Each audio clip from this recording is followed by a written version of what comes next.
This is a compilation video of the collection videos I did over this year. If you want to skip to a particular video, timestamps will be in the description below. But anyways, let's just get right into the video, shall we?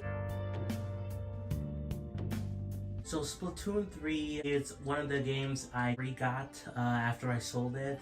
Now, why did I sell all my Switch games specifically?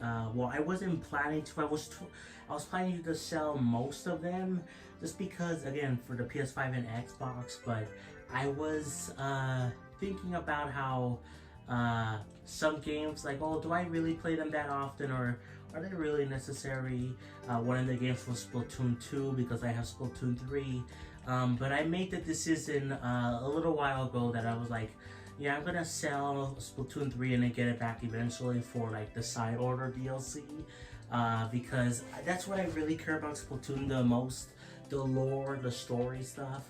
I still enjoy the multiplayer, but like at that time when I decided to sell Splatoon 3, I had to, I was getting a bit burned out from the multiplayer catalog stuff in the game, and I just kind of got overwhelmed, and I wanted to take a break from Splatoon 3 for a little bit, but now I re-got this game. I actually got a very generous donation from the Sills YouTube channel, who they donated me $250, and with that I was able to re-get a lot of Switch games, at least a lot of the main ones that I cared about the most, which includes Splatoon 3 and others. So yeah, very thankful for them. But yeah, I re-got Splatoon 3, and it has been nice to go back to it, you know, after I took a bit of a break, because I just got kind of overwhelmed, you know. I've been recently grinding to raise my table turf levels, you know, trying to do that along with the first plays of the day, you know, but it's been pretty fun, and I know lots of you guys, lots of viewers on my channel love that I play Splatoon 3 and also play Splatoon 3, so I did feel a little bit bad about having to sell it originally, but you know, we're back, you know, and I do cover Splatoon 3 a lot, so yeah.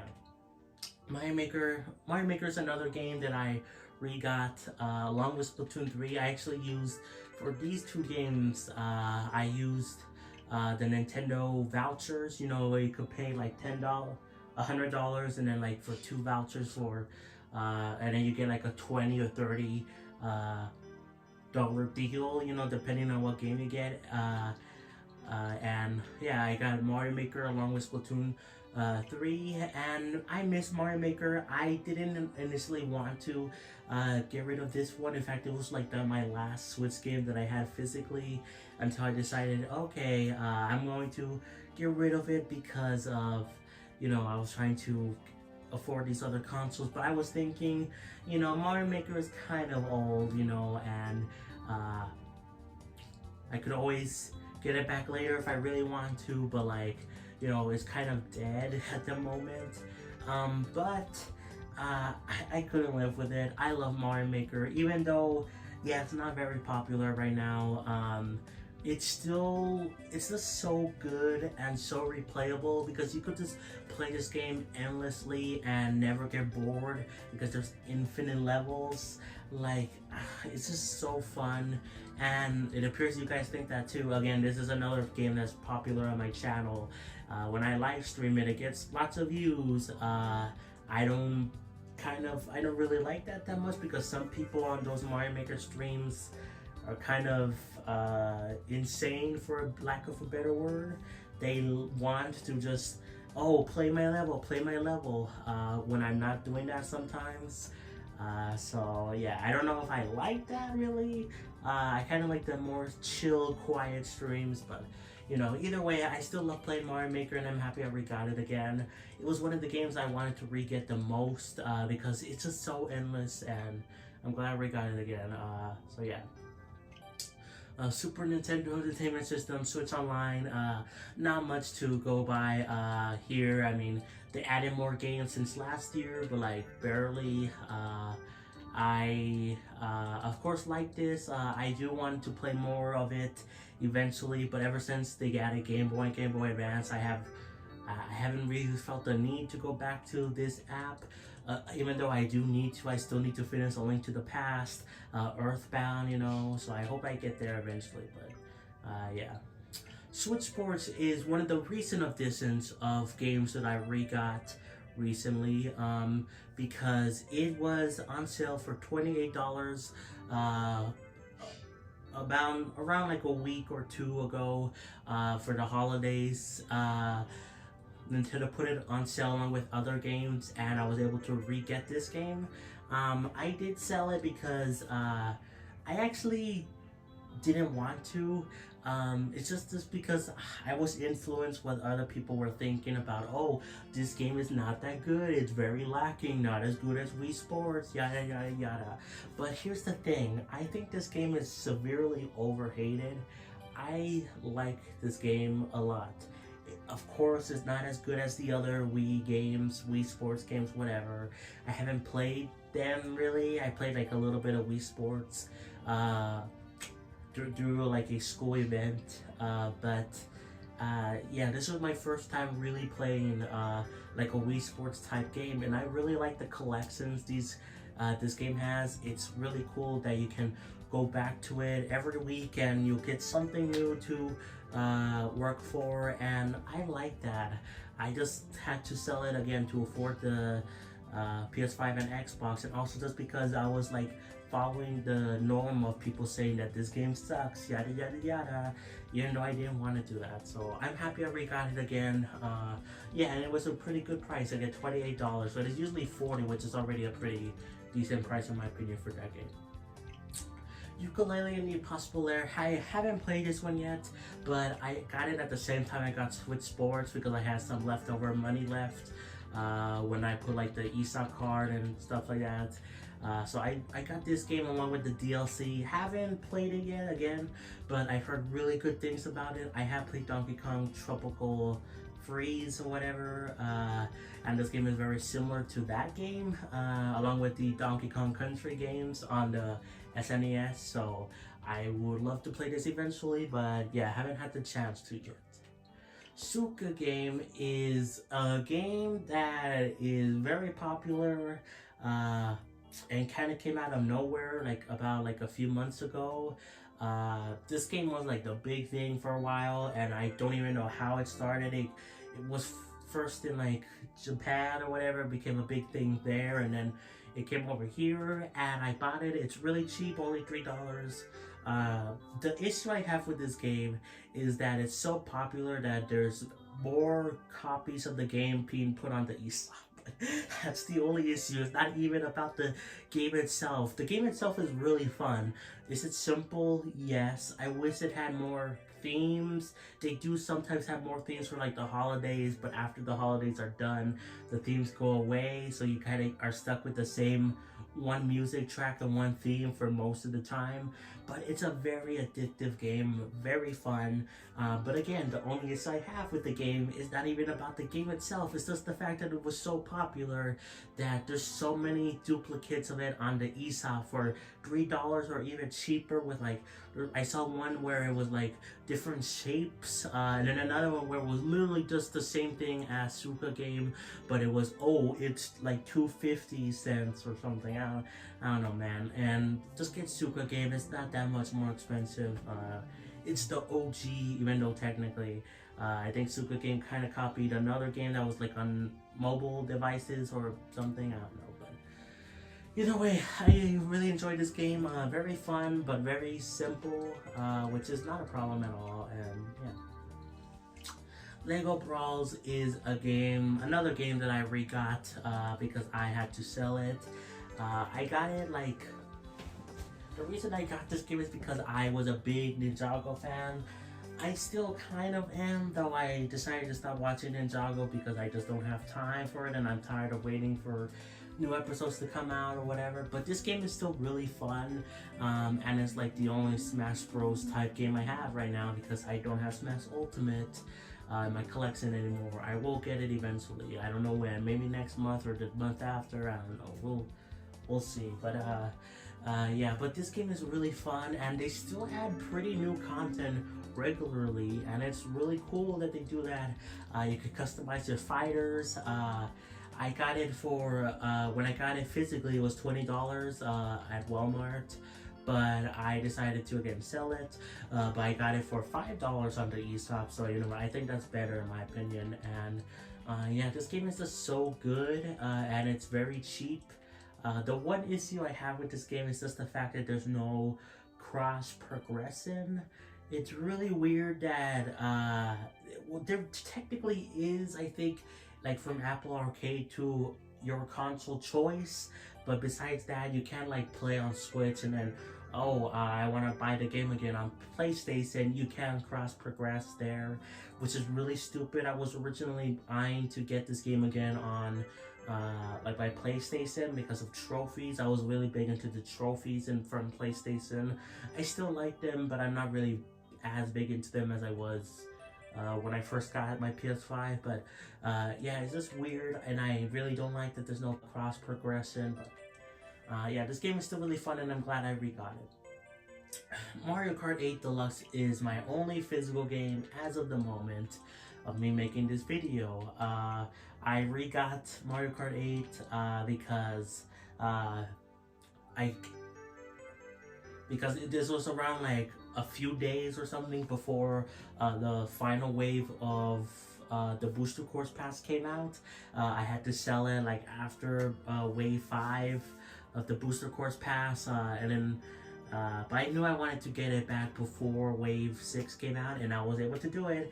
Somehow barely was able to make it by within like a few days or whatever.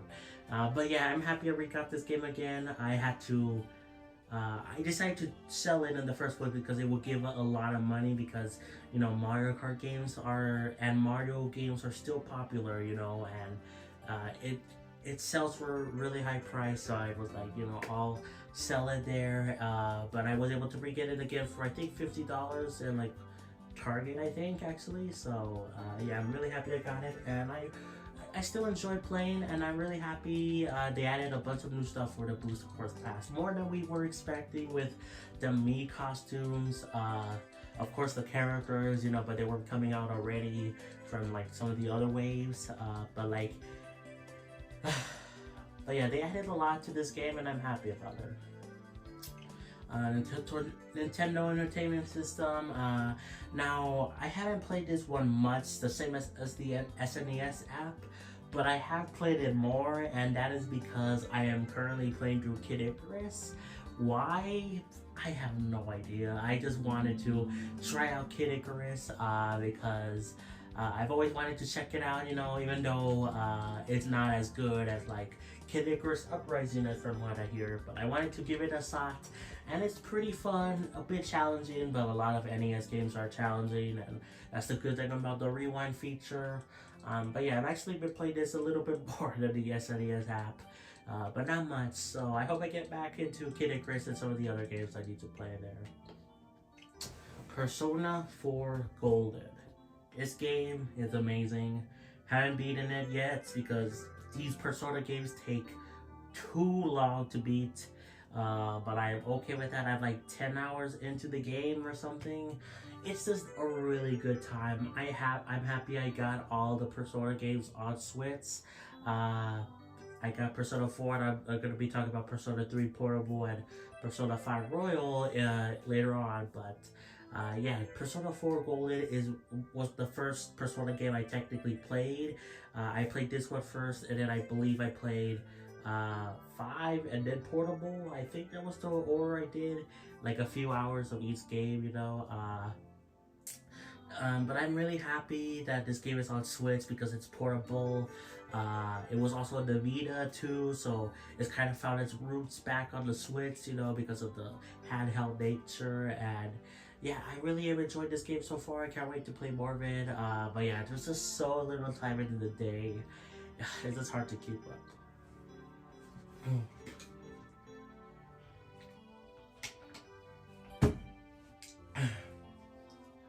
Monster Hunter Rise is another game that I re-got for my Switch. Had to sell it, yada yada yada.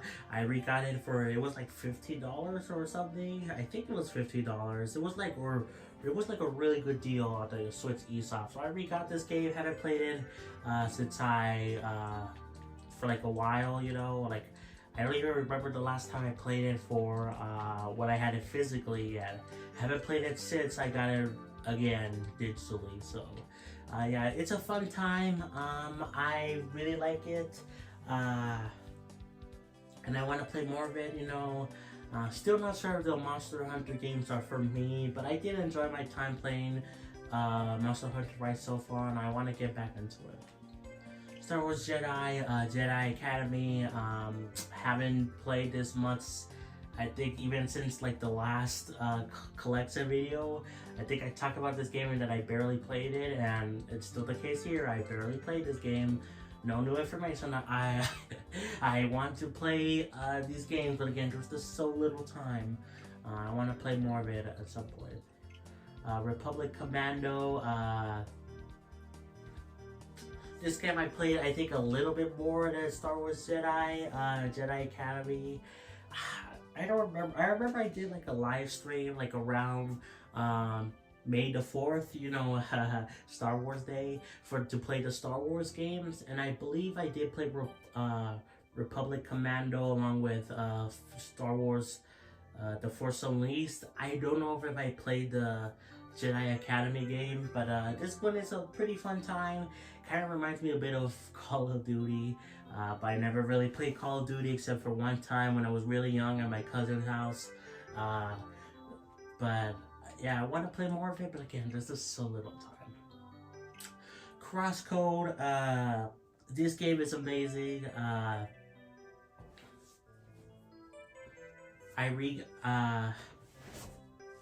was able, I don't remember, did I beat it in the last collection video? I have no idea, man. It was over a year ago, so forgive me if I say the same stuff as that previous collection video.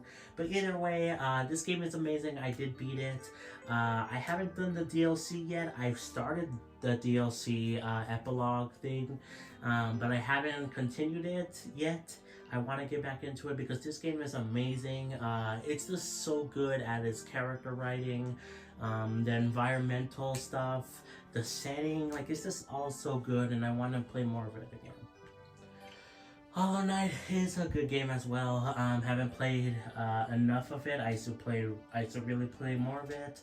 But again, there's just so little time. You're gonna be hearing me say that a lot because it's true. There's so little time to play games, and now that I have like a PS5 and Xbox now, there's like more options for me, and it's just so overwhelming.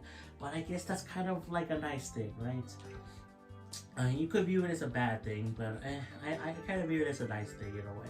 But yeah, I need to play more of that. Final Fantasy VI. Forgive me, guys. I don't know my Roman numerals. I think this is Final Fantasy VI. I think. And then I think this is 5. I don't know. I got some of the Final Fantasy Pixel Remastered Collection stuff. I was originally thinking, oh, maybe I should buy the $70 one where it comes with all 6. But I just decided to, you know what, just buy them individually. You know, it's more money in the long run, but at the same time, you know, I did have $70 to spend all on Final Fantasy games. So, you know, I played a little bit of Final Fantasy VI, along with all the other Final Fantasy Pixel remasters that I have. I want to play more of them. Again, I just don't have time. Same goes for, have I played Final Fantasy V? I don't know. I think I did, but yeah. I don't know, I need to play these more, obviously. Mega Man Legacy Collection, highly recommend this game. As you can see, I don't think I talked about this yet, but I have some games that I either finished or just are really big and I haven't played them yet. I have them archived because, you know, I have so many games now downloaded on my Switch and I don't have money for like an SD card. You know, this is the best thing to do right now. Yeah, I did beat all the Mega Man games, so you know I thought it was good to archive it. But this collection is really good. I love all the Mega Man stuff. I want to finish Mega Man ZX and get to the sequel, Mega Man ZX Advent or whatever, and then get to the Mega Man Battle Network games, because I played all the other Mega Man games that are on collections. You know, I haven't played the Legends games, but you know, if they do bring those games back to a collection, I will definitely play them. But yeah, I'm a big fan of Mega Man. They're so good. They have amazing music, good bosses. They can be a bit annoying and hard at times, but I really like them. So yeah. Limbo is a great game, you know. I also have this one archived because I finished it. Pretty short game, but you can find it for really cheap on Switch and other platforms, you know, for like $2. Or it's also on Game Pass and PS Plus, so if you want to play it there, it's like, it only takes like 3-5 hours at most to beat it. And yeah, it's very cool. I'm happy I finally got to play Limbo. It was like one of those games where I was like, I've seen people play it like in the early days of like when I was watching YouTube, and I was very intrigued by it, but it wasn't available on like the Nintendo consoles, because I was a sad loser that only had Nintendo consoles. So I was kind of envious over people that could play this game, and I'm finally glad it came to a Nintendo console and that I could play it. Celeste, I also have it archived. This game is amazing, fantastic, 10 out of 10 game. Challenging but fair. The story is amazing. I'm sure you've heard that many times before. Yeah, this is a really good game. Spiritfarer, I haven't played this one yet at all. I want to at some point, because I've heard really good things about this game. It's also on PS Plus. Premium, I believe, or you know, the extra, whatever. I have PS Plus Premium, so I get all the stuff, you know. Yeah, I want to play this game eventually, because I've heard really good things. It deals with like death and moving on and all that stuff, and I want to play it. So Cormon, I played a little bit of. It is a fun time, especially if you're looking for like the classic Pokemon experience, you know, like the GBA style Pokemon games. I definitely need to play more of it, but I really did enjoy my time with it so far, and yeah, I was looking, this is one of the games that I was like really looking forward to come to Switch, and when it finally got released on there, I bought it like almost immediately on the Switch. I was like really eyeing, it was like one of the first few times where I was like looking and paying attention to an indie game before it came out on Switch. You know, usually I find out about a game like, oh, it's highly acclaimed, like long after the fact or something. Shovel Knight Pocket Dungeon, it's a fun time. I love the Shovel Knight games. Haven't played Shovel Knight Treasure Trove yet. Like, I beat the first Shovel Knight and I haven't done the other stuff yet. I did beat Pocket Dungeon and Shovel Knight Dig though, and I really did enjoy my time with them. It's a good stuff, really good stuff, and I don't understand why people kind of hate on this game and Shovel Knight Dig. I think part of the reason is because people want like a sequel to the original Shovel Knight, but like I'm fine with them doing like this other stuff, and they're fun games, and yeah, I think they're really good. So, Sonic Origins. I got this game on sale, but what's funny about it is I got the deluxe, digital deluxe edition, and guess what? They had DLC. You know, you could get the Game Gear games, but because included in that DLC also included the digital deluxe edition of the items from them that you could have bought like a year earlier, you know. So basically I bought like some things twice, you know. It wasn't that big of a deal because I bought the game like it was like $25 or something, like the digital deluxe edition, and it was $10 for the DLC, you know. There were only like a few duplicates in there, which is stupid, don't get me wrong, but that's still annoying me. even though most of the DLC was again the Game Gear stuff. But yeah, that's beside the point. I know many people ragdoll on this game so much they don't like it. But honestly, I think this is a good collection. Again, there's issues with it. Like I just mentioned, the digital deluxe thing. Like that's scummy, even though it's only a few things. But I think this is a good collection. And this was the first time I got to play all the Sonic games. All the mainline Sonic games. And I really did enjoy my time with it. They're all in widescreen. That's really cool. And yeah, I think this is a good collection. So, you know, sue me, whatever. I like it. Pokemon Cafe Remix is a fun time. Haven't played it since I like got this game. Like I downloaded it along with like Pokemon Unite and some phone games I had, like Pokemon Master DX or whatever. The one on the phones or whatever. I downloaded them because I was really frustrated with the Pokemon Presents thing in February of last year because it was god awful. So I was like, you know what, maybe I'm missing out on and I should be playing these other games that they advertise in that Pokemon Presents. Because I was really disappointed because we were all expecting like the Pokemon Game Boy games to be added to Switch Online because only like a week or two prior, the Nintendo announced that Game Boy and Game Boy Advance stuff were coming to Switch Online. So we were all expecting that, and then Pokemon denied us. So yeah, but this game is pretty fun. I haven't played it a lot since I got it like around that time. But I definitely want to give it another chance. Along with Pokemon Unite. Pokemon Unite I played more than Cafe Remix. This game is actually really fun. I like it. The only issue I have with this game is just the fact that it has horrible menus. There's like 10 things that are like unlocking all at once, and you have to go through each and every one of them to like claim the rewards or whatever. There should really be just a claim all button or something.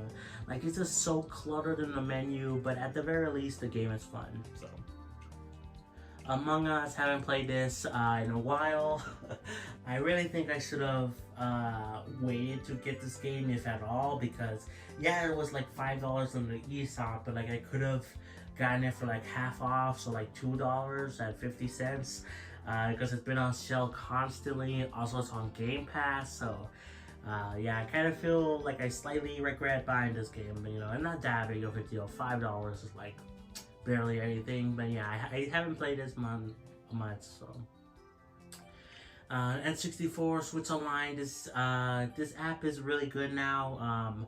It was kind of lacking a little bit, you know, last year, but it's been really growing, you know. I'm really glad they added a bunch of new stuff to it.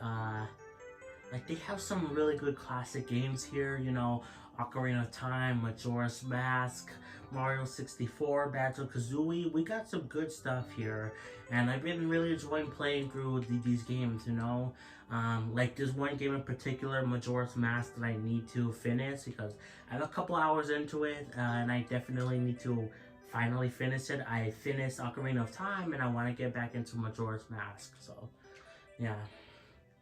F-Zero 99, this game is amazing. Probably one of my favorite games of 2023. It just came out of nowhere, and it's just so good. Like it's just so fun. It kind of fills a void that Mario Kart had for me that I didn't even know existed. Like with Mario Kart, it's fun, don't get me wrong, but it's just full of, it's like half luck, half skill, Mario Kart.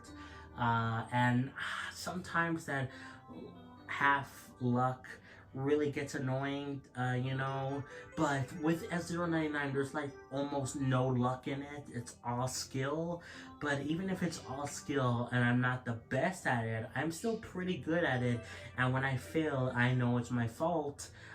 When in Mario Kart, if something happens, I usually blame the items or the whatever, because it's usually not my fault in Mario Kart.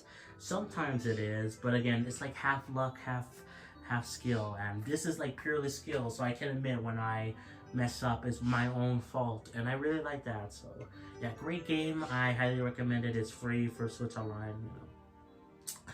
Game Boy Advance stuff. I love that this is here. That this was added for the Switch online service. Because this is where I start to get a little bit more nostalgic for Nintendo consoles, because you know I didn't grow up with the NES or SNES. You know, I'm 19. I didn't grow up with the N64. Game Boy Advance, I have a little bit more memories of, even if it's just one game, and that would be, I had a Game Boy Advance and I played a Shrek game on there when I was sick with pneumonia, when I was like 6 years old. But still, that's something, you know, that is something. And this is where I start to get a little bit nostalgic, and it's just really cool to have this on here. You got so many good games. I wish there was more games on here. This is still pretty young. It was only added like last year, and there's not that many games still, but they still have some good ones like the Metroid Fusion, you know, the Mario Advance series, the Miniscap. There's some good stuff, and I really enjoy playing this one. This is probably the most played online app, at least for a while. I think technically, if you look at my play history, like the SNES app is like more played than the Game Boy Advance one, but Game Boy Advance has been constantly playing. I've been constantly playing it, and it's really fun, and I'm happy that I can finally play Game Boy Advance games on the Switch. That's really good. Game Boy games don't have nostalgia really, but it is cool to play some good games that I wanted to play, like on my 3DS for example. Like they have the Oracle Seasons and Ages games on here. They have Mario Land 2. Where's Mario Land 1 though? I don't know. Hopefully it comes soon. But either way, we got some good Game Boy stuff here. And I wanted to get them on my 3DS because that was when the eShop was closing. But I'm glad I didn't buy those games on my 3DS because they're finally here. So yeah. Xenoblade Chronicles Definitive Edition. I won't talk about this game much or the other Xenoblade games just because if you can't tell by the logo, I am a big Xenoblade fan and I cover Xenoblade a lot on the channel. Basically, if you want to know,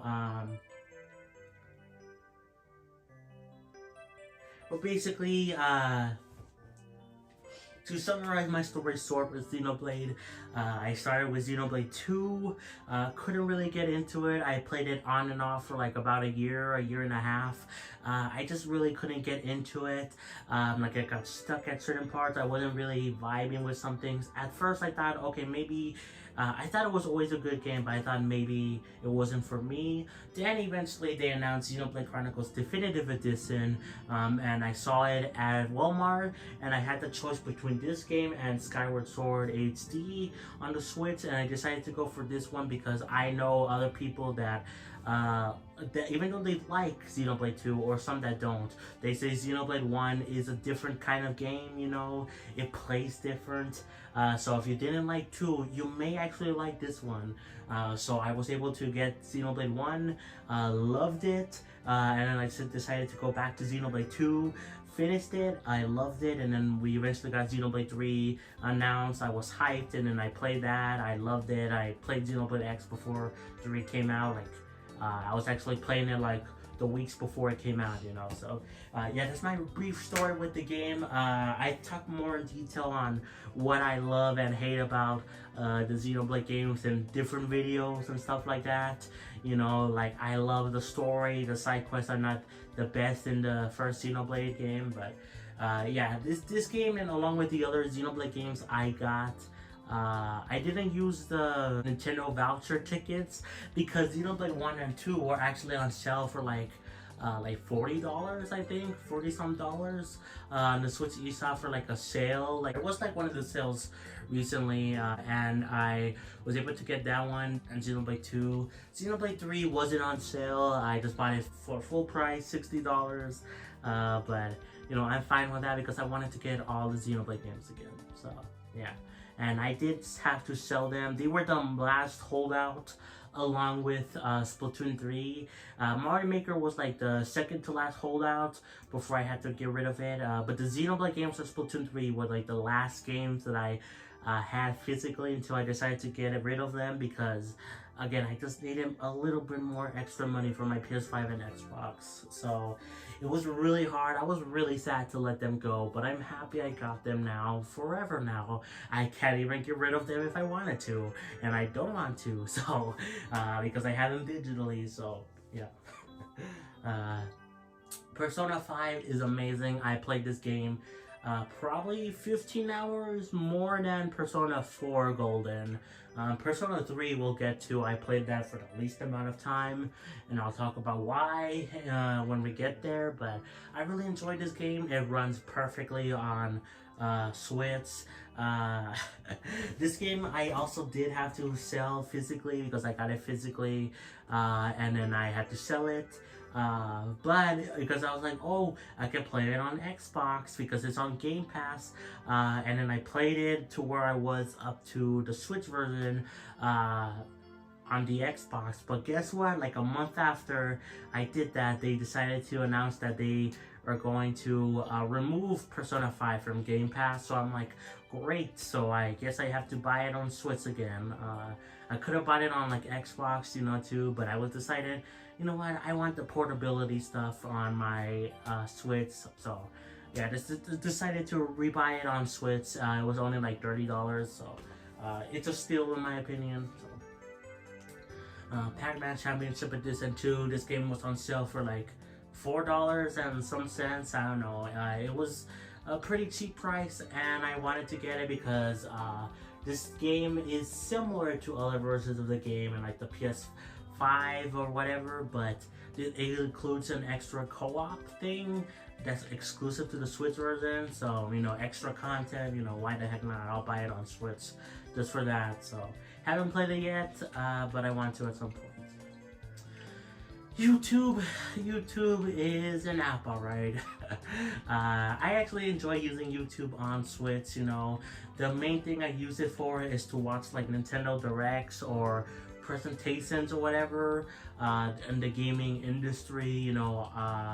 Like I put a video here and then I live stream it or I record it through a video, and I enjoy using YouTube for that. I think it's a pretty fun way to like do the Nintendo Direct reaction stuff, and yeah, I think it serves a good purpose, so yeah.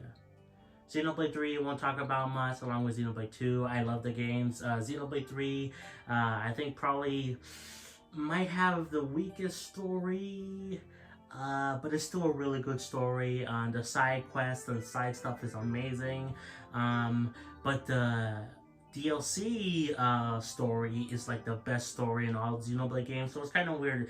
Xenoblade 3's main game probably has the worst story of all the Xenoblade games, even though it's still really good, don't get me wrong. Except maybe Xenoblade X, but like I'm counting the main trilogy, but the DLC prequel story is amazing, and yeah, Xenoblade 2 has like the best story, I think. It's like a tie. I can never decide. The Xenoblade 1 I think is like a really good story. I think maybe it is the best one. The side quests are eh. Xenoblade 2 is kind of the same way. I kind of prefer the side stuff in Xenoblade 2, but the story is also really, man, I don't know, man. I changed my mind on how I would rank them because they all have their goods and their bad stuff in them. Like Xenoblade 2, again, I do prefer the side stuff in a lot of cases, but also the blades, the gacha stuff is god-awful. Why did they put that in a Xenoblade game? But yeah, again, I've gone over my opinions and stuff of why I love the Xenoblade games and what I even don't like about them in like other videos, so I won't dwell on it too much here. Okay guys, we are back.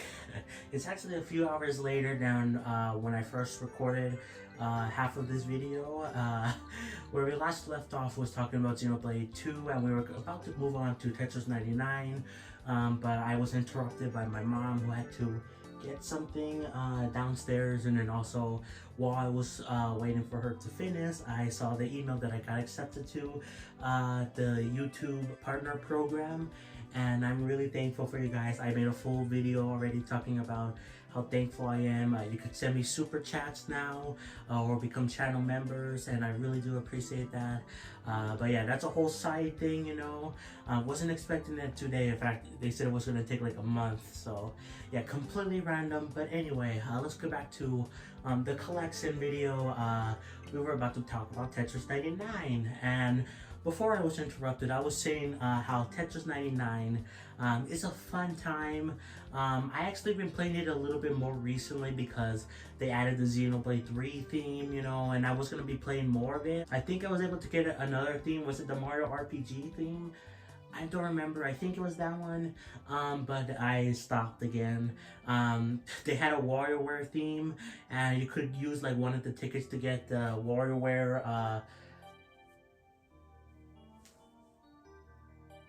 Get It Together theme that they had like 2 years ago or something, but I missed out on the chance to do that, and I think now it's like 5 tickets, which is fine because I have like 300 tickets in Tetris 99. So whenever I get back into it, I will get that theme, and I hope they add more themes for Tetris 99, because I missed quite a few and I have so many tickets. Like come on, like they should just put the themes again. Yeah. Anyway, Final Fantasy VII, I haven't played this one yet. In fact, hold on, let me go back to, where's these ones? Okay, I actually haven't played Final Fantasy V. I was wrong earlier. I haven't played this one either.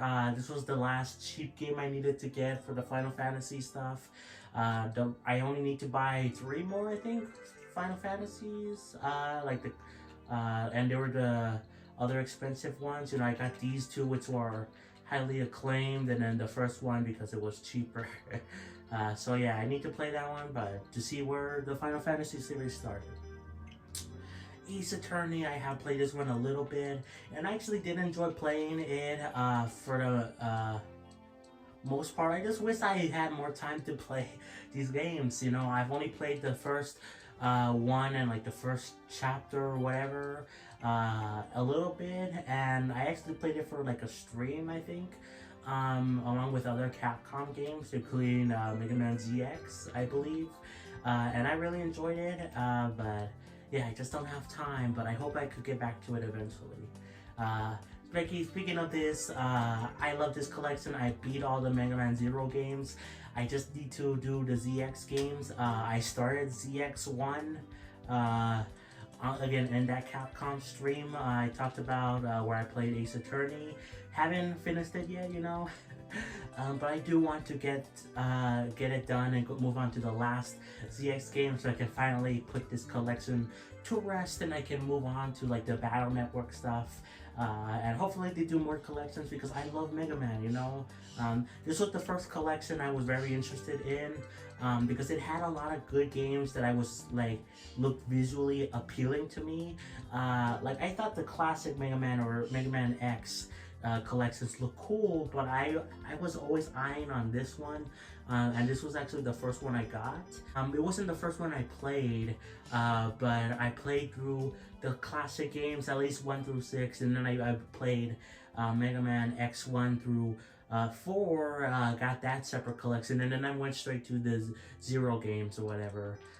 So yeah, I didn't go exactly in chronological order, but you know, it's fine. You know, I could only play the ones that I had at the moment, which was like those 3 collections, and then eventually I got volume 2, I believe, of the regular Legacy collection and X Legacy collections. So yeah, again, Mega Man, I just love Mega Man. So Persona 3 Portable is, I played this game the least out of all the other Persona games I have. I think only being like 4 or 5 hours. And that's just because they announced, as soon as I got this game, they announced that they were going to be doing the remake for Persona 3 Reload. And like, oh my god, I don't know, even if they weren't doing that, this game is kind of rough. Like, I feel like there's like not much going on in the story so far. I know I'm very early on, but like with Persona 4 and 5, you're like immediately hooked to the story. While with Persona 3, I don't really, like, I know what the story is, but like I don't really feel like there's much like stakes, nothing to involve myself in the story so far. It just kind of feels bland. Again, so far, this could change with the remake. You know, it could modernize it, or it does. You know, it gets better over time. Like I'm sure it will. It will, because people say they love this game as well. But yeah. But the remake also, you know, it's kind of like I kind of want to experience Persona 3 through that. It's gonna be added to Game Pass day one. It sucks it's not coming to Switch for some reason. It can easily run on Switch. I don't care what people say. They got Persona 5 on here. There's other impossible Switch ports. They could easily get Persona 3 Reload on Switch if they wanted to, but they don't for some dumb reason. Yeah, so I want to play through Persona 3 Portable for at least the female main character route. But I probably will. I mean, I'm not going to be able to do it before Persona 3 Reload comes out, so maybe after. I don't know. Inside is another game from the Limbo people. Great stuff. I don't know if I like this game more than Limbo. Both are really good for very similar yet different reasons, if that makes sense. I don't know, but this game is also really cheap, or it's also on PS Plus or Game Pass, so play it through that. So I don't know, great game, I recommend it. Asphalt 9 Legends, I don't know if I even said that right. Now these collection of games, car racing, highway driving simulator, real parking, driver, sim, speed, traffic, deluxe, 2022. What a name, in the car pack, parking madness. These games are not my games. These are my brother's games that I have archived because they, well, at least like 2 of them I think took up space. I think 1 of them didn't, but you know, I'd rather archive it, you know, for extra storage. But because to afford, again, the PS5 and Xbox, we had to sell my physical game collection, but also I convinced my brother to trade in his own Switch in order to get the rest of the money we needed to afford these other consoles. And in doing so, I allowed him to obviously share the Switch with me, so we both share an account here, which I'm totally fine with. We share an account in the PlayStation and Xbox, and he plays on there every so often as well. So, you know, I don't really have much to say other than these are my brother's games. 2 of them I know he bought with actual money because of like gold points or something. 1 of them I think is free, but I have no idea. I think maybe this one is the free one. Maybe, question mark, I don't know, man. But yeah, I don't really have much to say about them. Knights of the Old Republic 2. This game, haven't played the first one yet.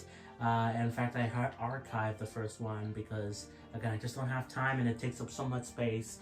But it really sucks at what happened to Knights of the Old Republic 2 with Aspire, like, doing the DLC thing that they promised they were gonna get to, and then it was canceled, and then like there was like a lawsuit going on, and I don't know if that's gone anywhere. I don't think so. So it's just a weird, horrible thing that's happened to this game and the company. It sucks to see, but I don't really care that much about the DLC. I was hoping to get it, but it's because I don't know much about it. I'm fine with it, you know, I want to play the game eventually, but yeah, it just sucks to see what happened, you know. Arcade Archive versus Super Mario Bros. I've talked about this game before. I spent $7 on it, or $8, I guess is closer to that. It's just the original Mario Bros. Again, but I guess it's from the arcade and it has like some extra stuff. But I really regret buying this game just because it's available on the Switch Online service.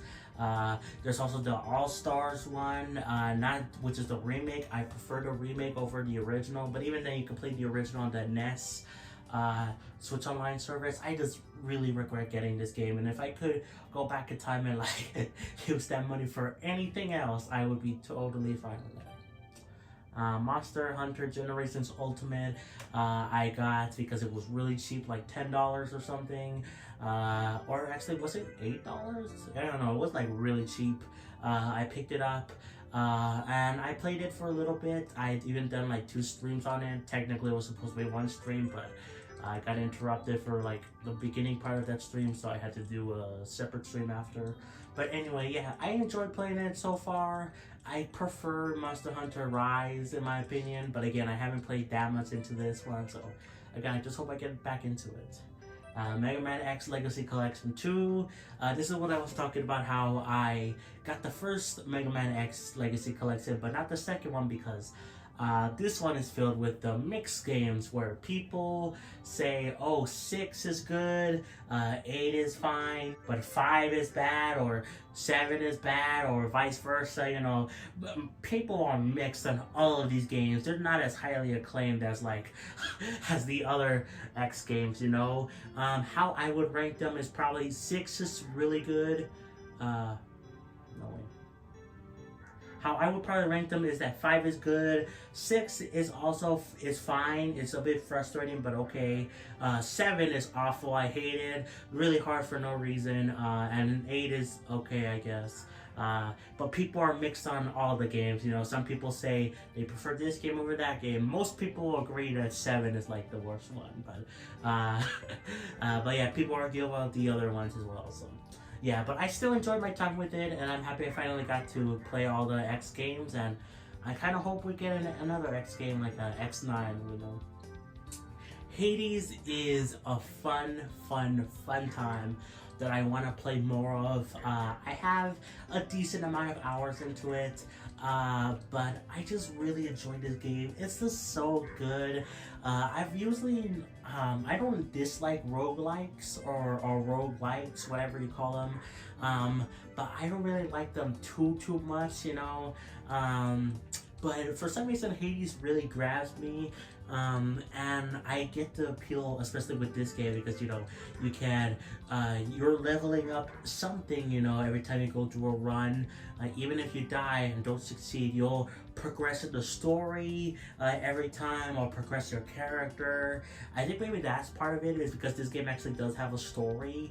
You're not just progressing a character, which is nice every time you die, but you're also progressing the story every time you die too. So maybe that's why I really like it, but yeah, I really need to get back into it, I really do. Knights of the Old Republic 1, again, I played this one for a bit, but I decided to archive it just because it takes up like 10 gigabytes of space, along with Knights of the Old Republic 2, so yeah, not much to say. I want to get back into it, but it's a bit clunky, but you know, it's one that people say it's a good game, you know, and people were hyped when it was set to be remade on PlayStation, but then looks like they canceled the PlayStation development, which sucks. Oh no. So yeah, Dragon Quest 3, 2 and 1, I bought all these games when they were on sale because they're all really cheap. I think you could get them all together for like $15, 3 being the most expensive at like $8 or something, and then like $3 and like $5 or something, I don't know. Like, they're really cheap. I played all these games for a little bit for a Dragon Quest stream, and I enjoyed them, but for the most part, you know, I want to get back into them. I keep saying that a lot, but it's true. But I mean, again, these are cheap games, so why the heck not? Sega Genesis Switch Online is... I still find this one weird because it does have some really good stuff here.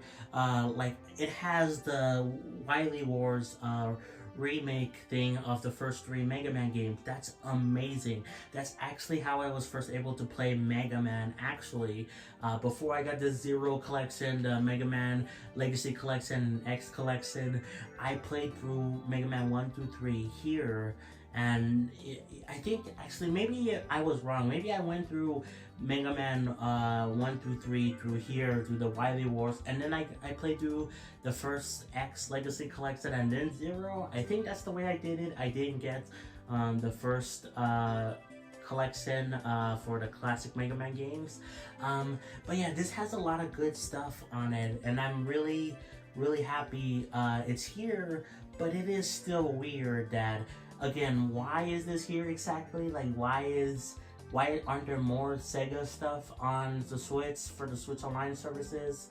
Or like, why not just put like, you know, DS games or something? I don't know. They could do other stuff. Like, it's still kind of weird, especially because there's already a lot of Sega Genesis games on the Switch. Like, they even have their own separate collection. So yeah, but I don't have the collection, so this is fine by me. But again, it's a little weird, but whatever.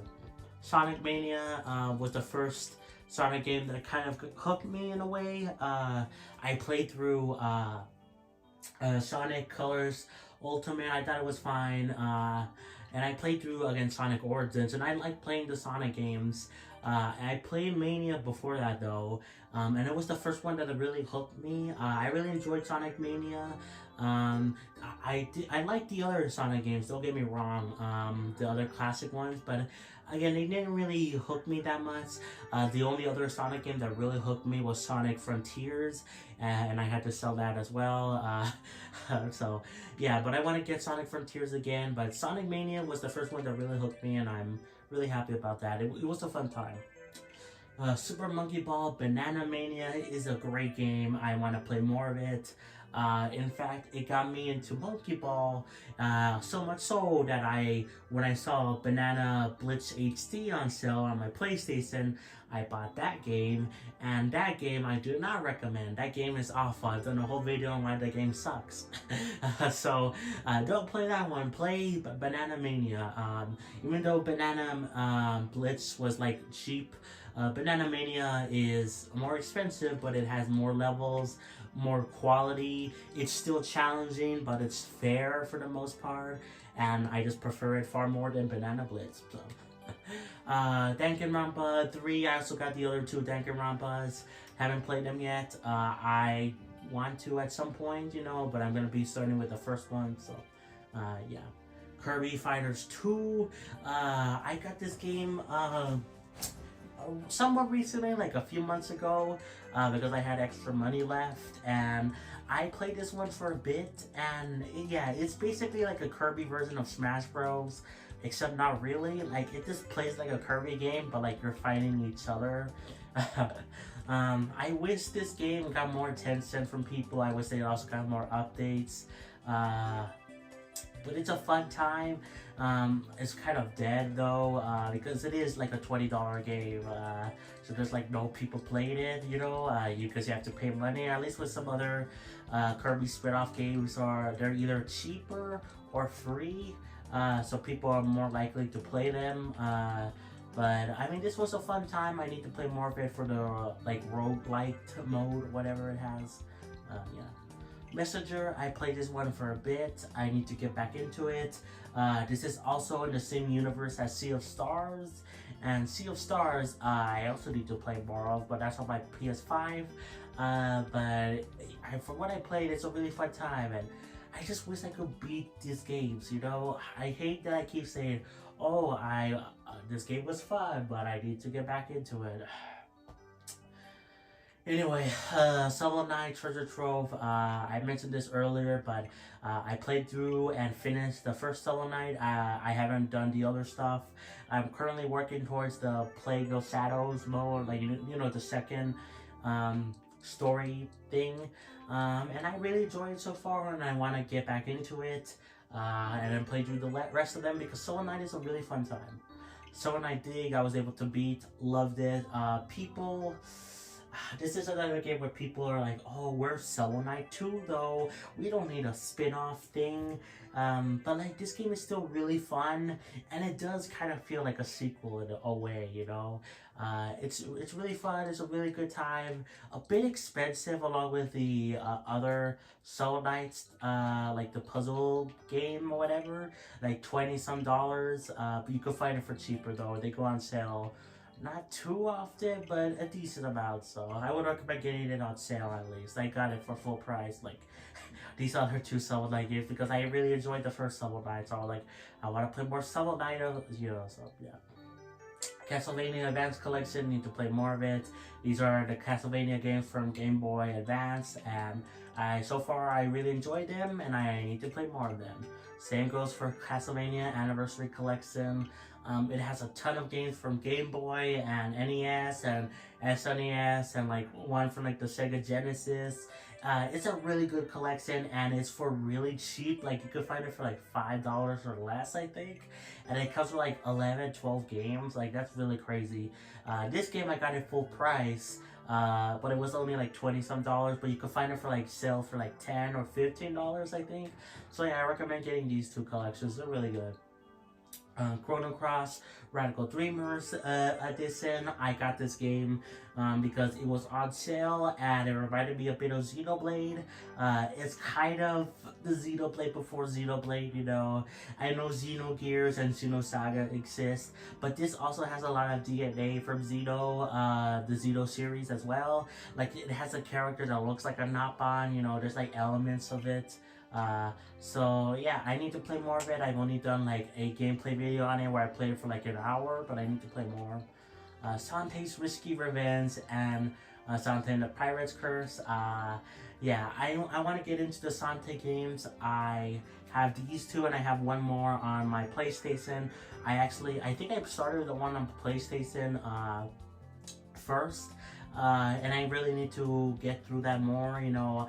But from what I played, I had a good time with that Sante game, and I want to play through the others, especially because they're coming out with the Game Boy Advance that was supposed to be the true sequel to like this Sante game, before they made like the other Sante stuff.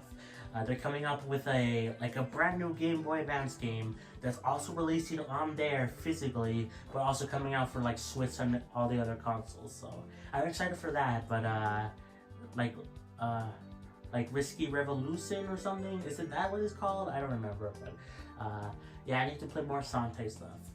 Rayman Legends, another game I need to play more of. I played this one for a bit. It's a fun time. I really did enjoy my time with it, but again, I just need more time to play games. Ori and the Blind Forest Definitive Edition, played this for a bit, really enjoyed it. Need to get back into it. Ooh. Star Wars The Force Unleashed, I played this one also for a bit. I had a decent amount of fun with it. A bit clunky, and I know people have issues with the fact that it's the Wii version and not like the Xbox 360 version or whatever, but like there is benefits for the Wii version, and I'm just happy I was finally able to play the game at least for a little bit. Final Fantasy 9, right? Final Fantasy 8 and 7. I played all these games for like a little bit. Honestly, probably my favorite one right now would probably be Final Fantasy 8, then Final Fantasy 9, and then Final Fantasy 7. Again, that's just going off from like the 2 hours of playtime that I played of all the games or something. I really need to play more of these Final Fantasy stuff, because I did enjoy my time with it, and like I want to get more into Final Fantasy. Like I enjoyed a lot of Final Fantasy 16, for example, and 15 as well, and I want to get play through these ones and also get play through the other ones more deeply. Like I played a little bit of Final Fantasy 10. I want to see where that goes, because I wasn't the biggest fan of it, but maybe it will grow on me. Final Fantasy 12 bored me, so I probably will never touch that again after like 2 hours of playtime. But yeah, so I need to play more of it again. Super Curry Clash was the game I was talking about, where it's either cheap or in this case free. This game is really free and it's really fun. Yeah, there's like kind of microtransaction stuff with the Apple stuff. But you can obviously play it without doing that, and I do that just fine. I have a good time with it. So, the Stanley Parable Ultra Deluxe. I haven't played this one yet, but I have heard really good things about the Stanley Parable. I remember watching this. This is another game like Limbo, where I saw people play it in the early days of when I was watching YouTube, and I was envious that it wasn't on like a Nintendo console, because those were the only consoles I had. But now it's finally on a Nintendo console, so Yeah, I bought it when it was on sale, and I want to play it at some point. But again, I just I have it archived, and I'm probably not gonna play it for a while. I have so many other games I need to finish first, and then I'll move into that one. Lego Ninjago movie video game. This is actually a really fun game. The issue I have with it, and probably a lot of Lego games, is just the fact that for some reason they're like pretty buggy. Like Lego Brawls is buggy. I don't think I mentioned this earlier, but Lego Brawls is buggy. Sometimes it crashes, you know. Most of the time it's fine, but it sometimes crashes. The same thing goes for the Lego Ninjago movie game. I don't think it's crashed on me. But I have heard of many issues with the game, one of which being that there's a glitch where you can technically never get 100% completion. Like if you, like there's like, if you're getting 100% completion, there's like some way you can accidentally like break your game or whatever, and it will be too late to, you can never get 100% completion, and that sucks. So, but even then, this game is a fun time, if you're, especially if you're a Ninjago fan, or was in my case. I really enjoyed it. You know, I don't care that much about the Ninjago movie, but like this still has lots of good stuff for the Ninjago TV show, which is weird because this is a movie tie-in game, but they had TV show stuff, so let the heck not. It's a good time. Kirby's Dream Buffet. This is a $15 game, so cheaper than Kirby's Fighters 2 or whatever, Kirby Fighters 2. It's also more recent, so you're more likely to find people online in this game, even though it is still kind of dead. This game I really enjoy a lot though. I think it was the first spin-off game that I bought. Because I did download and play a little bit of Super Kirby Class, but Kirby's Dream Buffet was the one I really got into of the spin-off Kirby stuff, and I really did enjoy it, and I want to play more of it because I haven't unlocked everything in it at all, so I would love to play more of it. At least it has CPUs you can battle against. I wish you could find real people more often, but at least it's better than like Kirby Fighters 2 where you can't play against bots. You have to try to find someone online. And you have to also find 3 other people online, so it's a 1v1v1v1, you know, like a 4-player battle. You can't just play 1v1, and that sucks. So. Cadence of Hyrule, Crypto the Necro Dancer featuring The Legend of Zelda. What a weird long name. But most people just call it Cadence of Hyrule. This game is a really fun time. I think I am close to beating it. I don't think I beat it. I was into it for quite a bit, but I got distracted by other stuff, and I just haven't had time to get back into it. But I really enjoyed what I played so far, and I do want to get back into it and finish it. I also got the DLC along with this game, so you know, I have stuff to do after I beat the game. Crypto the Necro Dancer is the half of this game, you know, where it's not Zelda, and I got this game because it was really cheap on sale for like $4, and I really enjoyed Cadence of Hyrule, so I was like, yo, you know what, I'll download Crypto the Necro Dancer 2 and I play that at some point. I still haven't played it yet, but I'm glad I got it. Ori the Will of the Wisp is a sequel to the Blind Forest, so, and I haven't beaten the Blind Forest yet, so I haven't played Will of the Wisp yet. Mega Man 11 is a fun time, great game. It's also on PS Plus Premium right now. It's just a great, solid time. I think I prefer the classic Mega Man games like 1 through 10 more. But this game is still really fun, and I'm happy they brought back Mega Man. I just hope they keep bringing him back with new stuff. They've been doing a lot of collections, but I want to see more new games in the Mega Man series, like again another X game, or like another Zero or ZX game, whatever. I don't know, man. Like they could do so much with Mega Man, and yeah. Undertale, I haven't played this game at all yet. I played a little bit of Deltarune, like the first chapter, but I don't remember much about it, and I stopped playing it like very early on. But I've heard good things about Undertale, and I want to play it at some point. So, Mega Man Legacy Collection 2. This is the opposite of Mega Man X Legacy Collection 2 in that these are also good games along with the first collection, but they have less games. because the first collection has 6 games, this one has 4. It feels weird. It feels like it should be divided by 5, like 5 games, 5 games. But it kind of makes sense because those 6 games were on the NES, while these other games were on different consoles, like 2 on Wii, 1 on the SNES, and then 1 on the PS1. So yeah, different consoles, but this is still a good collection, and it is all good games. So, you know, I highly recommend it. Danganronpa 2 and 1. Again, I haven't played Danganronpa, the first one, yet. That's why I don't have Danganronpa 2 or 3 here, because especially 3 takes up a lot of space, but I want to get into Danganronpa at some point. Golf Story I bought because it was on sale, and this was around the hype of the Sports Story game around when it came out, even though, yeah, that game did not do the best when it came out because of the fact that it was filled with bugs and all that stuff, and it just feels weird that a game that took like 5 years to make is filled with so many bugs. Like, yes, it's a smaller studio, but like it just feels weird. I don't know, man. Especially because it was highly acclaimed after Golf Story. It kind of feels weird that they kind of fumbled the bag, you know, so to speak. But I do want to get Sports Story at some point because I think it's mostly better now. And Golf Story I haven't played yet, so I should probably play it before Sports Story, you know. Unleash the Light. Amazing game if you're a Steven Universe fan, and just a pretty solid time even if you're not. I recommend you start off with Save the Light though. That's the game before this one. Technically just a game before that one too, but it's only available on like phones, and they haven't ported it at all. But Save the Light is I think, man, I don't know. Save the Light I think is the better game, but also it has more bugs in it.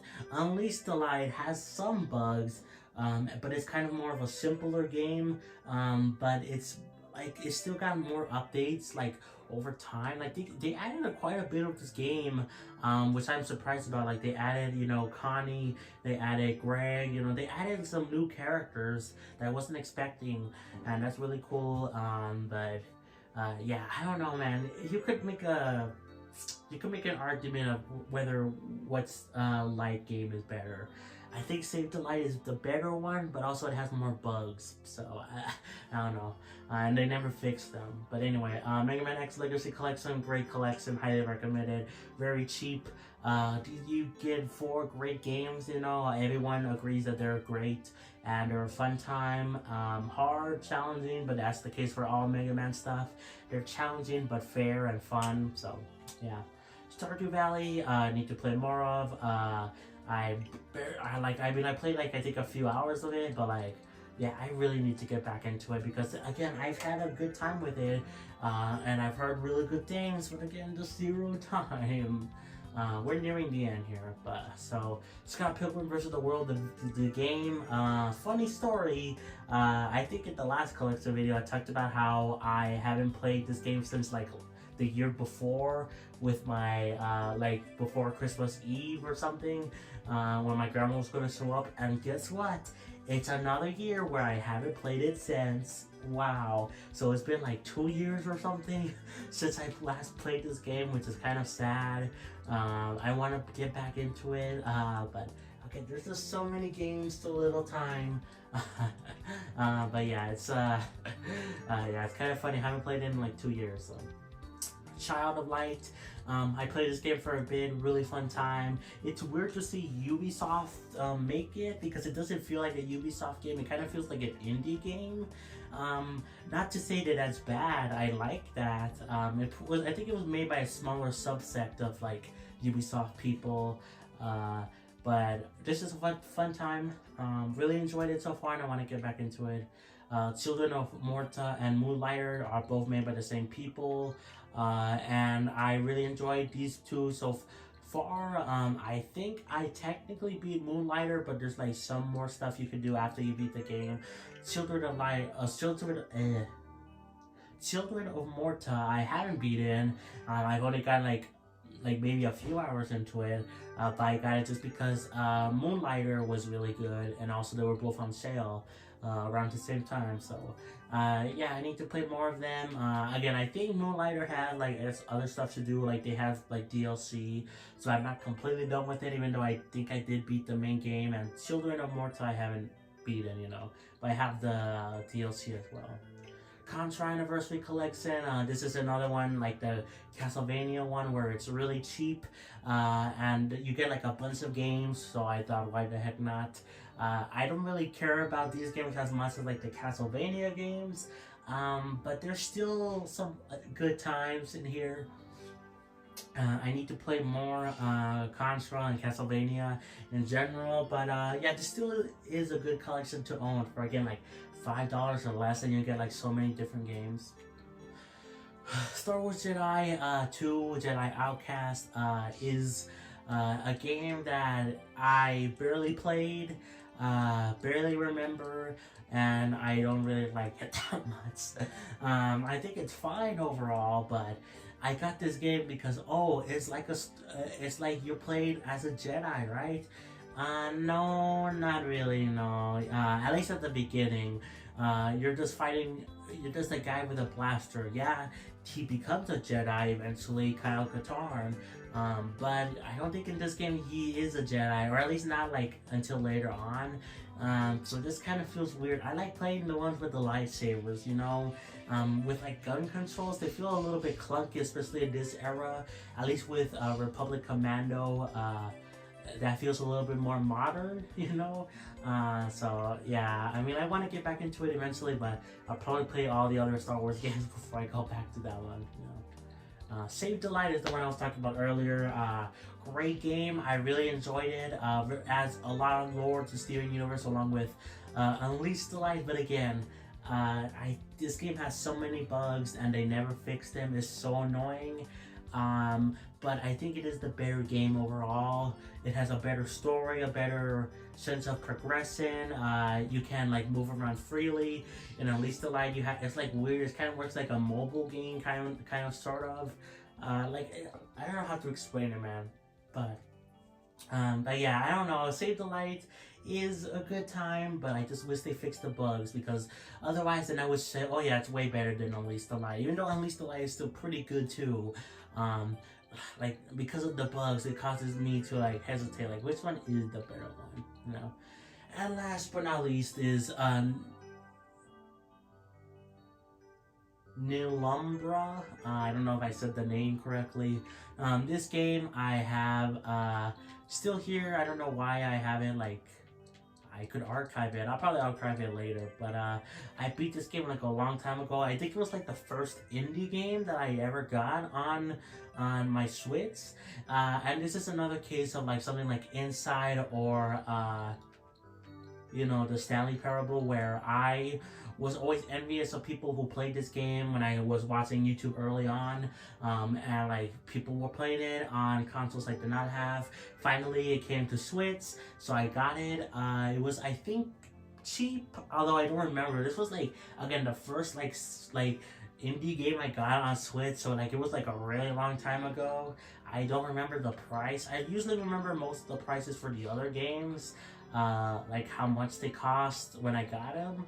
But here with this game, Nilumbra, whatever, I think maybe it was $8, maybe. But I'm like, I think that's wrong. I don't even know how much it was, so or even how much it is now. But I recommend it. It's still a fun time. The only downside with this game, in my opinion, is that you have to play it in handheld mode. I love that you can play the Switch most games either in handheld mode or in docked.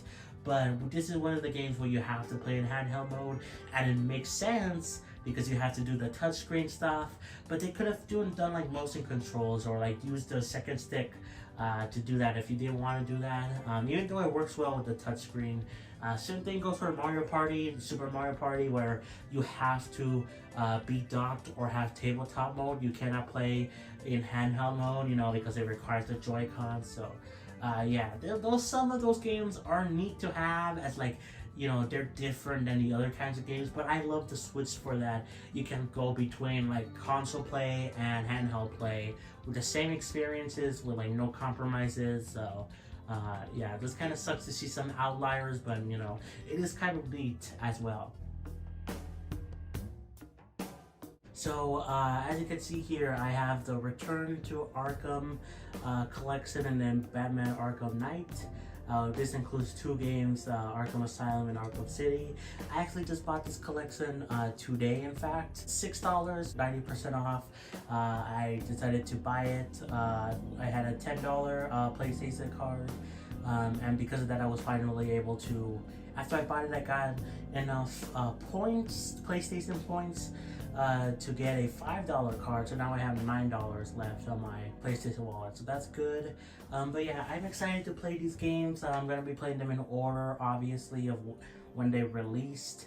I've heard so many good things about the Batman Arkham games. Of course, the Batman Arkham subreddit is very infamous for its crazy, insane memes. I've even been following that subreddit because I like the memes, but also I have interest in the games, and I'm happy I finally got the collection, and I will be playing it sometime in the near future. Probably even by the time you see this video, I would have already started playing Batman Arkham Asylum. So yeah, on a stream. So yeah, I'm really looking forward to it. So yeah. Resident Evil 2 was added for PS Plus. Most of these games are from PS Plus or cheap things that I bought. So yeah, so Resident Evil 2 again added recently. I played it for about 2 hours. I really enjoy it so far. I'm not the biggest fan of horror games, I'm being honest with you guys.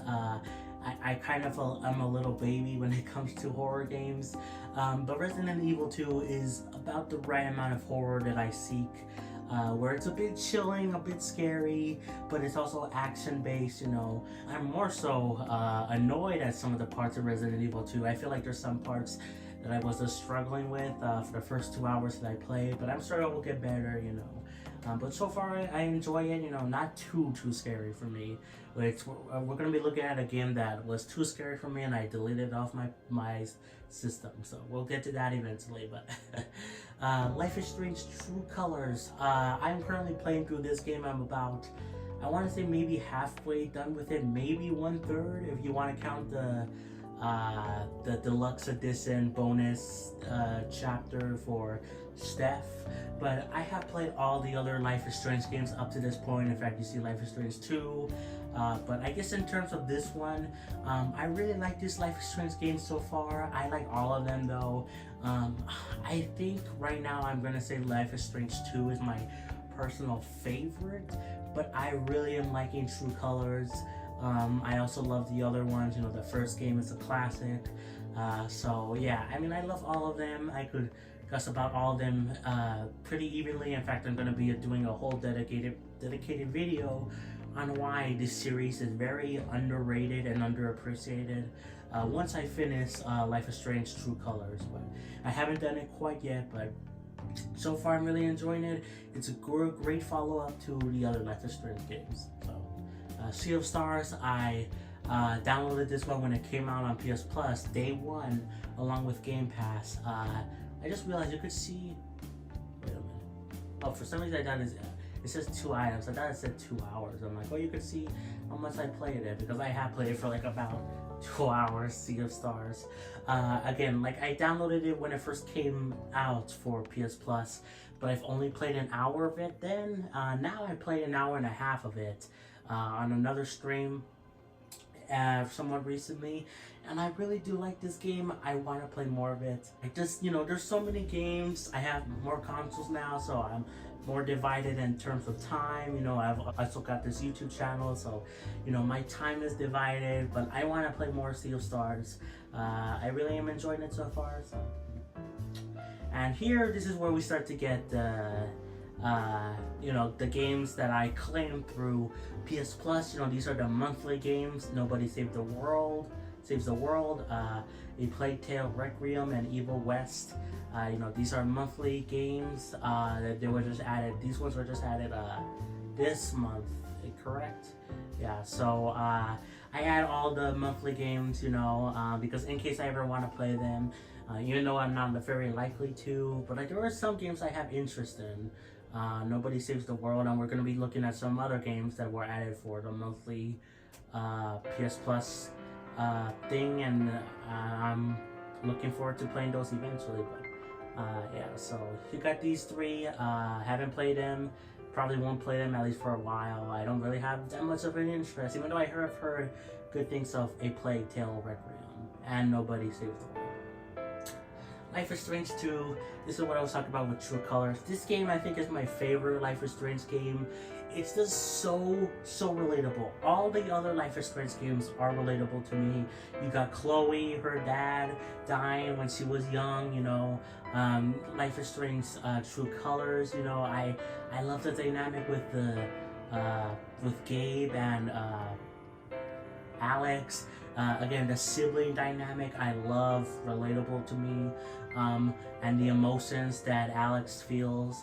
But Life is Strange 2 really is a lot like my own personal life. I mean, the characters are the same age, or at least the same distance as between me and my brother. Like, Sean is 16, Daniel is 9, 7 years apart, the same as me and my brother.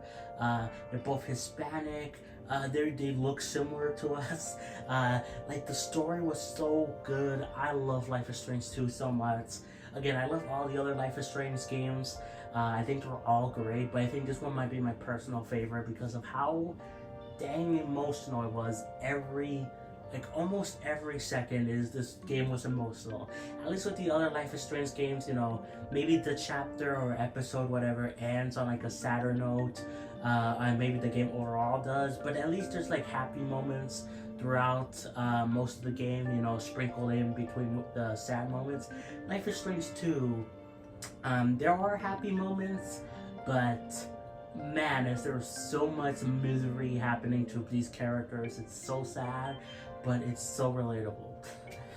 I love this game so much. I'm gonna be doing a whole dedicated video on why I love the Life is Strange games once I finish True Colors, but yeah, so good. Grand Theft Auto 5, funny story, this was added to PS Plus recently, but I actually bought this game physically for my PlayStation. It was $20, I got it, I played it for a little bit, I thought it was fine, but I had to sell it. I talked about this before, like, especially the last collection video. I talked about how we had to sell all my physical games to even afford like an Xbox, for example. And I decided to sell Grand Theft Auto 5 because I'm like, oh, I like it, but it's not, I don't know. And plus, it was on Game Pass, so I'm like, oh, I'll just play it on Game Pass, you know. And that's actually where I downloaded it on Game Pass because it was there for a little bit. But mostly it was my brother actually playing it. He played more hours than me, so but he played it. But then I found out that that they were removing it from Game Pass, but this was coming to PS Plus, so I decided, you know what, I'll just download it on the PlayStation, and I will play this again more at some point. But again, this is mostly my brother's game that he plays, so yeah, but I do want to play more of it because I did like it a decent amount from what I played, you know, and I haven't touched online at all. Okay, so these are the monthly games I am a little bit more interested in. We got Sable, I don't know anything about it, I don't care. But 2K Drive, Lego 2K Drive, and Power Wash Simulator, I want to play these games at some point, and they were monthly games. This is probably the best month since I joined PS Plus. You know, I think the first month was the best month, at least one of the best months when I joined PS Plus. So that's cool. And then these games are like the second best probably. But I want to play these games at some point. I just don't, you know, I need time, all that stuff. But yeah. We got the Spider-Man games, Miles Morales, and the first Spider-Man. These are my only games besides Astro's Playroom, which we'll talk about. that I have platinumed. I don't care about platinum trophies. I like getting trophies. I'm a big fan of trophies in general. Achievements. I hope Nintendo adds them for the next system, the Switch 2. Come on, put achievements in Nintendo. But I don't know why people hate on trophies so much, but at least with platinums, I can understand that because, you know, I don't really care about going for 100%, especially nowadays with games. I used to, now I don't really, except for these two cases where I love these Spider-Man games. I want to get Spider-Man 2 at some point. Hopefully it either comes soon to PS Plus Premium, or, you know, I can find it for cheap somewhere physically. But I love these two games. I actually played Miles Morales first. I didn't 100% it yet. And then I got to Spider-Man, the first one, because what I decided to do was, this is not on PS Plus. This was technically the PS4 version, but the PS5 version is not. So what I did was actually, I bought the deluxe edition for Miles Morales so I could get Spider-Man the first game. So I played through Spider-Man 1 that way, and then I loved it so much I platinumed it, and then I decided, you know what, screw it, I'm gonna go back to Miles Morales and platinum that too, because I wanted more Spider-Man, and now I have no more Spider-Man because I can't afford Spider-Man 2. But yeah, I love these games. I can't wait to get Spider-Man 2 at some point. Yeah.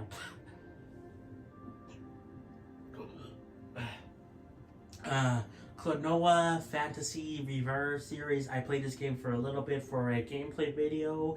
I was looking at this game for quite a while, either on Switch originally, then I was looking at it on PlayStation, but then I saw I was so close to buying it. Before this was added to PlayStation Plus, I almost got it because it was like the cheapest on Switch, and I had money to spare. But as soon as, like, it was like a day before I decided I was gonna do it, I saw that they were adding it for the PS Plus collection. So I'm like, you know what, yeah, I don't care, I'm gonna wait for it, because I love what PS Plus Premium and even Game Pass. Even though I'm not the biggest fan of Game Pass, I prefer PS Plus Premium. That's just my opinion. But I love these subscription services because, again, they allow me to play games. With being honest, most of these games I'm never gonna replay again. You know, so I wanted Klonoa, but even if I bought it, I would never replay it again after I beat it. Some cases there are games I will, like, you know, Mario games are like classically able to be replayed endlessly. You know, most Nintendo games, in fact. But Klonoa and like many other games, they're just really good to just play, finish, and then move on to the next one. So yeah, I'm happy this came to PS Plus Premium, and yeah, I want to play more of it. Astro's Playroom, this is a free game that's included for your PS5. I won't talk about it much, but I love this game. I wish PlayStation made Astro their mascot like Mario is, you know. I feel like it could really be their mascot, along with Master Chief is for Xbox. Like, why isn't Astro PlayStation's mascot? I don't know, it feels weird, but I really like this game a lot. Very simple, very short, but very fun. I also got the platinum for this game because it was so easy. But again, it wasn't my first platinum. Technically, my first platinum was wait.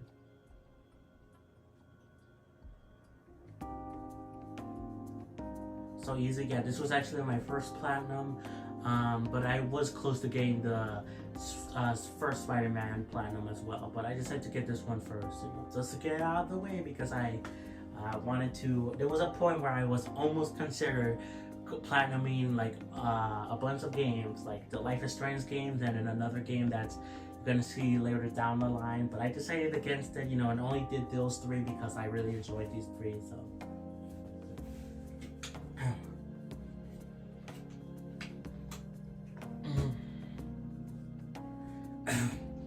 We got Fortnite here. I had it downloaded. I am going to download this again at some point, probably when they re-add what's it called? the OG mode, you know, where like Fortnite OG. I really enjoyed Fortnite OG. I played a lot of Fortnite on my Switch a lot, especially Batman Return to Arkham Asylum got installed. Cool. But yeah, I played a lot of it on Switch, but it just took up too much space. I decided to delete it.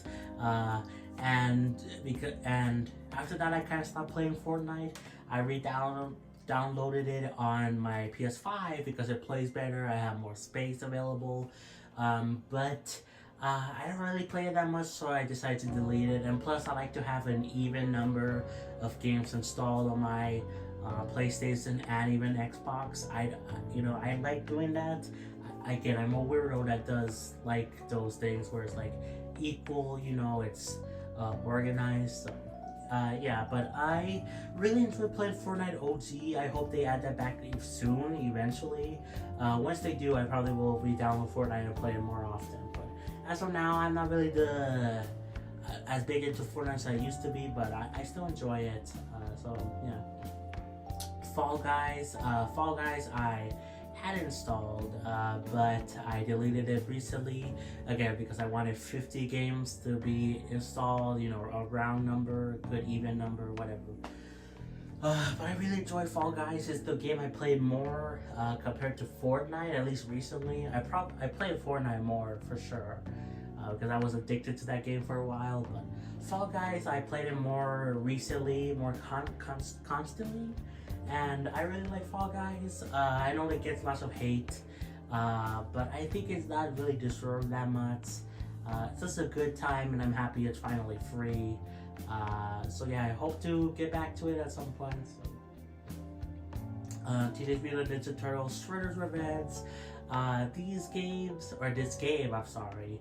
I say these games, but I meant this game, because I bought the DLC for it as well. I'm really happy this was on PS Plus.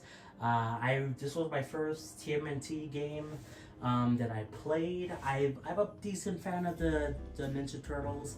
I grew up watching the 2012 show. I went back and watched some of the 2003 show. But I really enjoyed the Turtles, and it was cool to see this game because it looked fun. I've heard great things about it when it first came out, and I'm happy I got to play it finally, and I got the DLC as well, which was not included on PS Plus, which was only like $8, which I'm fine with. It was a fun DLC. I beat it, and that was enough for me. I could have gotten 100%, but again, I don't really care about that.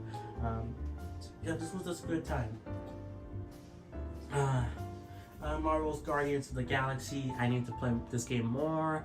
I played it for a couple hours now. Really like the game. Actually, it feels like this is the game that probably people agree this should have been like what Marvel's Avengers was. Even though I do like the Avengers game, I do like Guardians of the Galaxy, I think, a little bit more.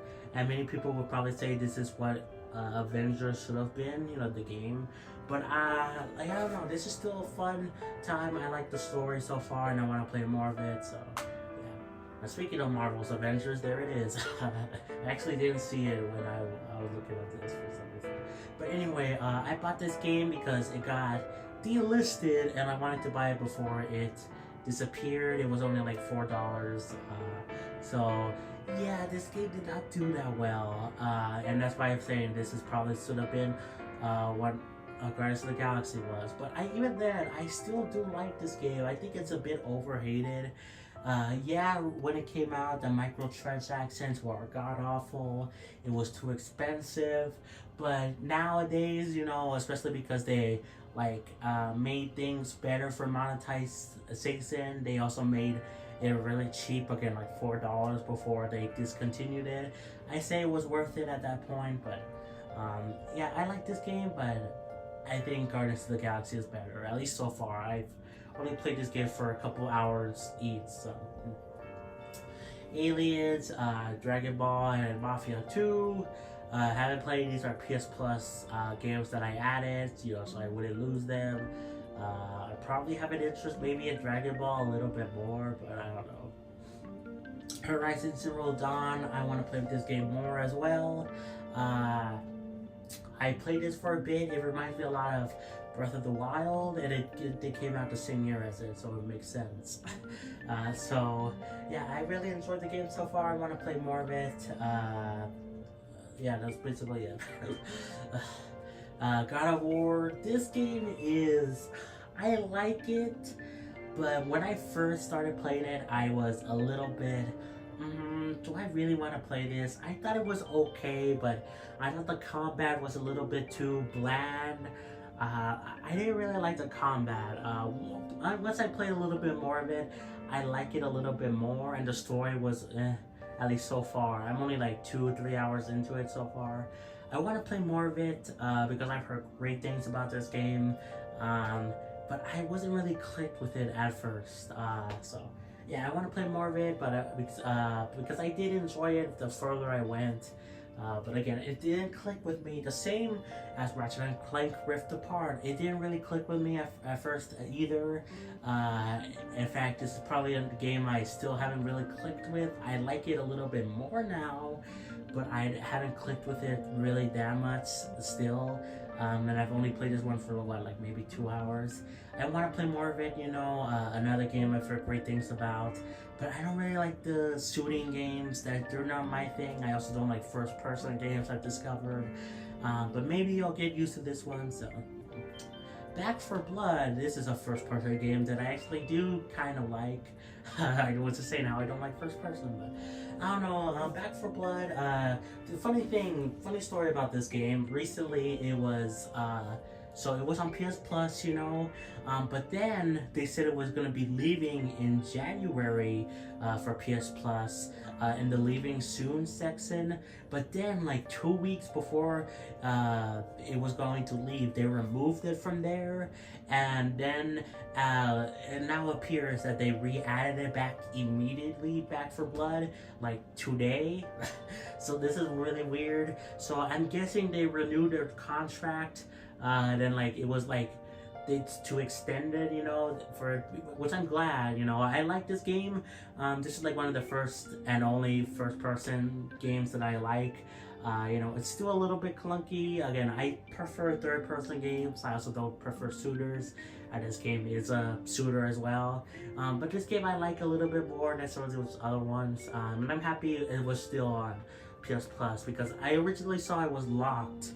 And I deleted it off, but then I saw they re-added it, so I'll re-download it. In fact, right now you can see, yeah, it's queued for download right now. So, in fact, what is downloading right now? Why is it start download? Why is that? Why is there? Hold on. There's something in the settings somewhere. Wait, hold on. I'll be right back. Okay, I'm back. I don't know what happened there. I tried to do something like because it's clicked on that like it should be installing, you know, the games, but it stopped. Did it stop? Oh no, it's not. I don't know why it stopped. It usually continues, so I don't know what's up with that. I clicked the thing to like turn it off, the updating automatically, and then turn it back on, you know. Do that classic thing, but anyway, that's besides the point. But yeah, this is an exception to the games that I dislike, and I'm happy they kept it for PS Plus. Life is Strange Before the Storm. I really did enjoy this one. Again, I love all the Life is Strange games. This is the first game made by Deck 9, right? The new studio behind Life is Strange. Before it was I don't know how you say it, but yeah, this was the first one developed by them, and I think they did a pretty good job. I like this game a lot. I think I prefer the first Life is Strange game, but this game is still good. So, you know, speaking of the first Life is Strange game, there it is. Great game, classic.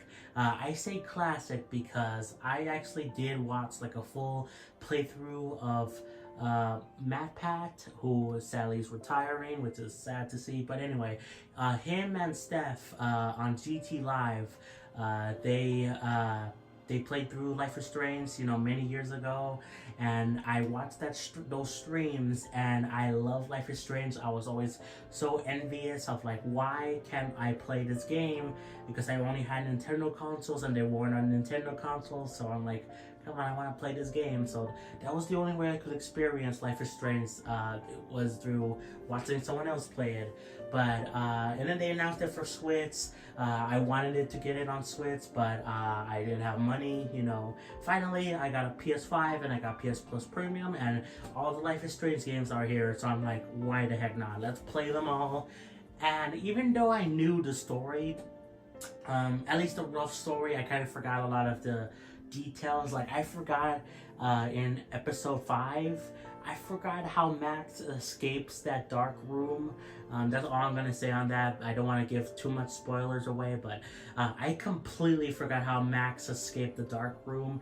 And when I saw it there, my reaction was like, what the heck? I don't remember this at all. This is crazy.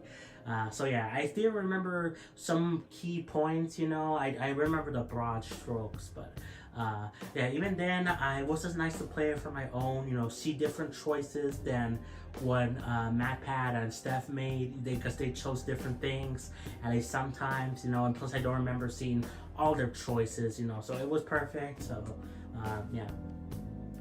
Hawkeye Star Rail, I played Genshin Impact a little bit, and this is made by the same people.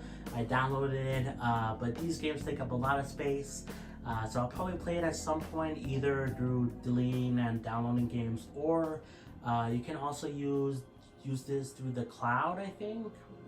You can play this through the cloud, through like streaming. So yeah, maybe I'll do that. But yeah, I haven't played this game yet, but it's made by the same people as Genshin Impact, and I like Genshin Impact, at least the little I played. So. Super Meat Boy Forever. This is a sequel to a game I still haven't beaten yet, and I bought it because it was on sale for $2, the same as Super Meat Boy, which is down here. Once I beat Meat Boy, Super Meat Boy, I'm going to get to this game, but yeah, both cheap, so I figured why the heck not. Detroit Become Human is one of the other games I consider platinuming because of how much I love this game. This game is also amazing. One of my favorite games, probably, maybe ever, at least on PlayStation. This game is so good. I love it a lot. I love the Life is Strange games, but this one takes it a step beyond. At least I think it's equal to Life is Strange 2. You could argue maybe it's a bit better. I would agree to some extent in some ways. But this game is still really good. It's like the same thing where you have to make your own choices. Really happy this is on PS Plus Premium as well. And yeah, I was considering platinuming it, but it would just take a lot of replays, a lot of playthroughs of the game, and I didn't really want to do that because I would see some of the same things again and again. But I really love this game still. Genshin Impact, talk about this a little bit. I played it for a bit, liked it, I deleted it because it took up like 80 gigabytes or something, I don't know. Okay, there we go. So I guess Hawkeye Star Rail, you can stream it, but this one you can, so maybe I'll stream this one, you know, because I find streaming games, you know, I streamed a little bit of PS3 games, and I had not that many issues with it, so you know, maybe I'll stream this game because it just takes up too much space. The Callisto Protocol, Farming Simulator 22, and Wild West Definitive Edition, another PS Plus games I have, but I haven't, you know, played. I have probably the most interest in the Callisto Protocol, but like, I don't know if I'll ever play it, or if I do, it's gonna be way down the line, so. Death Stranding. This game is very controversial. I actually at first really liked this game. Now I still like it, but I'm a little bit getting toward the point of, oh, I don't know, man. Because I don't mind the walking, the traveling, all that stuff, and the story is very intriguing. I want to know what happens. But the thing I don't like is the backtracking, like, especially if you forget something and then you have to go all the way back to get it, you know. I wish you didn't have to do that, you know, like, but at the same time, it kind of adds to the feel. So I don't know. I like this game a lot when actually, now I just like it, you know. Maybe I'll grow to either dislike it or like it more again. But so far, I have enjoyed it, and again, the story's intriguing. It's scary at times, you know, with those, there's like the shadow things or whatever that come when it's raining. I don't know. I forgot what it ETs, not ETs, I forgot what they're called. But I enjoyed the game so far. I don't want to play more. So, Kingdom Hearts HD 1.5 plus 2.5 remix. I need to play more of this game. This is actually a collection that includes like 6 games, you know, Kingdom Hearts 1, 2, the games in between those games. So yeah, I want to get through all the Kingdom Hearts games because I've heard great things about them, but again, they're just too long, too many series, too many games, too many games in the series, too many games in other series, so I figured why, you know, I'll get to it at some point, but you know, there's like other games I need to get through first, so. Disney Afternoon Collection, I found out this game recently. I didn't even know it existed, but I wanted it so bad because it had, you know, DuckTales, also some of the other classic Disney games, and I bought it, played it for a little bit, only an hour, and I will definitely play more of it at some point, because I do want to play through DuckTales specifically, and I like the other 2 games, the Chip and Dale, I think, and Darkwing. I think the Tailspin one, I didn't really care about that game, but I don't know, but I will play more of it, so. Pac-Man World Repack. I want to play more of this game as well. Really enjoyed what I played. Played it for probably like an hour, 2 hours maybe. And yeah, I hope they bring back more Pac-Man games, you know, bring back Pac-Man World 2 and 3, that would be cool. But I so far enjoyed this game and I want to play more. Bayonetta, haven't played yet. I bought it on here because it runs better than on Switch, and it was cheaper, you know, because Nintendo games rarely go on sale. So I decided to buy it on here, you know, and I do want to get to the Bayonetta series at some point. You know, start off with this game, get to Bayonetta 2, 3, Cereza 2, like the spin-off game or whatever. But yeah, I'm gonna be playing this at some point. In fact, this is one of the games I did a poll on. You could still vote on the poll, but of games that you would like to see me play. The one that won, that was the most voted on, was Resident Evil 4 actually. I didn't talk about this there, but when we passed it. But yeah, we played that game first on the stream. Next is Twilight Princess. And the runner-up after that is Sonic, and I think Bayonetta is tied with it. So if you want to see Bayonetta before Sonic at least, then there you go. So yeah, I want to play it at some point. Super Meat Boy, played this game for a bit. I enjoyed what I played, 3 hours. It's a bit challenging, but it wasn't as challenging as I was expecting. People always say, oh, this game is too hard, this and this. This game is challenging, but I think it's fair. I've encountered, you know, some bull honky games, difficulty and stuff, many times, you know, because I play a lot of games. But I think this one was more fair. So I don't know why people say, like, it's so hard. So I don't know. But I'll play more of it at some point. I keep saying that a lot, but I mean, so many games, so little time. Star Ocean First Departure R. This is the first remake. The second remake is the Second Departure R, or whatever. Whatever. The one that came out in 2023. I've only played this one for 25 minutes, but I actually enjoyed my time playing it. I want to play more of it. In fact, as you can see, I downloaded all the other Star Ocean games that were added to PS Plus. I want to get through the series, you know, because I've heard great things about it. So yeah, I can't wait to finish this one or play more of this one and then eventually get to the other ones. So. 13 Sentinels. I really like this game actually. It's about like 13 different characters. I really like the the dynamic. It feels sort of like I guess because it's made by Sega, it kind of feels like a sort of like a Persona game in a way. But I want to play more of it. I really was intrigued from what I played. I really I want to play more, but again, so little time. Near Replicant, I played this one for 40 minutes as well. I want to play more of it. I didn't know that. I'm gonna download this. I didn't know there was a free thing. Cool. Anyway, you just saw me do something live. But yeah, I'm really happy they added this for PS Plus as well. I hope they add Near Automata. That would be cool because I've heard great things about that one in particular. But this game I'm happy because this is like the first game, right?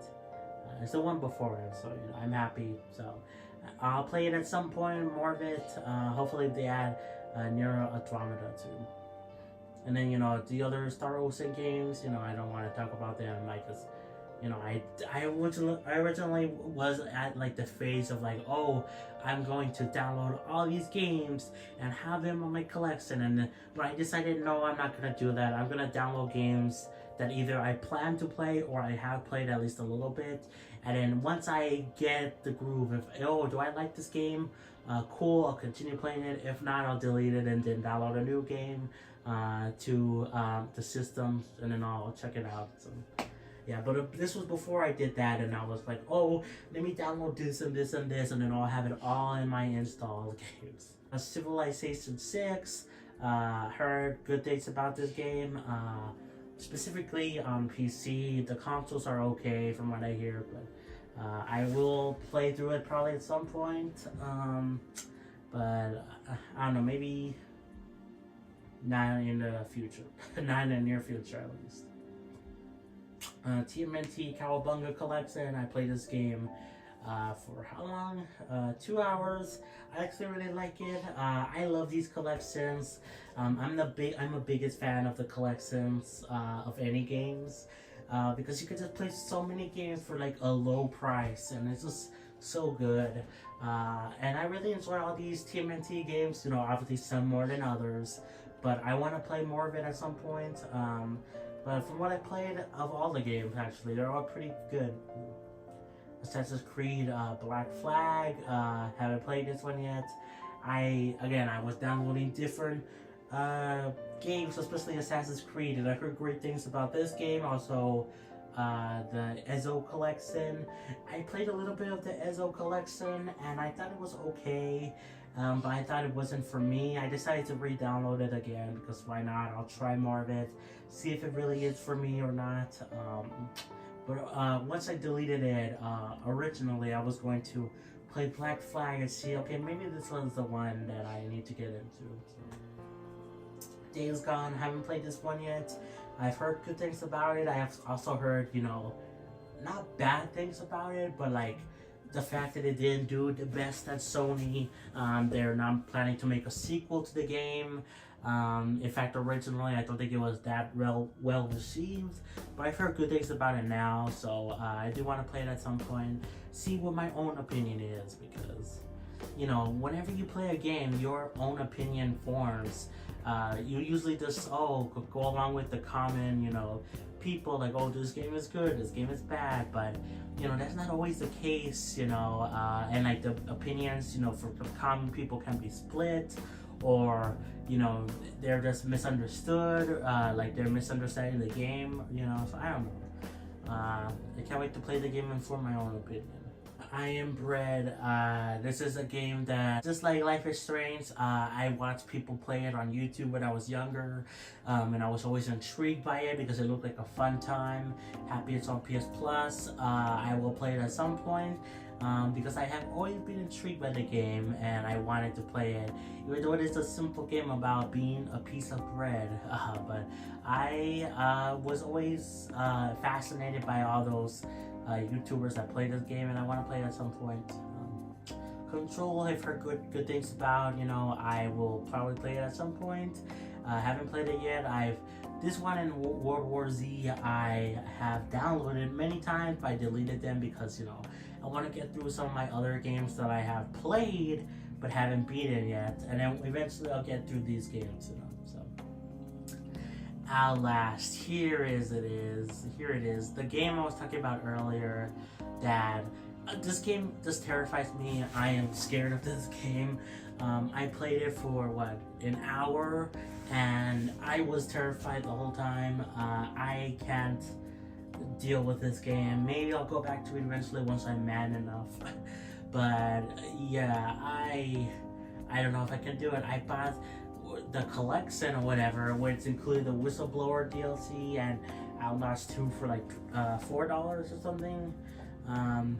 And I don't regret it, but I just feel so scared when I play it. So maybe I'll download it at some point, but re-download it at some point. But anyway, Lego City Undercover. This game was actually recently added to PS Plus, but I bought it before that because it was part of. It was on sale for like $3 or $4 or something. I have played this one for a little bit. I want to play more of it because what I played is a really fun time. I really like the game so far. It's basically Lego GTA. So, you know, I don't know. I'll play more of it at some point. So, Unravel. I have this game and Unravel 2. I am part of another bundle collection thing. I have played this game. I thought it was okay. A little bit too easy for my opinion. But maybe I just need to play more of it. Maybe it will get a bit difficult. I don't know. Maybe I'll just enjoy it more. But let me play it for a little bit. Same goes for Doom. I played this game for how many? For like 40 minutes. Is it gonna sell? I guess not. Well, whatever. I played this game for like 40 minutes or so.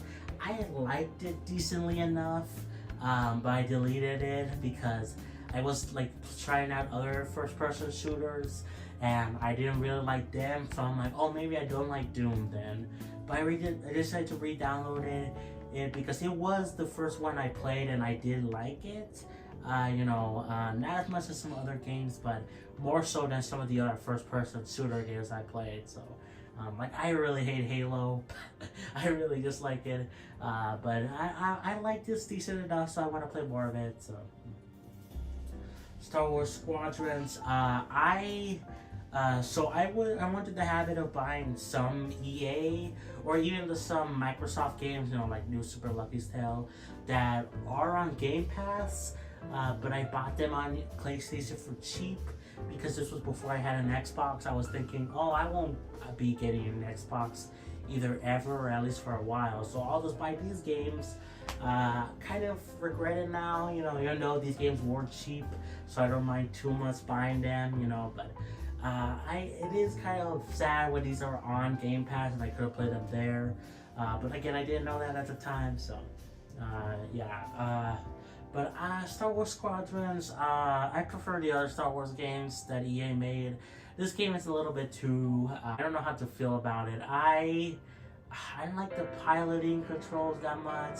I will play more of it to maybe get a better feel for it, but I don't know. I like the other ones more. My God.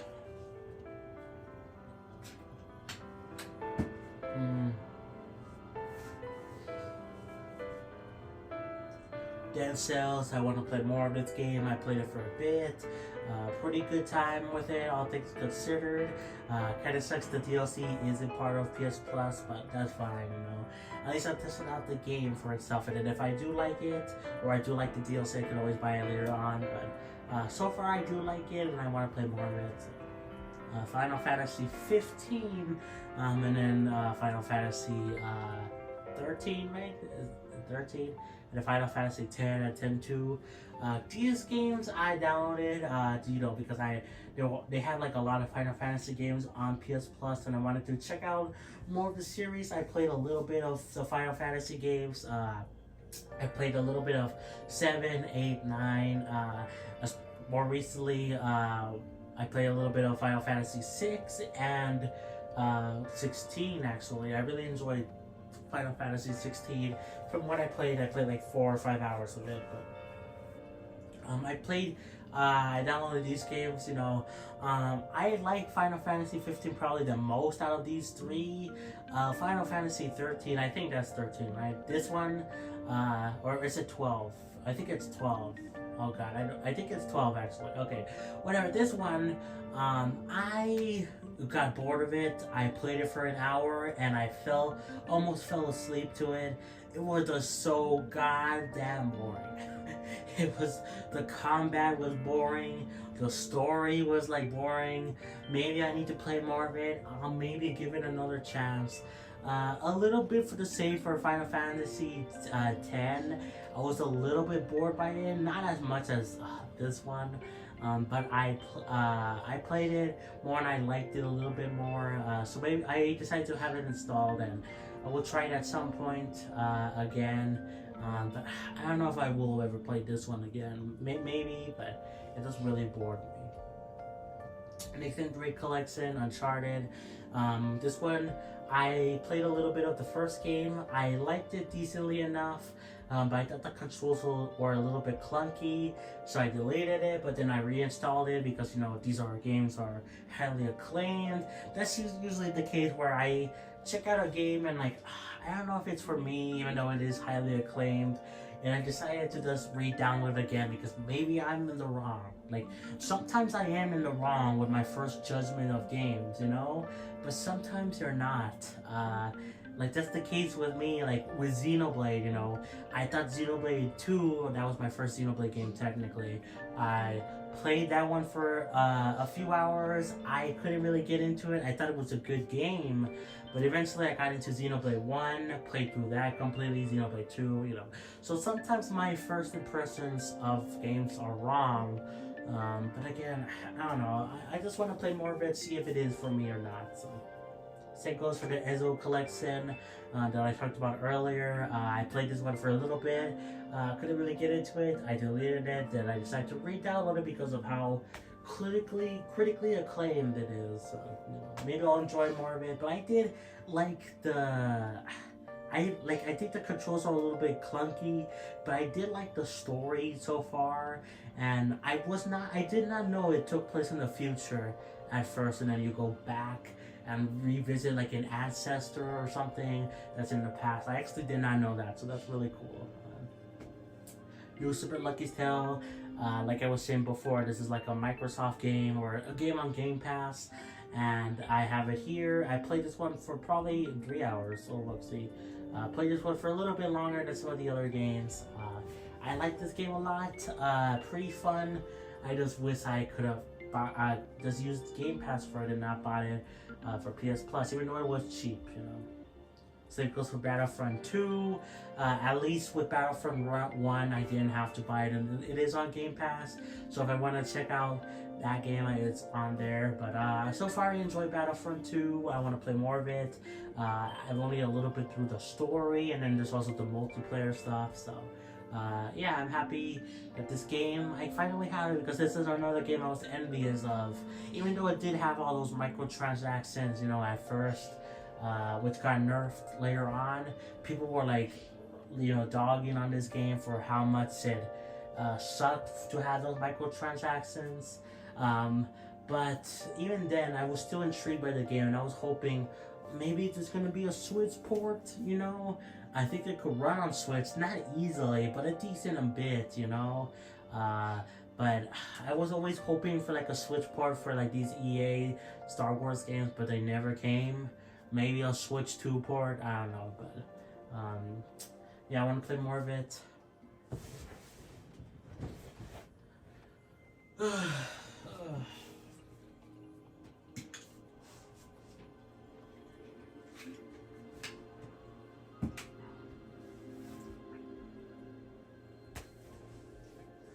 Final Fantasy VII Remake. This is another Final Fantasy game that I have installed, and I actually played this one quite a bit. This is probably the game I'm gonna finish before the other Final Fantasy games. It's technically the shortest, I think, because Final Fantasy 15 is probably longer.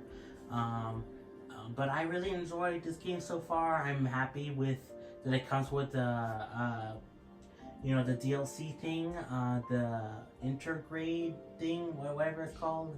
I'm happy for that. Part of me does want to, I'm gonna get a Rebirth at some point, a sequel to Final Fantasy VII Remake. But part of me wants to, like, buy it now, even though I'm probably not going to. But I want to beat this one first, and then maybe at some point I'll get through Rebirth if it gets added to PS Plus, or I just buy it on my own. So yeah, because there is you can buy this game and then also have Rebirth for like only $70, which is a pretty good deal in my opinion. But Super Monkey Ball Banana Blitz HD, I don't like this game. I think there's some points where it's good, but I played this game. It was a cheap enough game, like $8 or something. I decided to buy it because I was curious. I like Banana Mania, so I wanted to play this game. I played a little bit of Banana Mania, and I wanted to see this game. I knew it was controversial, especially on Wii because of the motion controls, but this game, it like ranges between being stupid easy and being stupid difficult. Like, it's like a flip-flop of what level you're gonna get. Like, you would think some levels at the beginning are the easiest, and then later on they get harder, but that's not always the case. Some levels at the beginning are hard, and then some are easy, and then vice versa for like the end stages. Yeah, this game is, I don't think it's that good. I think there's some good parts to it, but the boss battles, why are there why are there boss battles in a Monkey Ball game? And yeah, it's just so hard at some points, like unfair, at times. Cyber Shadow, I bought this game because it was on sale for I think maybe $15, or at least a little bit less than its usual like $20 price. And I really enjoyed this game so far. All ready to play Dark for Blood. I want to play more of it. I got this game on PS Plus and not on my Switch, for example, because I was really into the thing of, I would rather play all these games on my PlayStation because they all have trophies. And to some extent, I still feel like that. Like, I feel like I really hope the Switch 2 adds achievements, trophies, because I really don't like that. It feels like you're missing content when games don't have trophies or whatever, or achievements on Switch.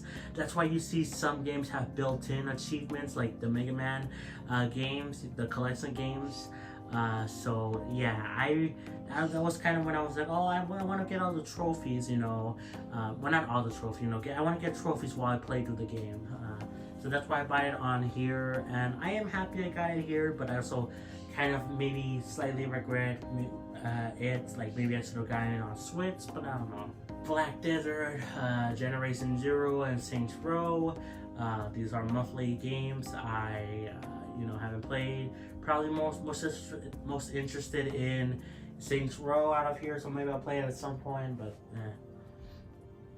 Elder Scrolls 5 Skyrim Special Edition. Funny thing, I downloaded this game and I played it for like 10 minutes and it immediately crashed on me, so I decided to not play this game again. Maybe I will decide to play it again at some point. I just had a bad experience. But again, this is a first-person game. I wasn't really on board with it in the first place. But again, within the first 10 minutes of the game, it crashed on me, and I did not want to play it.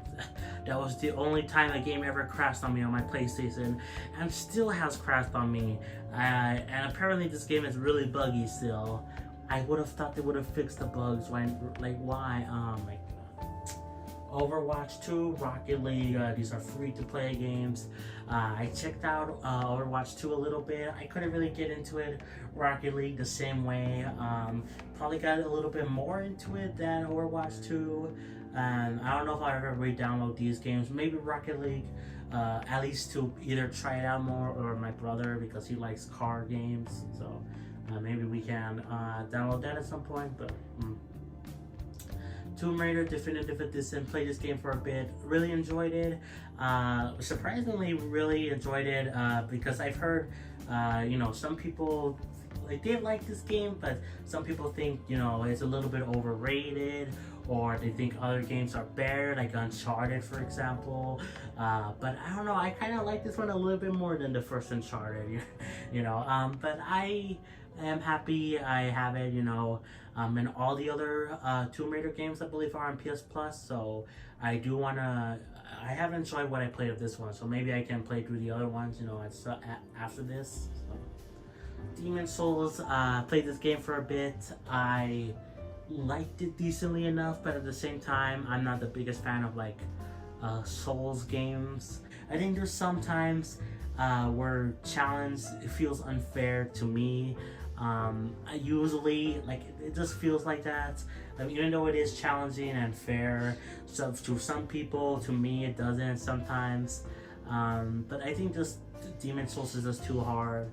Maybe I'll get back into it, but I don't know. Dreams is a great game. This was actually a PS Plus monthly game, and also it was added for the PS Plus collection. I don't know why you would do that, because I feel like it's going to stay on PS Plus forever, but whatever. Anyway, I really like Dreams because it's basically a level creation game, but you could create anything. Think Mario Maker, think Game Builder Garage, think like any creation game, but on a bigger scale. That is Dreams. You can create official Mario games. You can, well, not official Mario, but you can create Mario games that look like official ones. I played a game on Dreams that it literally did look like the NES Mario.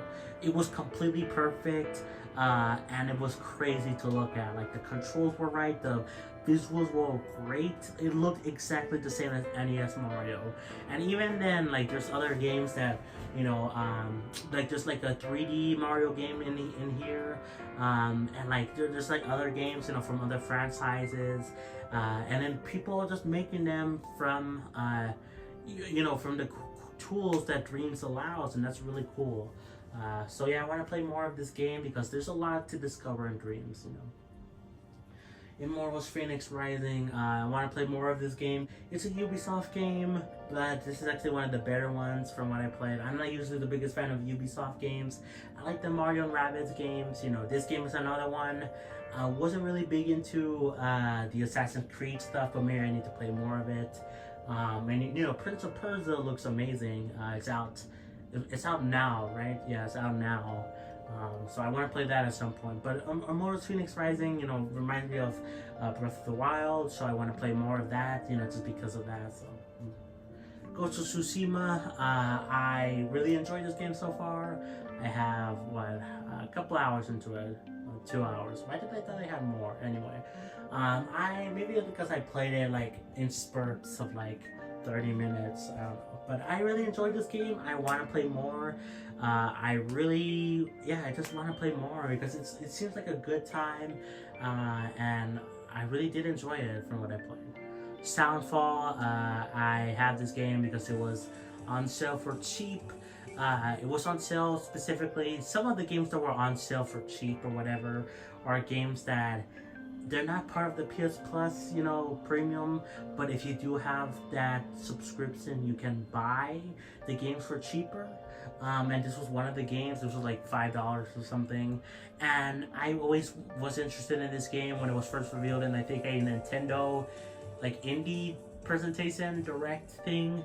I was interested in this game, and I so far like it. I just gotta play more of it. Metro 2033 Redux.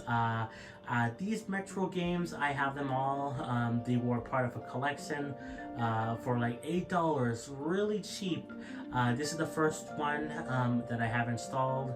I played it for 40 minutes, and so far, even though it is another first-person shooter game, which I'm not the biggest fan of, I like the story so far, and the shooting kind of feels fun. So yeah, I want to play more of it and get through the other Metro games. Something the Seven Sirens, bought this game and when it was on sale. Need to play more of it. I barely played it. But when I played, it was pretty fun. So yeah. Outlast 2. I just talked about this game. Well, the first one and how I bought it through a bundle, which included Outlast 2 and then the DLC for Outlast 1. I probably will never play these games because I'm a wimp, but maybe if I do, it'll be way down the line. And then the other Metro games, Ape Escape, I want to play more of. This is a classic game that was released on PlayStation 1. I love these classic games that PlayStation Plus Premium offers. Like, they're so good. I hope they add more classic games and just more games in general that are first party Sony games. Like, where is Last of Us Part 1 remake and then Last of Us Part 2? I don't know. But there's also some, you know, classic first party games that are still not on here. So I hope they keep adding more. But I'm happy, like, basically I think all the Ape Escape games are here. I think 3 is the one that's missing. So hopefully they add that soon, but I really enjoyed this Ape Escape game and I want to play more of it and get through the other ones. So Tetris Effect Connected, I played this game to completion because it was like a story mode. I really enjoyed it. I like Tetris in general, so you know, I think I still prefer Tetris 99, but I think this game is still a really good Tetris version, you know, so I really liked it. But as soon as I beat the story mode, I thought, there was nothing else to really do. So, Castlevania Requiem, Symphony of the Night, and Rondo of Blood. I got this collection, which is weird that this is exclusive to PlayStation and is not available on the Switch. I don't know why. This should be a good fit for Switch, especially because I remember when this game was announced for PlayStation, and it was weird because this was like around the same time as when Simon and Richter, right, were revealed for Smash Bros. So why would you put the game on PlayStation and not on Switch at the same time? I don't know, but I enjoyed the collection so far. I need to play more, so. Spiral Reunited Trilogy. This is another game where I slightly regret getting, just because, for 2 reasons. One, it's an Activision game, and eventually those will be coming to Game Pass, and they will stay on there. So I spent like $13 or something for nothing. But also, I don't really like this game that much. I played it only for a little bit, like what, an hour or something? Oh, not even an hour, 34 minutes.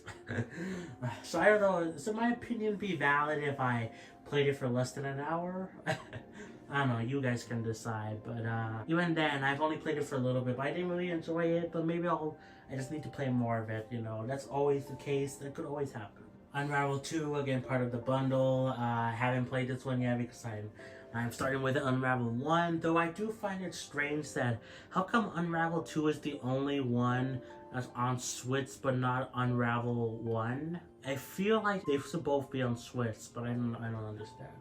Dragon Quest 11S, Echoes of an Elusive Age. I played this game for like an hour. I thought it was a little bit too easy to combat. I couldn't really get into it, and the story was kind of a bit generic for my taste. Maybe I need to play more of it, but for now I'm not, but you know, maybe I'll get to it maybe at some point. Curse to Golf, this is one of the games I was excited for when it was added for PS Plus, but I deleted it off because I thought I had a good time with it, a decent time with it, but you know, I was like, oh, I need to finish these other games, you know, but I think I did finish one game, so I decided to re-download this one, so yeah, but like I also deleted it again because of I wanted to play other games, you know, to completion first, but I also thought it was just okay. Like, it didn't live up to my hype from what I heard of this game, but it was still a good fun, so I just need to play more of it probably. 2 Point Hospital, I played this game a little bit and I did not like it, and I probably will never return to it. This was another game I was excited for, but this one went the opposite direction of Curse to Golf, and I don't really care about it. A little bit too, I like a little bit the management stuff, the management sim, but I hate how much you have to wait and wait and wait till something happens. I don't like that. So SpongeBob SquarePants Battle for Bikini Bottom Rehydrated, played this game for a bit. Another game that's I think a little bit too easy, but I mean it is a kids game. You know, it is a remake of early 2000s game, so I guess I could understand that, but maybe I need to get more into it because I've heard great things about Bikini Bottom, Battle for Bikini Bottom, so you know, maybe that's the issue. Sackboy, Big Adventure, this game is also too easy. I've seen some people actually say that this game is challenging, maybe towards the end, but like, I played this game for like what, 2 hours now or something? And or like 1 hour, it's close to 2 hours. The game is lying to you. I know it's closer to 2 hours, but I just think it's way too easy, man. Kind of mind-numbing at points, so maybe I need to play more of it, and then I'll see the challenge. But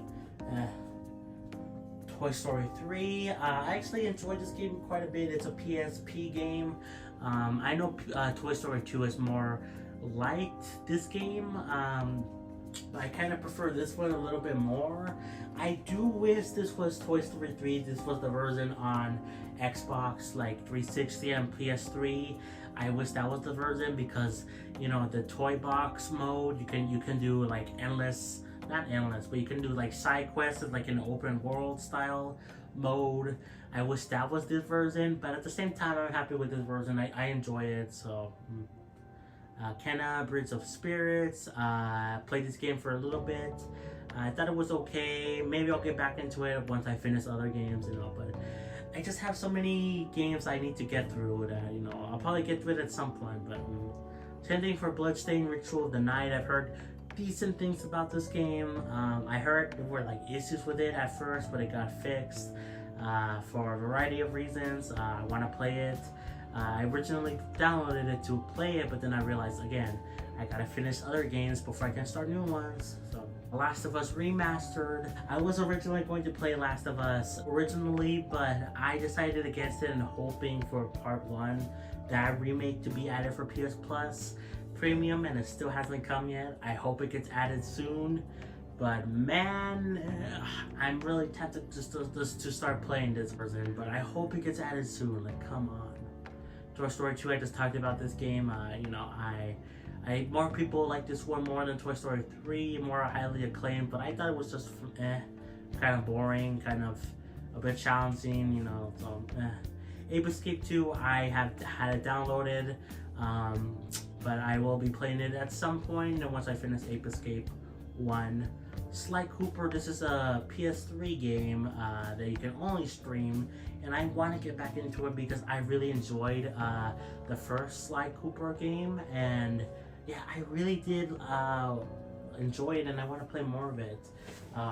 It is kind of sucks that you have to do it through streaming, but at the same time, the streaming is fine. I only had like 1 or 2 hiccups. And even then, they're kind of funny. I like the hiccups. I like a smooth experience, obviously, but the hiccups, like where it's like a little bit bumpy, it's kind of funny.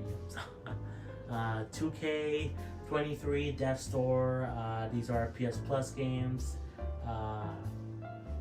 Yeah, I think, yeah, these two, along with Dreams, were the PS Plus games, you know. I'm interested in Death Store, besides, you know, I guess Dreams will be the one that I played. When these games were part of one of the months, but probably Death Store is the next one that I'm interested in. I want to play it at some point. I've heard great things about it. So, Human Fall Flat, I downloaded it. I didn't play it yet.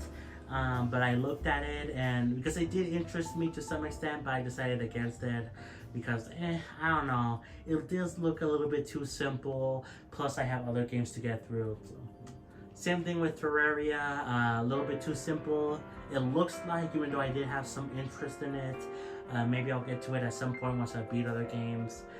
Same thing for Slam Rancher and Bug Snacks, South Park, Stick of Truth, Untitled Goose Game. Well, these games, you know, all these games here, you know, I had interest in and I downloaded them, but I decided, you know, I gotta play other games first, you know. So, and I don't really care about them too much. Untitled Goose Game, similar thing, but I was closer to playing this game just because I've heard, you know, great things about this one. Probably the most recently, and this was in the Nintendo Indie thing presentation, one of those. And I've seen many people play it, and I was close to buying it many times on Switch.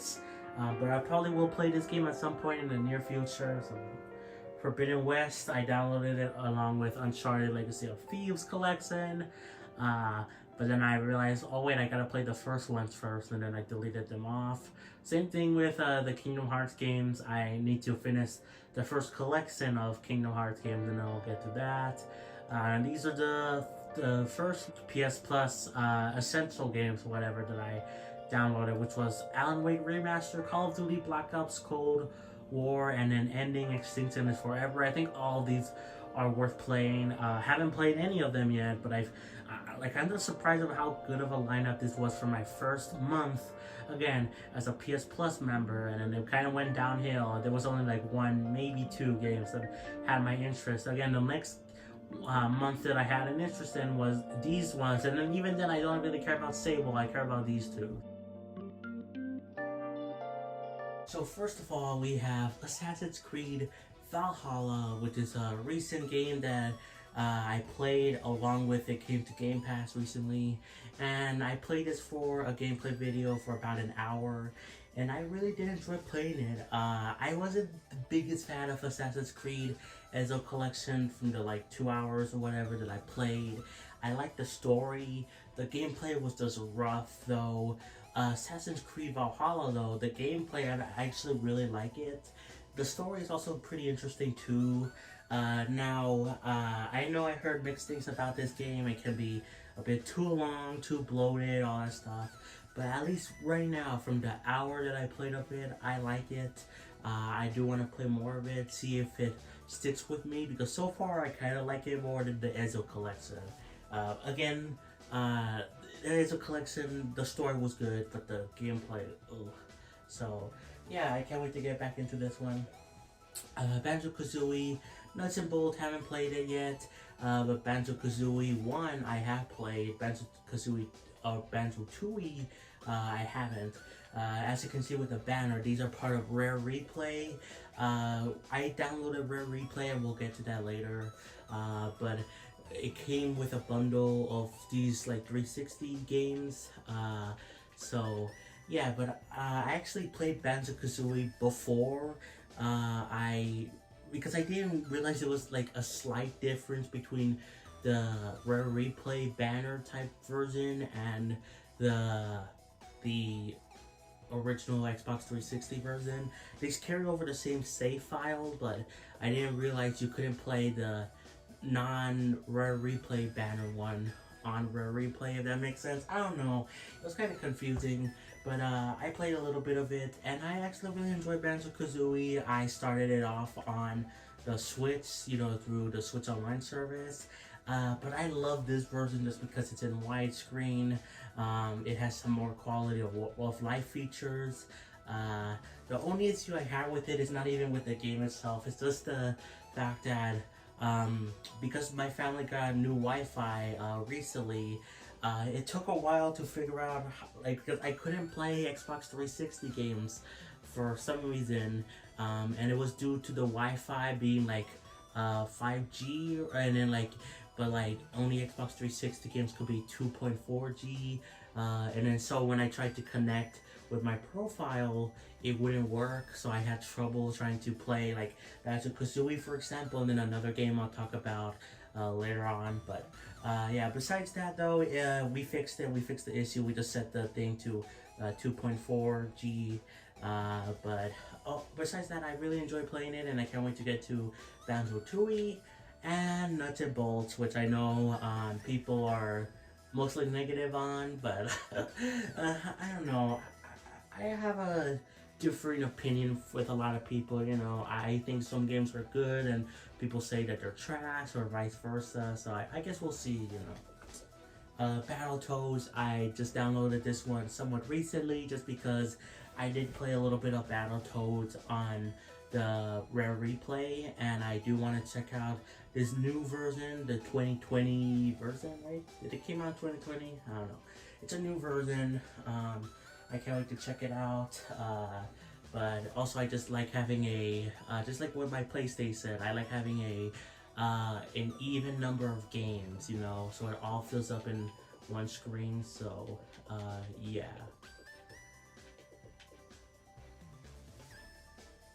But yeah, I haven't played it yet, but I'll get to it eventually. Disney Dreamlight Valley. Haven't played this game yet, but I have a funny thing with this game where many times I keep deleting it, re-downloading it, all that stuff. And it's just kind of funny. I keep deleting it because one, I haven't played it yet and I need to finish other games. But I keep really reinstalling it for the same reason, you know, I like the even number.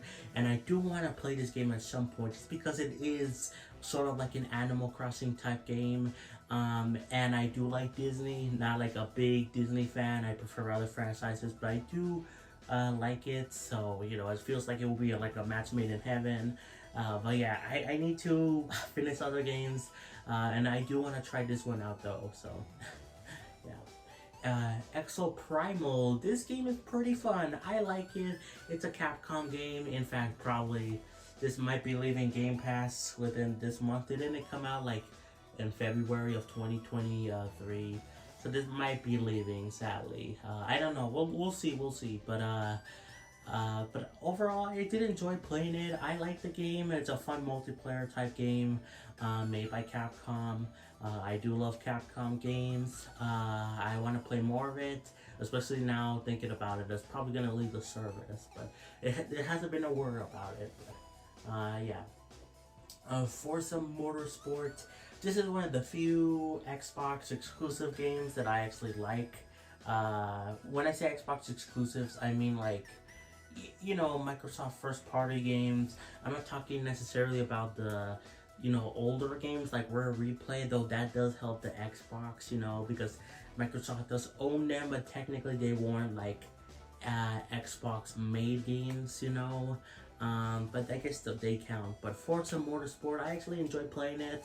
I only played it for like an hour and some minutes, but I enjoy it. I believe my brother also played it too for a bit, and I think he likes it. But yeah, I really did enjoy playing it, and I want to play more of it. So, Gears of War Ultimate Edition. I made a big mistake with the original version of this game, the Xbox 360 version, where I played that version for like an hour, and I didn't realize the Gears of War Ultimate Edition was a remake, remaster, whatever you want to call it, of that version. So yeah, I played the original version, got like a few achievements, and then I didn't realize it until I already started that, oh, I should have been playing this version first, you know. But besides that, I did enjoy playing Gears of War. I actually like it. Another one of those games, Xbox games, that I actually did like, first party wise.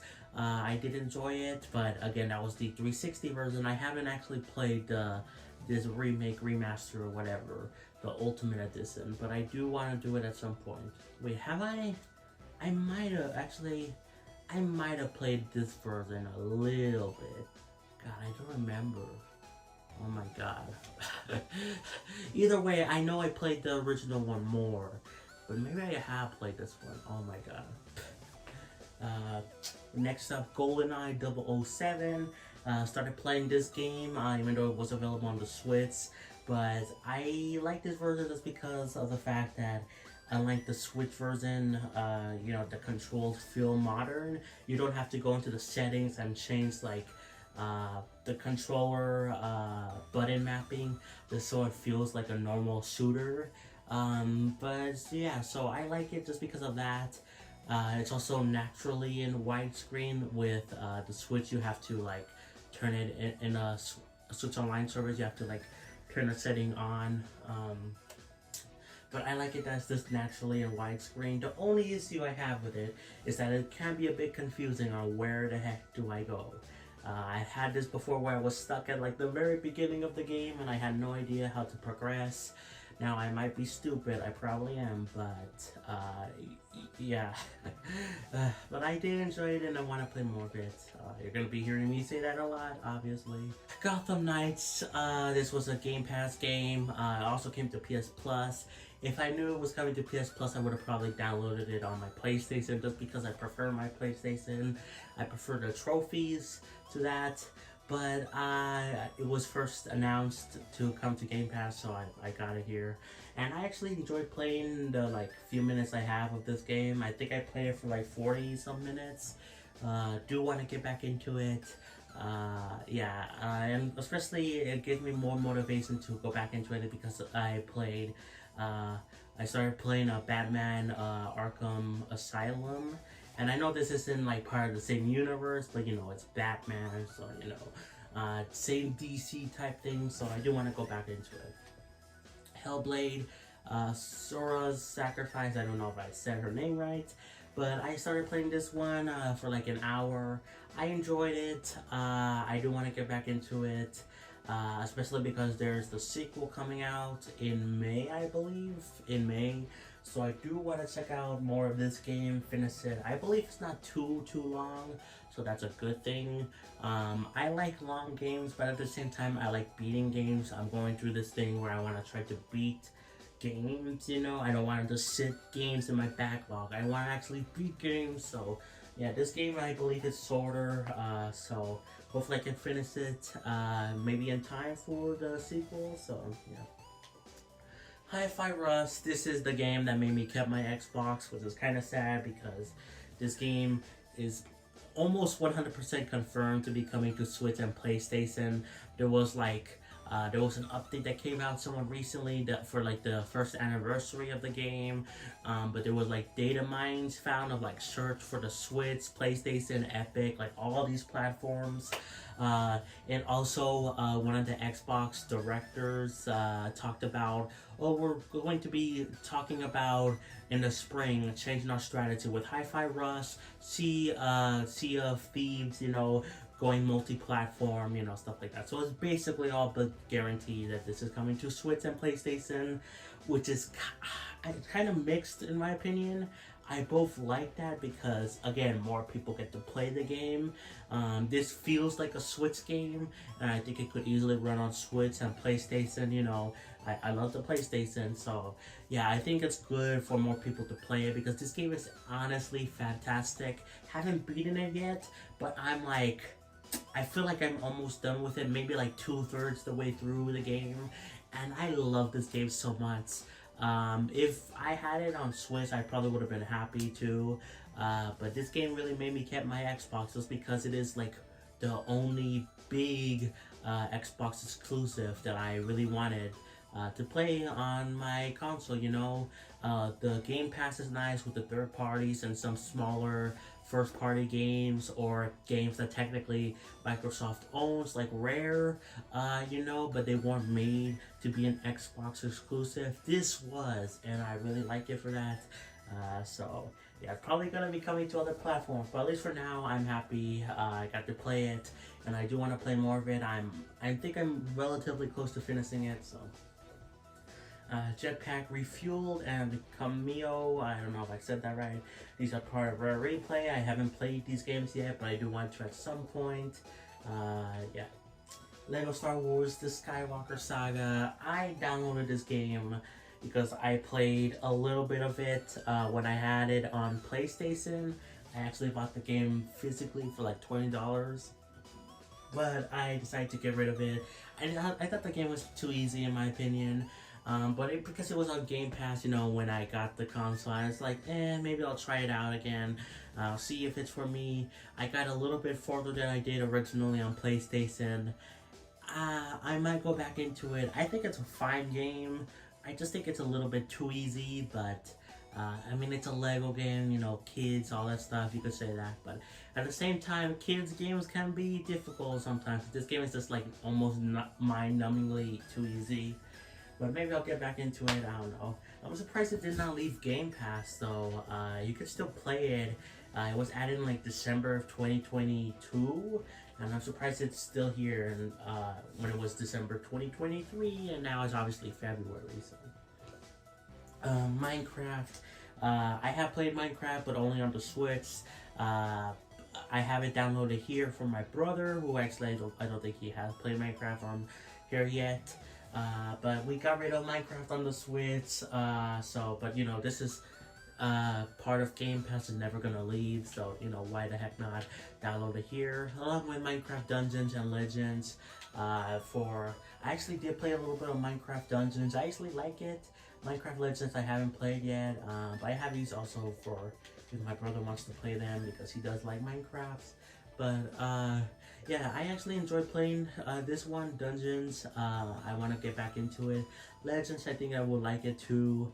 Haven't played again the Xbox version of Minecraft. I have played a little bit on the Switch. It's fun. It's decent enough. I don't know if it's for me, but you know. Ninja Gaiden Sigma, I think that's how you say that.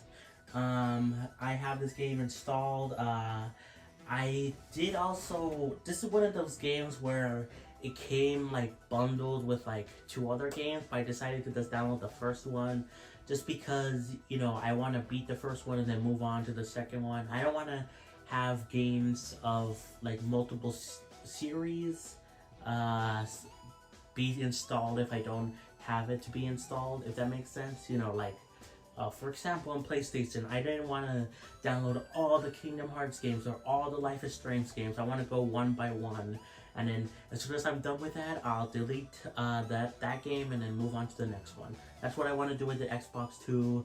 Yeah, but this game I want to play more of it. I say that so often, but it's true. I only played like an hour, but I did enjoy it. So yeah, I need to get back into it. Pac-Man Museum Plus. I really like this game. It's a good collection of different Pac-Man stuff. I really like just like greedy Pac-Man stuff in here that I can't remember the name of, but I really like those. I want to play more of it. This is another game I think is probably gonna leave Xbox Game Pass somewhat soon. I think it was added around February, March, maybe, I don't remember, of last year, so it's probably gonna leave, so I need to get back into it. So yeah. Pal World game preview. Haven't played this one yet. I installed it just because I beat one game, which we'll talk about towards the end of the video, but after I beat that game, I downloaded this one because it's very popular online, you know, Pokemon with guns. I'm interested in the game. I do want to check it out. It does suck that this version is like slightly not as updated as the Steam version, but hopefully it catches up soon. And it's not too far behind, so I think it'll be okay. But I'm glad it's on Game Pass here, and I can't wait to play it.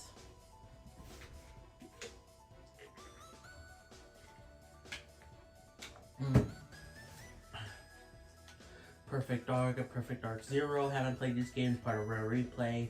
Though I think I will start off with Perfect Dark Zero just because this is a prequel game.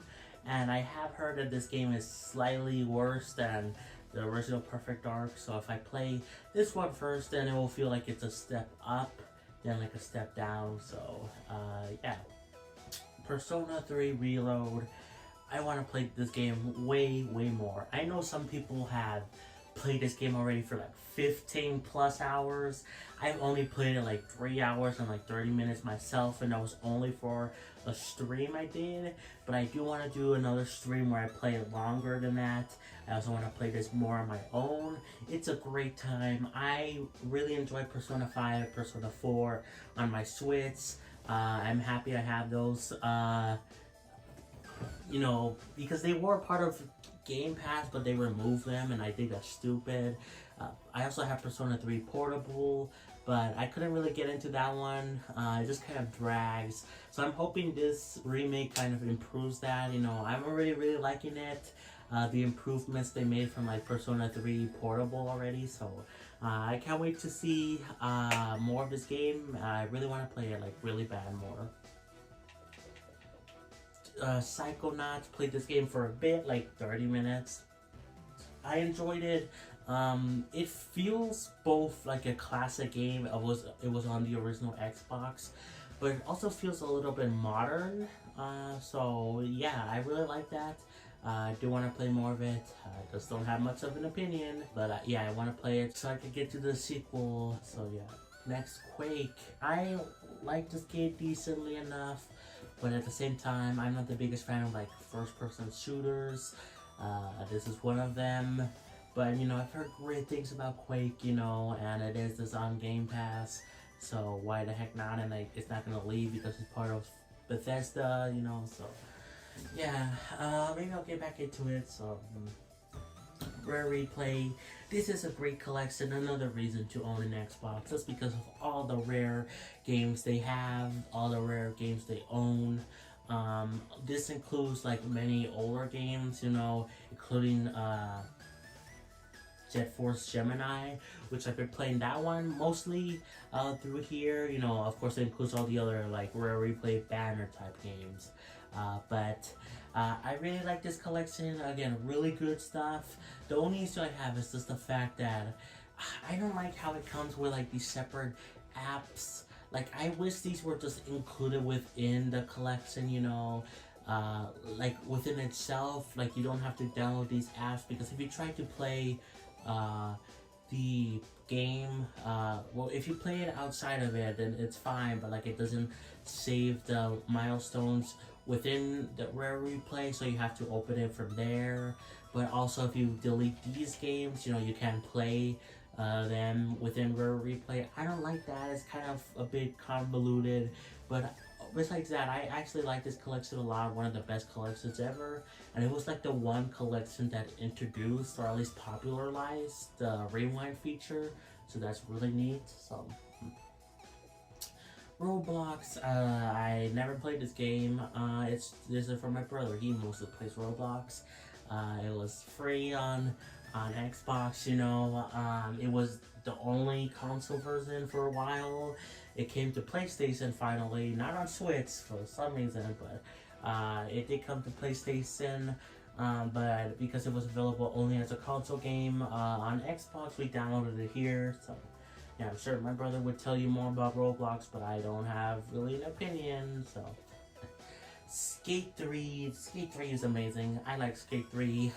Want to play more of it. I played it for like a decent amount of hours already. It's just a fun game. You could do challenges. You could just mess around if you want. Create custom characters. It's a great time, Skate 3. And I'm happy it's just part of Game Pass, you know, through EA Play. Really happy about that. So Sonic Adventure, haven't played yet, but I got it because it was really cheap, along with like the DLC thing, the battle thing for it. But Sonic Unleashed I have played, and I both like it and dislike it at the same time. I don't mind actually the nighttime levels, the Werehog levels, but they can drag out for a bit, and if you die, you lose a lot of progress, and that's annoying. The Sonic levels are amazing, you know. I don't like how you have to talk to so many people. I mean, I guess you don't have to, but I feel the need to talk to people in this game, and it kind of drags it a little bit more. But overall, it's a fine game. I like it. I like playing it. I'm glad I bought it for $15. Plus, I bought all the DLC just because, why not? So yeah. Soul Hackers 2. This is another game that's probably gonna be leaving Game Pass somewhat soon. Again, I don't know. They haven't announced them yet. Because I think it came out around maybe March of last year. I don't know, but yeah, I played this game for a bit. I like it. It reminds me a bit of Xenoblade. Like lots of similarities between like Pyra, Mithra. The guy character kind of looks like Rex. There's like also stuff with like there's like multiple other things with like Xenoblade there, and I like that. So I do want to play more of it. It is annoying that this game has like Day 1 DLC, which is like a prequel thing, but that also connects it to Xenoblade because the DLC is called The Lost Numbers, you know, Xenoblade 3. So so yeah, I want to play more of it. Tell Me Why is a game I haven't played yet, but I haven't installed just because of the fact that this is made by Don Mondo. I don't know how you say their name, but the Life is Strange original developers. And this is basically, from what I hear, a Life is Strange game without the power thing involved. Where every Life is Strange protagonist has like either time travel, telekinesis, emotion-based powers. This doesn't have like any power-based things, but it's basically another Life is Strange game without the name. And I do want to play this game as soon as I'm finished with True Colors.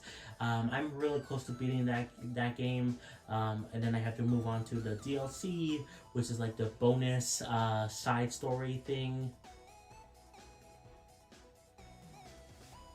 The bonus story wavelengths for Steph, which is gonna take like 3 hours. But as soon as I'm done with that, I will be playing this game. So yeah, really excited about that. So Tunic, played this game for a bit.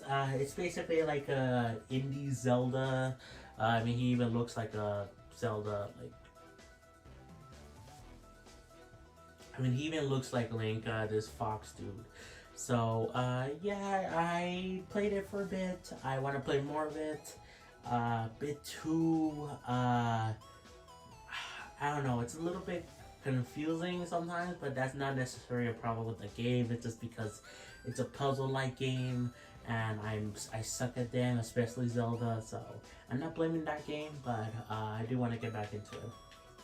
Vampire Survivors is a good time. It was part of Game Pass. It still is, but it's also a really cheap game, so I probably will just pick it up once it leaves Game Pass if it does. I actually have bought in like almost every DLC except for the Among Us one. I haven't bought in that one yet, but I will be doing it probably sometime in the near future, maybe even this month. But yeah, I really enjoyed playing this game. It's a bit simple, but that's what makes it kind of fun, and I'm just happy it's part of Game Pass. But even then, it's just really cheap on its own, like $5. So, Viva Pinata TIP.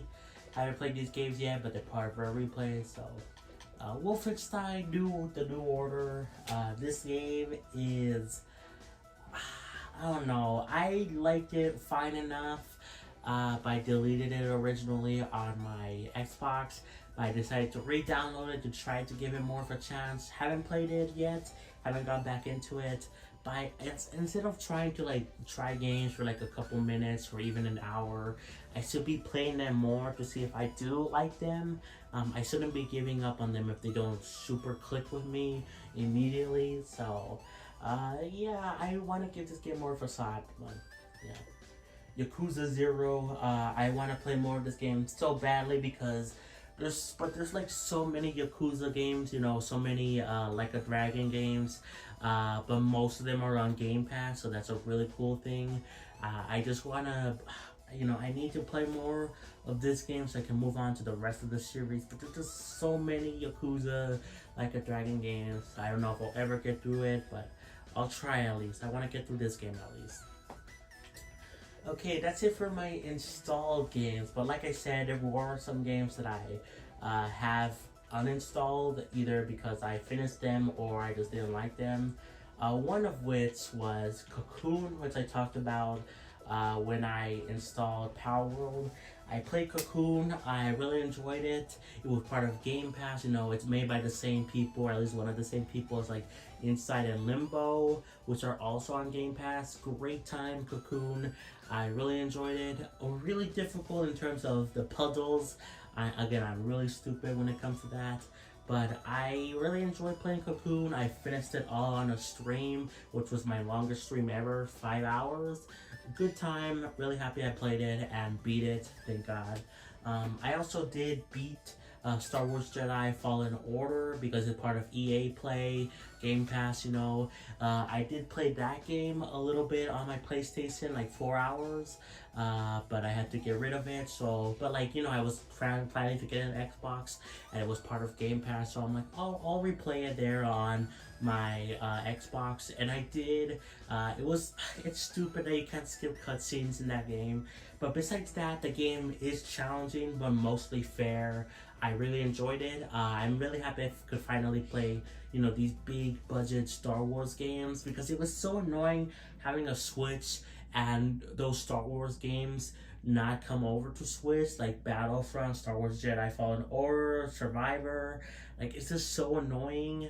But I'm happy I can finally play them now. So now, games I installed and played for a bit include a Halo Master Chief Collection and Starfield. I did not like those games at all. I had issues with Halo where I had the zoom on my controller, and because of that I didn't realize that it would interfere with the button inputs for like the shooting in Halo. So I was basically stuck at the beginning of the game until I could finally figure out what the heck to do.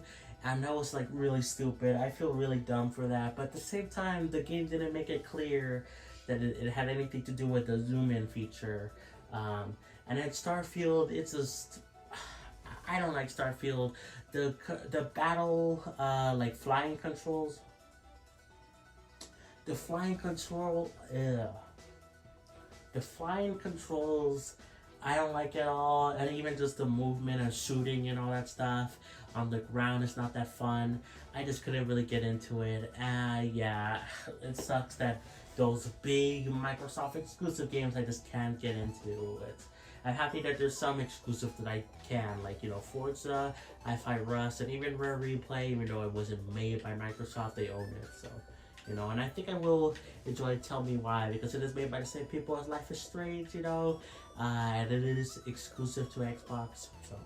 Also, let me see really quick on the full games. I did install this, the Amnesia Collection, which included like other Amnesia games, but I decided to delete it off my console. Let's see. Oh, I did install Goat Simulator, but I decided to delete it just because I want to beat more games, you know. I did install Monster Hunter Rise on Xbox because, you know, it's part of Game Pass, but I just don't like that it doesn't have like a cross save thing. If it had cross save with the Switch version, you know, I would have been far more happy to just play it on there, on here. Will carry over my save data from Switch, but because it didn't, I felt it kind of dragged to play like the first like 2 hours of this game again. I just wanted to play the Switch version again just because I had all my save data there. So I decided to delete it off of my Xbox and then just rebuy it on Switch for like on sale for like $20, which I'm fine with. You know, it's probably gonna leave Game Pass eventually. I think it did. It also came out in February of last year, so. Yeah, but if it did have cross save, then I would probably have kept it, but I did install these two games, Phoenix Wright Ace Attorney Trilogy and Pickle Miku. I deleted this game just because, again, I need to finish other games, and Ace Attorney, I realized I had it on Switch already. I bought it on sale for like $10, $15 around there, I forgot how much. If I already own the game on another console, I want to play it there, yeah. I did have Fable installed as well, Fable Anniversary. I couldn't get into this one either. Kind of clunky, the controls. Yeah, I don't know if it's for me. Maybe I just need to get back into it. So yeah, I feel like I should give War Games a shot before I give up on them. Same as Grounded, I did install this one and I played it for a bit. This one I probably won't go back to though, just because it feels weird. It feels like very clunky. Like, it also feels a bit like Minecraft, but like not really. I don't know. I don't like it either. Oh yeah, and Plants vs Zombies. I did have this installed, but I actually beat the game. It was a fun time. Really happy I finally got through this game. This was actually, funny enough, one of the reasons I wanted an Xbox in the first place, just because it was on here through Game Pass. And I wish there were more like console versions of the Plants vs Zombies games. I really miss that. You know, why not bring Plants vs Zombies 2 and now 3 on Xbox? That would be really cool, or just the other consoles in general. But yeah, I really enjoyed this one. I'm glad I could beat it. I also did install Battlefront 1 for Star Wars, because I do have Battlefront 2 on my PlayStation, but I decided to uninstall it just because it takes up a bit too much space, and you know, I do have Battlefront 2, so, but maybe I'll finish Battlefront 2 and then I can check out Battlefront 1, see where it all started. So first here, we got Mario Kart 8 Deluxe. Now, like I said earlier, this was a game I re-got. I actually did sell it along with my other Switch games, so I could afford like a PlayStation and an Xbox. But I was able to re-get this game for like around like $50 or whatever. It was like on sale on Target or something, and I re-got it for the final wave of the Booster Course Pass, so I could play it on the channel and play it on my own, you know. So it is weird. It was weird to get this game again, like a brand new copy. And my copy was already pretty good. Most of my Switch games, when I had them, were in pretty good condition. The only ones that were a little bit weird were like Wii U games and like a Wii game. But like most of the other games, like the DS, 3DS, and Switch cases, like they were all in pretty good condition. But still, this is a newer case, and it was really weird. But yeah, I re-got this game because again, the Booster Course Pass, and I didn't want to get rid of it, but it just sold for like a lot of money at GameStop, so I figured why the heck not, you know. And you know, this game is always selling, you know, so I figured I would re-get it eventually, and I did. Now, this is my only physical Switch game I have currently. I know I will probably get some more other physical Switch games, but other Switch games that I re-got, like Mario Maker, the Xenoblade games, you know, I re-got them digitally, and that's because they're a little bit more convenient. Mario Kart is fine because it's the only physical game I have, so I kind of sit there in the Switch, and I don't have to move it. So I think I will still get some other physical games for the Switch, but right now it's kind of hard because I kind of prefer digital for at least those specific titles because I play them often. So. Here we got SpongeBob SquarePants Truth or Square. This was a game I couldn't get rid of.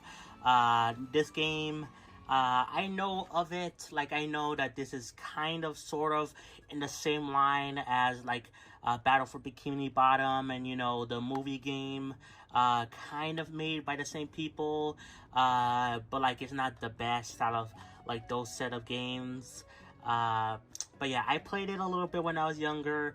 Don't really have much memories. In fact, I got stuck at SpongeBob's house, you know. I couldn't like progress anywhere. I didn't know where to go. So yeah, I just couldn't get rid of this game. And then Mario Kart Wii. This game I could have gotten rid of because it sold for, I don't know, $15 or something at GameStop, but I decided to keep it just because I think I could sell it, to be honest with you guys, but I kept it because it's more convenient, because I have a modded Wii U, and I could, you know, get like a file for it, but I believe it would be really hard or almost impossible, I think, to play like Mario Kart Wii,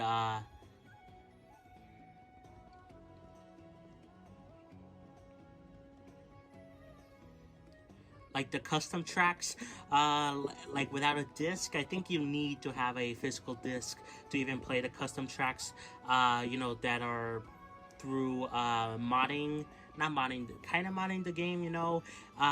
They're really cool tracks, and I love that about Mario Kart Wii. But yeah, I think you do need a physical disc, or if you don't, it's very difficult if you just like got a file of it digitally. So I decided to keep this game, and I'm fine with it, you know. There's really no way for me to access it otherwise, the custom tracks and just the game itself, unlike something with like New Super Mario Bros. Wii, where there is a ESOP version, and then like I could just download that on my Wii U. So yeah, that's why I kept this game. But it's really fun. I am happy I kept it. Lots of great memories with this game. I remember playing it a lot with my mom, you know. I wasn't very good at it. I'm still not very good at it, but I'm a little bit better than I was when I was little, so there's that, I guess. Okay, Phineas and Ferb right again. I couldn't get rid of this game. In fact, I don't remember much about it. I just remember this is another game that I got stuck on. There's many games that I just got stuck on and I was too stupid to figure out. So yeah, I got it because, well, I like Phineas and Ferb, so Minecraft, new Nintendo 3DS edition. I could have sold this to GameStop, but I didn't because my brother really wanted to keep it. I don't really have any interest in Minecraft, you know. I like Minecraft. I don't play it that often. But my brother really wants to keep this version because it is kind of neat to see it running on a 3DS, even though it's only the new 3DS. But also, you know, he has his own world here, so... we did sell the Switch version of Minecraft because, you know, we got the Xbox and it's included on Game Pass, so basically free. But this version is kind of different than the Switch version and the other versions, so I can understand why he would want to keep this, but at the same time, you know, we could have sold it for like $6, but still, it would have been some money, you know, but it's fine, it's fine. Legend of Korra, a new era begins. This game is pretty decent from what I remember. Another game I got kind of stuck on, but I progressed in it more than others. I got it because I love Avatar, you know, Last Airbender, Legend of Korra. I couldn't get rid of this game either, so I decided to keep it.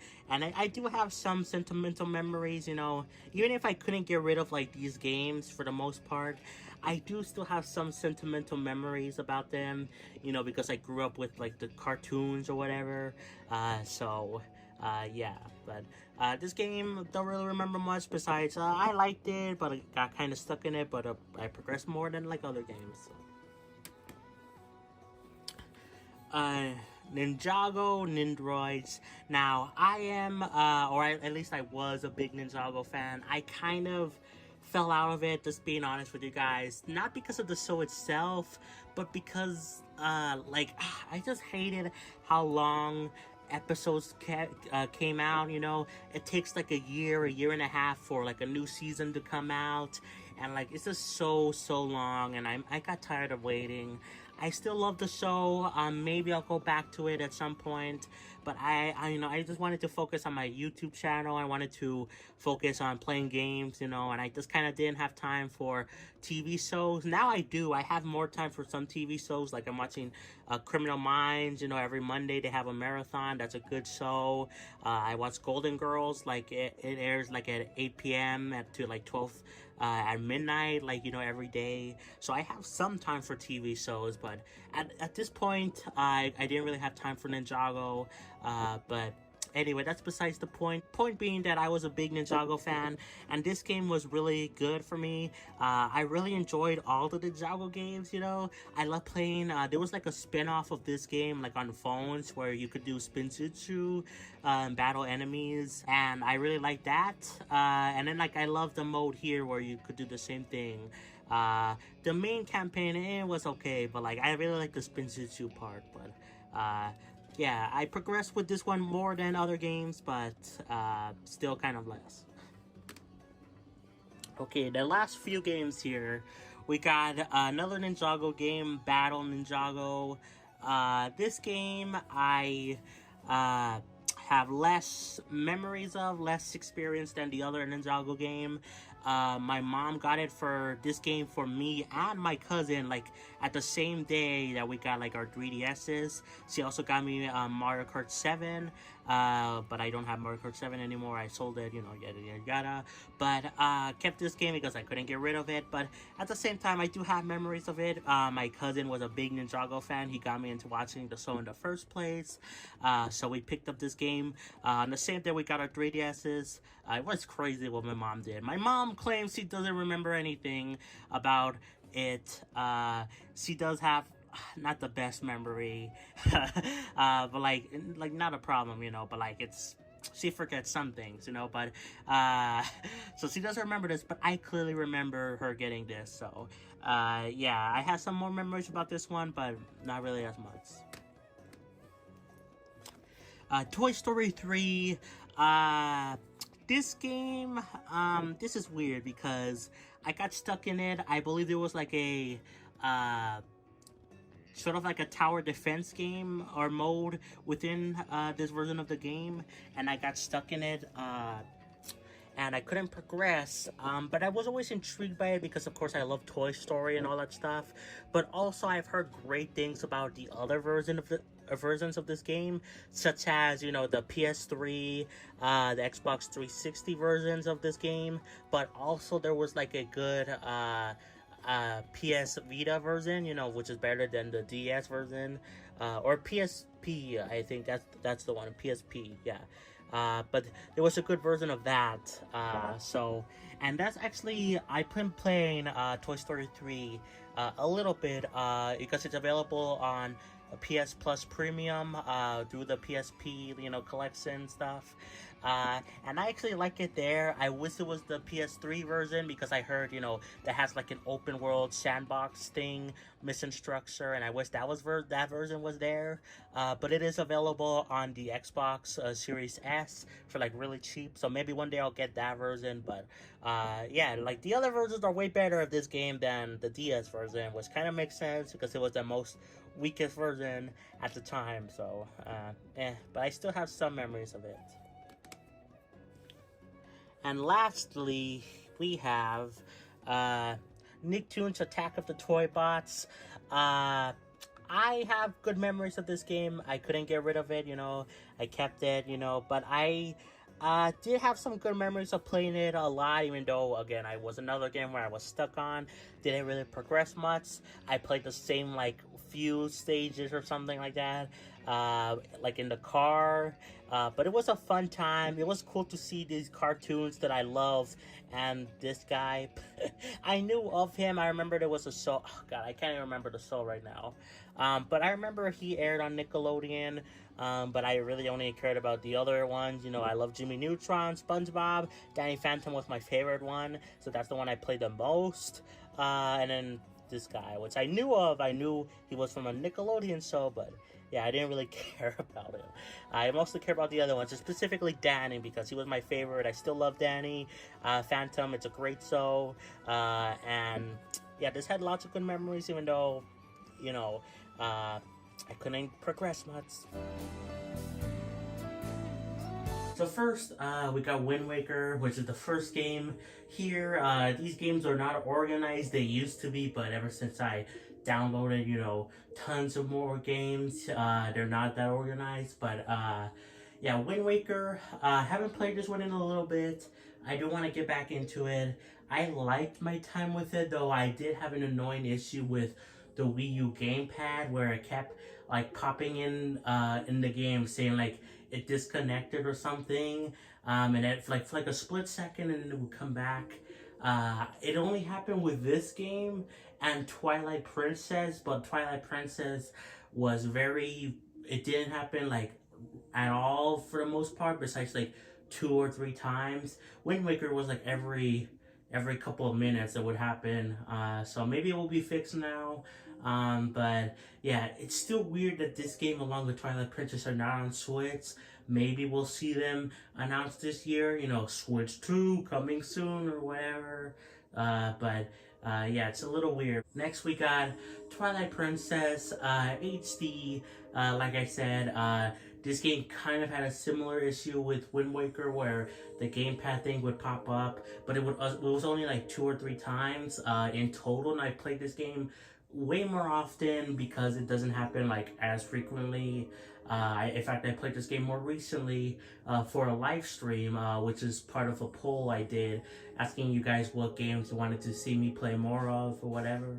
I still like this game. I want to play more of it, you know. I really enjoyed it, and yeah. NES Remix 1 and 2.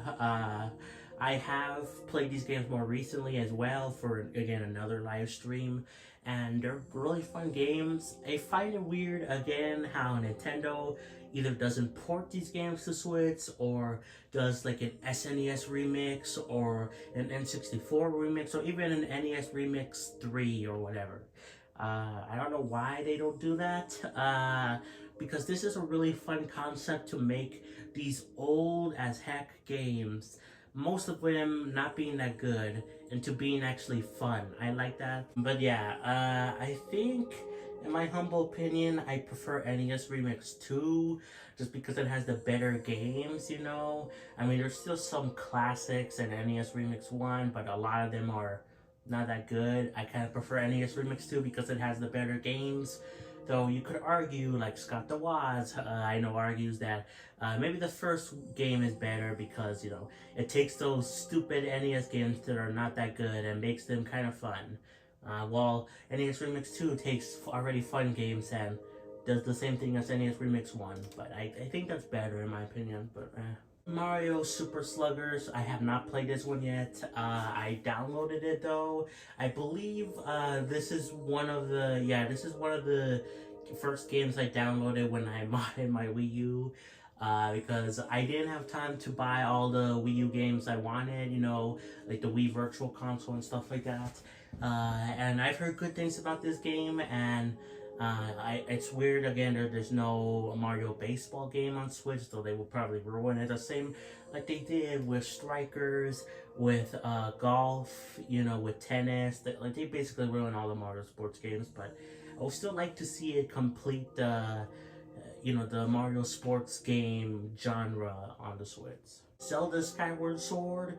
This was one of my very first Wii U digital purchases. I bought it because I didn't want to wait for Skyward Sword HD, and I thought it was too expensive, and the only thing it looked like it changed was better graphics. We did not know at the time, for like a long time. They waited for some reason until like 1 month before release to reveal like quality of life features in Skyward Sword HD, along with like the amiibo thing, which I wasn't gonna get anyway. But you know, there were some quality of life things that were added in the main game without amiibo. But they just took so long to announce that I just decided to buy the game on the Wii U, and I had a great time with it. I actually really like this game. I think the motion controls are pretty cool. Yeah, I don't really have a problem with it. I think one of my favorite Zeldas, you know, besides, you know, the classical Breath of the Wild, Tears of the Kingdom, even Twilight Princess is up there, but this is actually a really good Zelda game, and I actually 100%ed it. So yeah, pretty fun time. DuckTales Remastered. I bought this game actually because it was on sale in like one of the final sales that they had on the Wii U eShop. Like a month before it closed or something, where it was, I believe it was like $5 or something, or really small, $3.99, or I don't know. It was around the $5 range, and I wanted to play this game. I have not played it yet, though. I have played the original game a little bit through the Disney Afternoon Collection on PlayStation. I played the original DuckTales NES version there for like a little bit, but I haven't played the remastered version yet, and I'm happy I got this game. It's weird. I say this a lot in this video, and I'm probably gonna keep saying this a lot, but it's another weird thing where it's not on Switch or not on other platforms. At least we have the Disney Afternoon Collection on PlayStation, but again, that's only on PlayStation. And I was surprised to find out that was even a thing, because it's not, I believe it's not even on Xbox, obviously not on Switch. So I wish they would release this game on like more platforms. Like, come on. Super Mario RPG Legend of the Seven Stars. I downloaded this game. I believe, yeah, this is another game that I got through modding my Wii U. This was, you know, obviously before they announced the Mario RPG remake. Though, in all honesty, I still kind of do want to play the original version of the game, because it is basically the same game as the remake, just it looks better, but that's it. That's all the remake does. There's like nothing major about it that's different, and it's $60. I know it's people's childhoods, and it is fully remade, but still. But yeah, I downloaded it again, but this was before the remake was announced, and this is not even on Switch Online yet, and probably because they were making the remake. I hope it gets added to Switch Online eventually, because I would love to play this game, the original one, and not have to pay extra, in all honesty. But either way, I have it here, so, you know. We got Duck Hunt here. Maybe they will release this eventually for the Switch Online service. It's one of the few remaining NES games left that they need to do. Though, the only reason it's here is because it uses the Wii remote. And I guess they could use the Pro controller to like kind of mimic it, but you would have to recenter it. But it could work. I mean, Kirby Tilt and Tumble works on the Game Boy Switch Online service, so I think they could get this to work. But for now, they don't have it, so I have it here. Xenoblade Chronicles is a classic. I love Xenoblade, in case you guys didn't know about my channel and all that. Yeah, I'm a big Xenoblade fan, though I really don't like this original version of the game. I prefer Definitive Edition in multiple ways, obviously. Quality of life things, an extra story, epilogue. Though, if I'm being honest, the graphics are really what saves Xenoblade 1 in Definitive Edition. This original game is not a looker. It looks god ugly. I'm sorry. I'm a big Xenoblade fan, but this original Wii version is not good looking at all. I like the character designs, like when it's in art form, looks pretty good, but you know the in-game graphics, it's not a looker at all. And I have played this game for quite a bit, the original version, you know, after already beating Xenoblade Definitive Edition. I don't have a Wii nunchuck anymore. I will be getting one at some point, but I had to get rid of it because I got rid of my original Wii. I sold it. So yeah, I can't really play this game right now, but I don't really mind because I kind of did want to play more of it anyway. I prefer Definitive Edition in multiple ways. Super Mario Galaxy 2, love this game. I grew up with Mario Galaxy 1, and I knew obviously that there was a Mario Galaxy 2, and I've gotten close to buying it multiple times, well, like physically and digitally. But I decided to finally pull the trigger when they announced the eShops were closing. So I bought this game, and it was a great time. In fact, maybe it was even before they announced the eShop. It was around the time, at least, when they were about to announce it. But anyway, great time. I prefer Mario Galaxy 1, I think, still, just because of the story, the atmosphere. But Mario Galaxy 2 still has like great stuff, you know, great level design. You could argue better level design. Great soundtrack as always. Yeah, I believe I've done everything, or at least close to everything, minus the green stars. But I believe I got in almost everything, if not everything, besides the green stars, you know. Animal Crossing Wild World, I downloaded this game, and I played it for a little bit. Also, it kind of gets hard from here, remembering what games I downloaded legally, you know, or modified, or through modified Wii U. So I apologize if I don't mention it going forward, but yeah. Anyway, Animal Crossing, I obviously love New Horizons. That was my first Animal Crossing game, and this is the only other platform I had where there was an Animal Crossing thing available. So I'm like, okay, I'll just play this game, and it's not the best. I played it only for a little bit. It feels weird, especially playing it because of the time mechanic and like how there's like save states involved, and like I don't know, it's a little bit weird and you have to adjust the clock in game. But yeah, I mean, it still feels like Animal Crossing though. I would rather play any other Animal Crossing version, like the Wii one, or even the GameCube or N64 one, you know, the N64 DD version or whatever. But this is still a 5 version, I guess. I don't know. Mario Hoops 3 on 3. I have not played this one yet. I am interested in checking it out. Pokemon Ranger here, haven't played this one either. Same goes for a lot of these other games. I just downloaded them because, you know, I modified my Wii U. So yeah, Kirby's Canvas Curse. I haven't played this one yet, though. I also have the Rainbow Cruise one, like the Wii U game of Kirby, and that is like a spiritual, or more like a sequel to this game in a way. But yeah, I haven't played either of them yet, but I do plan to. Yoshi Touch and Go, haven't played this either. I know lots of people actually don't like this game, but I still want to give it a try, see what it's about. Yoshi's Island DS. Now, I actually have played this game for a bit, and I like it. It kind of feels a little bit more like more Yoshi's Island, though the dual screen mechanic is a little weird, especially on the Wii U. I have to like figure like what's the best option. Like with DS games, it's a little bit weird. One option doesn't work for one DS game. Like sometimes I feel like it's best having the bottom screen in the gamepad and the top screen on the top, you know, for the TV. But like Yoshi's Island DS, I feel like I have to put it like both screens on the TV and the gamepad, you know. So yeah, it's a little bit weird, but overall it's still a good time. I haven't beaten it yet, but I do want to at some point. Super Mario 64 DS, this is one of the games where I was saying how I prefer the bottom screen in the gamepad, you know, and the top screen on the TV.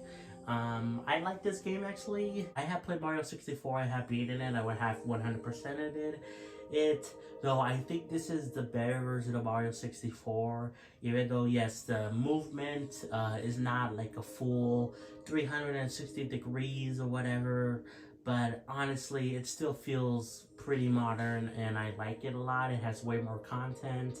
Uh, if they just adjusted the stick thing, I will be the far and away the superior version of Mario 64. But as of now, it's still a really good version, and I think people deserve to play it. Pokemon Rangers Shadow of Almia, haven't played this one yet. Along with Advance Wars Dual Strike, which I downloaded around the time that the Advance Wars Reboot Camp thing came out on the Switch. This is like a DS sequel. And I don't think we're gonna see more of the series, sadly, because it probably didn't sell well. Reboot Camp, because of how it was delayed for like 2 years.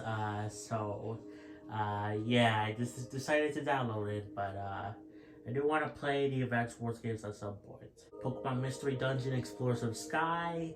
Haven't played this one yet, though I believe I have actually heard great things about this game. Like all the other Pokemon kind of spin-offs, I don't really hear much about. Some that they're good here and there, but like Pokemon Mystery Dungeon, the Sky game or whatever, I think is the one that I hear the most positive things about, so yeah. Metroid Zero Mission, this is how I first beat Metroid 1 in the first place, and I am really happy about that because Metroid 1 is not the best on the NES. In the GBA remake, which is this one, it is actually really good. I'm happy that they remade it, and I want this game to be put on Switch already, you know, because of the Game Boy games, so I can just play it again, and also so I can do the bonus chapter thing with Zero Suit Samus, because I have not actually done that yet. I've only beaten the main game, but there's like the bonus thing with Samus without her suit.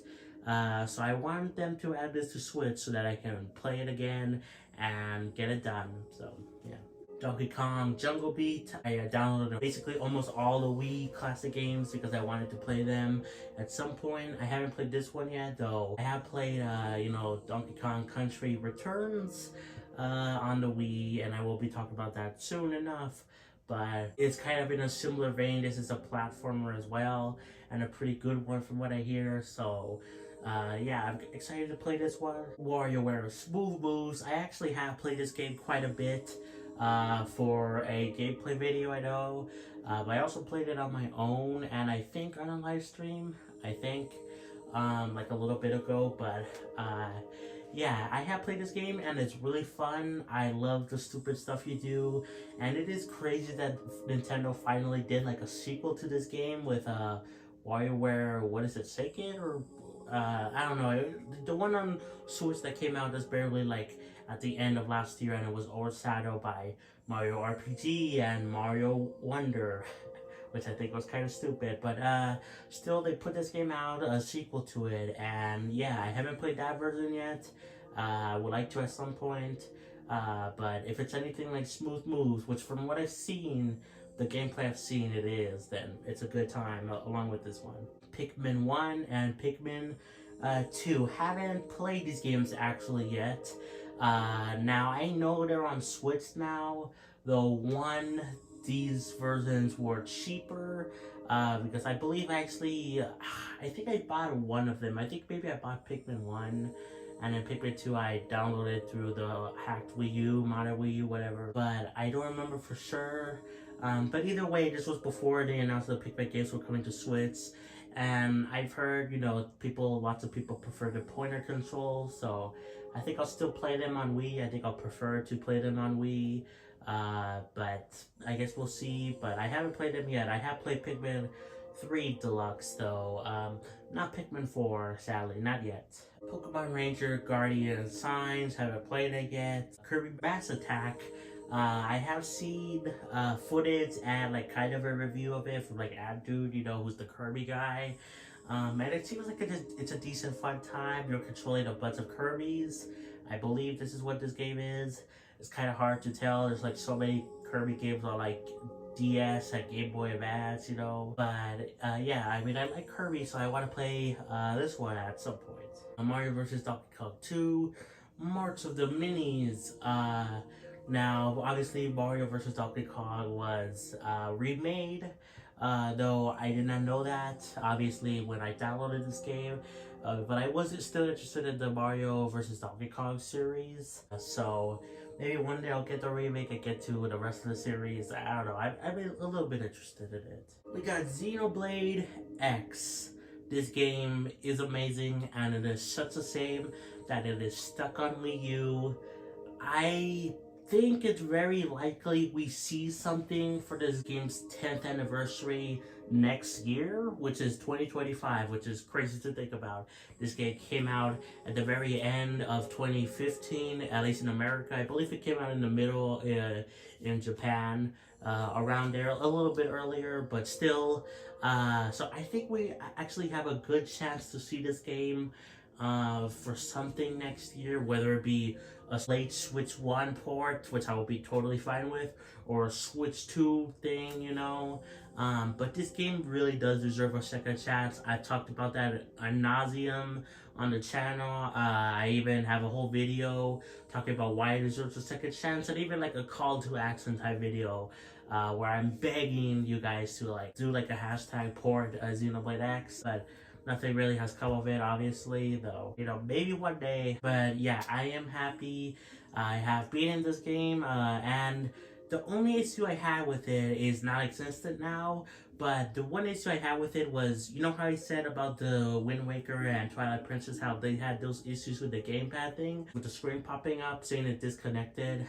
Well, this game had a separate issue in that only this game and no other game, literally this was the only one, when I would move my character, sometimes it would go on its own. Like, it was kind of like it acted like, I guess, like Joy-Con drift, like the drift on the joystick, but it was only this game. No other game that I've played that uses, the joystick had that issue, even other 3D games like a Zelda, that not even Wind Waker, which had its own separate issues.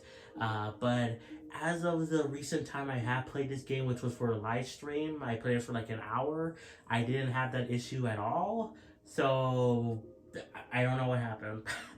But yeah, that was the only issue I had with it, and it wasn't even the game's fault. It was, I guess, the gamepad, but like it fixed itself. But overall, this game is really good. I wish it was ported to Switch or Switch 2, whatever, and I hope it is at some point. Yeah, Zelda Phantom Hourglass, I haven't played it yet because I'm playing through Wind Waker, and I want to beat that before I get to the sequels, Mario Strikers Charge, haven't played it yet.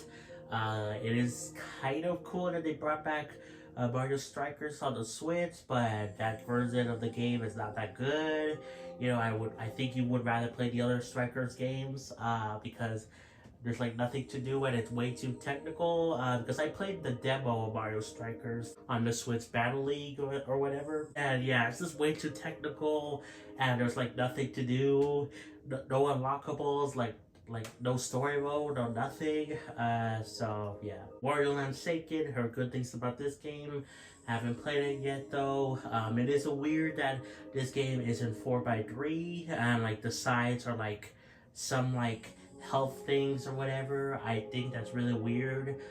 because most of the Wii games are actually in widescreen. There's only some of them that aren't, and there's like no rhyme or reason. You would think that like the launch Wii games would be in like 4:3, but no. Wario Land Shake It, I believe it wasn't even within the first few years of the Wii, right? It came out later in the Wii's life, but so why is it in like 4:3? I don't know, man. Resident Evil 4 Wii Edition. Downloaded this game because I've heard good things about the Wii version in particular. People say it's the best version, you know, besides Remake, which is now, I think, considered the best version, though it is a little bit different in that it changes some stuff. But for the original classic Resident Evil 4, I believe Wii is seen as the best one. Yeah. Zelda Spirit Tracks, haven't played it yet, and I would need to play Wind Waker and Phantom Hourglass first. Metroid Prime Hunters, haven't played this one yet, though I have played Metroid Prime 1 a little bit on the Wii U, which we'll talk about soon enough. But I do want to check out this game to see, because it's a Prime game, but like it's on the DS, so I'm interested. Fire Emblem Shadow Dragon, haven't played yet. My god, I'm gonna have to be editing a whole bunch out of this video because it's like killing me, my nose, like because I'm talking a lot. Oh my god, but yeah, haven't played that one yet. Excitebots, Trick Racing, haven't played. Mario Sports Mix, haven't played. But if I downloaded them, you know, I'm obviously interested in the games to some extent, you know. Kirby's Epic Yarn, I actually have played this game for quite a bit. For, again, a live stream, a gameplay video, all that stuff. And it's a really fun game. I love Kirby games. And yeah, this game is really fun as well. It's not a traditional Kirby game, you know, no copy abilities unless, you know, you get the 3DS version, but the Wii version is better in my opinion. But yeah, I want to play more of it at some point. So yeah, Sin and Punishment Star Successor.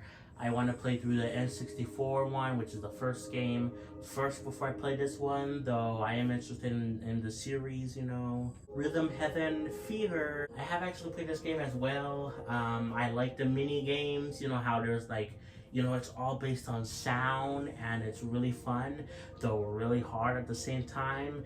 And actually, fun fact, I have been I've been watching some remixes of like popular songs that like done in Rhythm Heaven, and it's really cool to see. Like I've seen someone do September, do that, but like in the Rhythm Heaven like style where you do like a mini game and time it to the beat. I've seen other songs done that with this game, and so that's really cool. But I want to get back into this game. Star Fox Command, haven't played yet.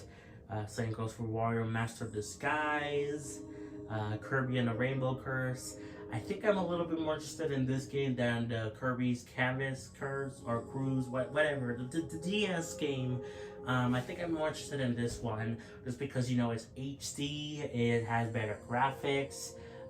So yeah, I might play this one first. But Kirby Squeak Squad, this is a more traditional Kirby game. And I haven't played it yet, but I do plan to at some point. DK Jungle Climber, I think I've heard not that many good things about this game, but I still want to give it a try. Same goes for Mario Tennis Ultra Smash, which I've heard nothing but trash about. But I still want to give it a try to see what it's like. Even though I have played, you know, Mario Tennis Aces, and this game is basically like a really stripped down version of Mario Tennis Aces, which in some ways it was already stripped down of like a bigger budget tennis game, you know, that like the Mario sports titles usually used to have, you know. But I still want to give it a try. Mario and Luigi Partners in Time. Downloaded this one because I started playing Mario and Luigi Superstar Saga. It was I believe I actually have started playing that on the Wii U, but then they eventually added it to Switch, you know, with the Game Boy games and Game Boy Advance. So I figured, why the heck not? I'll start over with that game. I don't remember. I think maybe, I know at the very least I downloaded the original Superstar Saga, even though there was, you know, the 3DS remake, but I didn't care. But maybe I didn't play that. I waited until the Switch version came out and then I played that. But either way, I plan to finish that game and get through Partners in Time at some point. WarioWare Touched, haven't played it yet. Same goes for Poke Park, Wii, Pikachu's Adventure. Though I know people are a little bit more nostalgic over that game.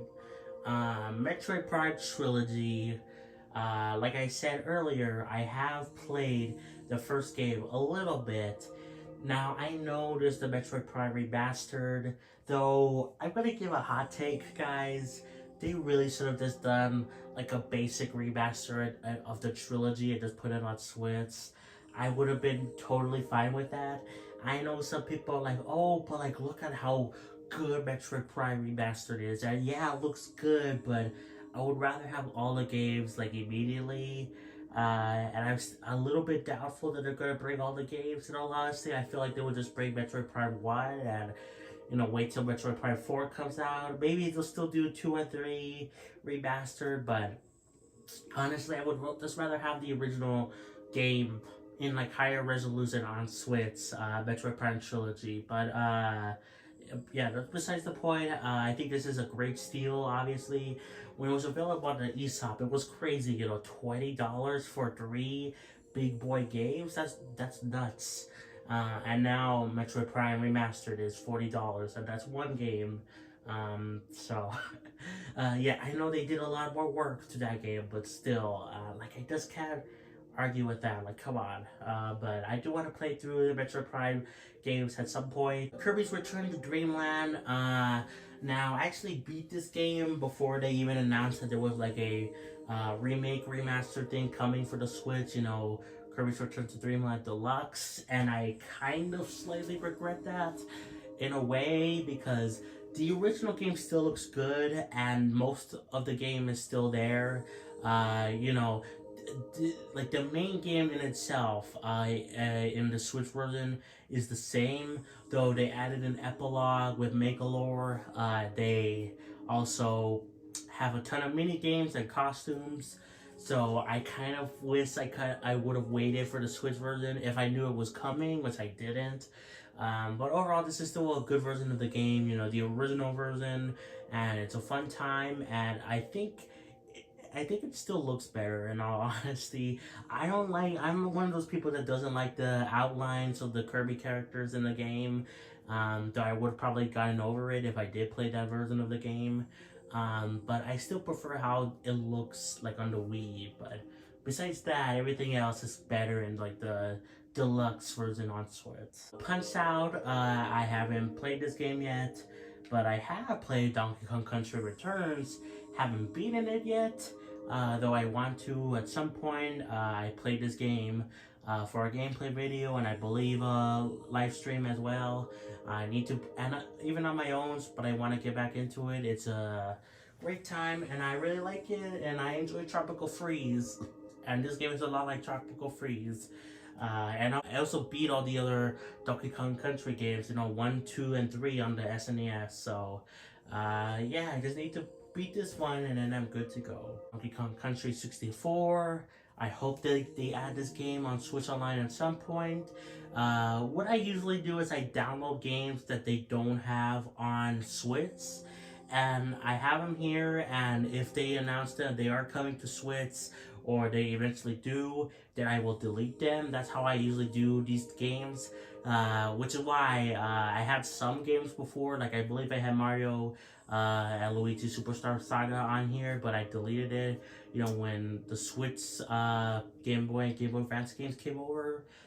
So yeah, if they add Donkey Kong 64, then I will delete this game, but for now, I'm glad I have it here because I do want to give it a try. The new Super Mario Bros.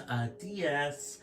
I did used to have this game physically and on my 3DS, though I have it here because I wanted to like test it out to see if because this was the first game I actually downloaded through modding my Wii U, and I wanted to see, okay, did it actually work? Did I actually obtain these games, And yep, it boots up, it plays like a normal virtual console game. Like if you bought it, and yeah, it was basically just a testing tool. That was this game's like main thing for me. Though I do want to use it eventually to put like the newer Super Mario Bros. DS game on here. Because there's like a mod available for the DS Mario Bros. And I do want to put that on here on the Wii U, and I think you can, so I'm going to use that. But for now, it was just used for testing. Mario Kart DS, however, I actually bought. Uh, Even though I think I actually did buy this, even though I did had it on physically on the 3DS, but I eventually sold most of the games at least. But I haven't beaten Mario Kart DS when I did have it physically, so I figured why the heck not? I would download it here on the Wii U. I don't remember. I don't think I've started this game yet, but I do want to. Like I would like to play more of it and unlock more stuff. Mega Man and Bass. I wish this was the SNES version because I hear that's the better version. Though the Game Boy version is okay, I guess it's fine to have something. It's weird that this is not on modern platforms. This is kind of like Mega Man 8.5.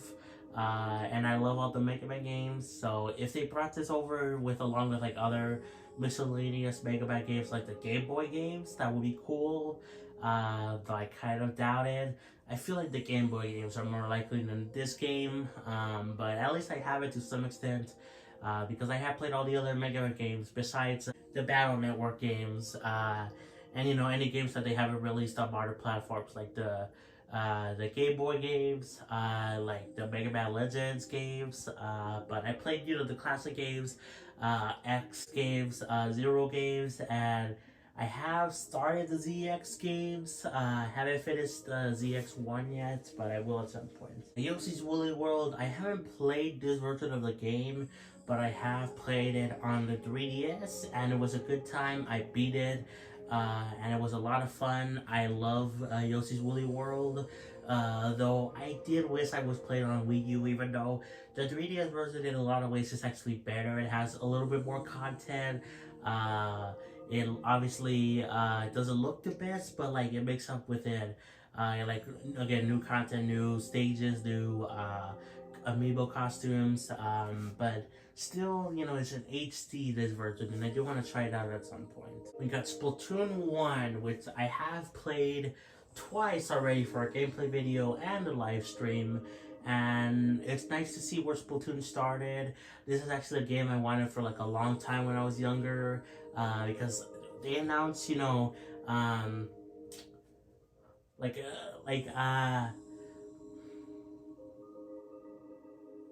I really wanted it when I couldn't get a Switch at launch along with Splatoon 2.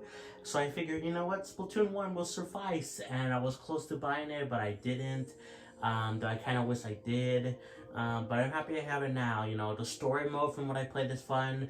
The multiplayer is still really good. Though I do hate that they're going to shut down the online. And that's like a big thing I didn't mention yet. But like that's because most of the other games I talked about don't use online besides Xenoblade X, which is a big deal for that game, but at the same time it's not. But for this game, it really is a big deal, and that's most of the identity, you know, besides the story mode. So yeah, that sucks for this game and all the other Wii U and 3DS games for online shutting down. It's only like 1 month left as of me recording this video, so that sucks.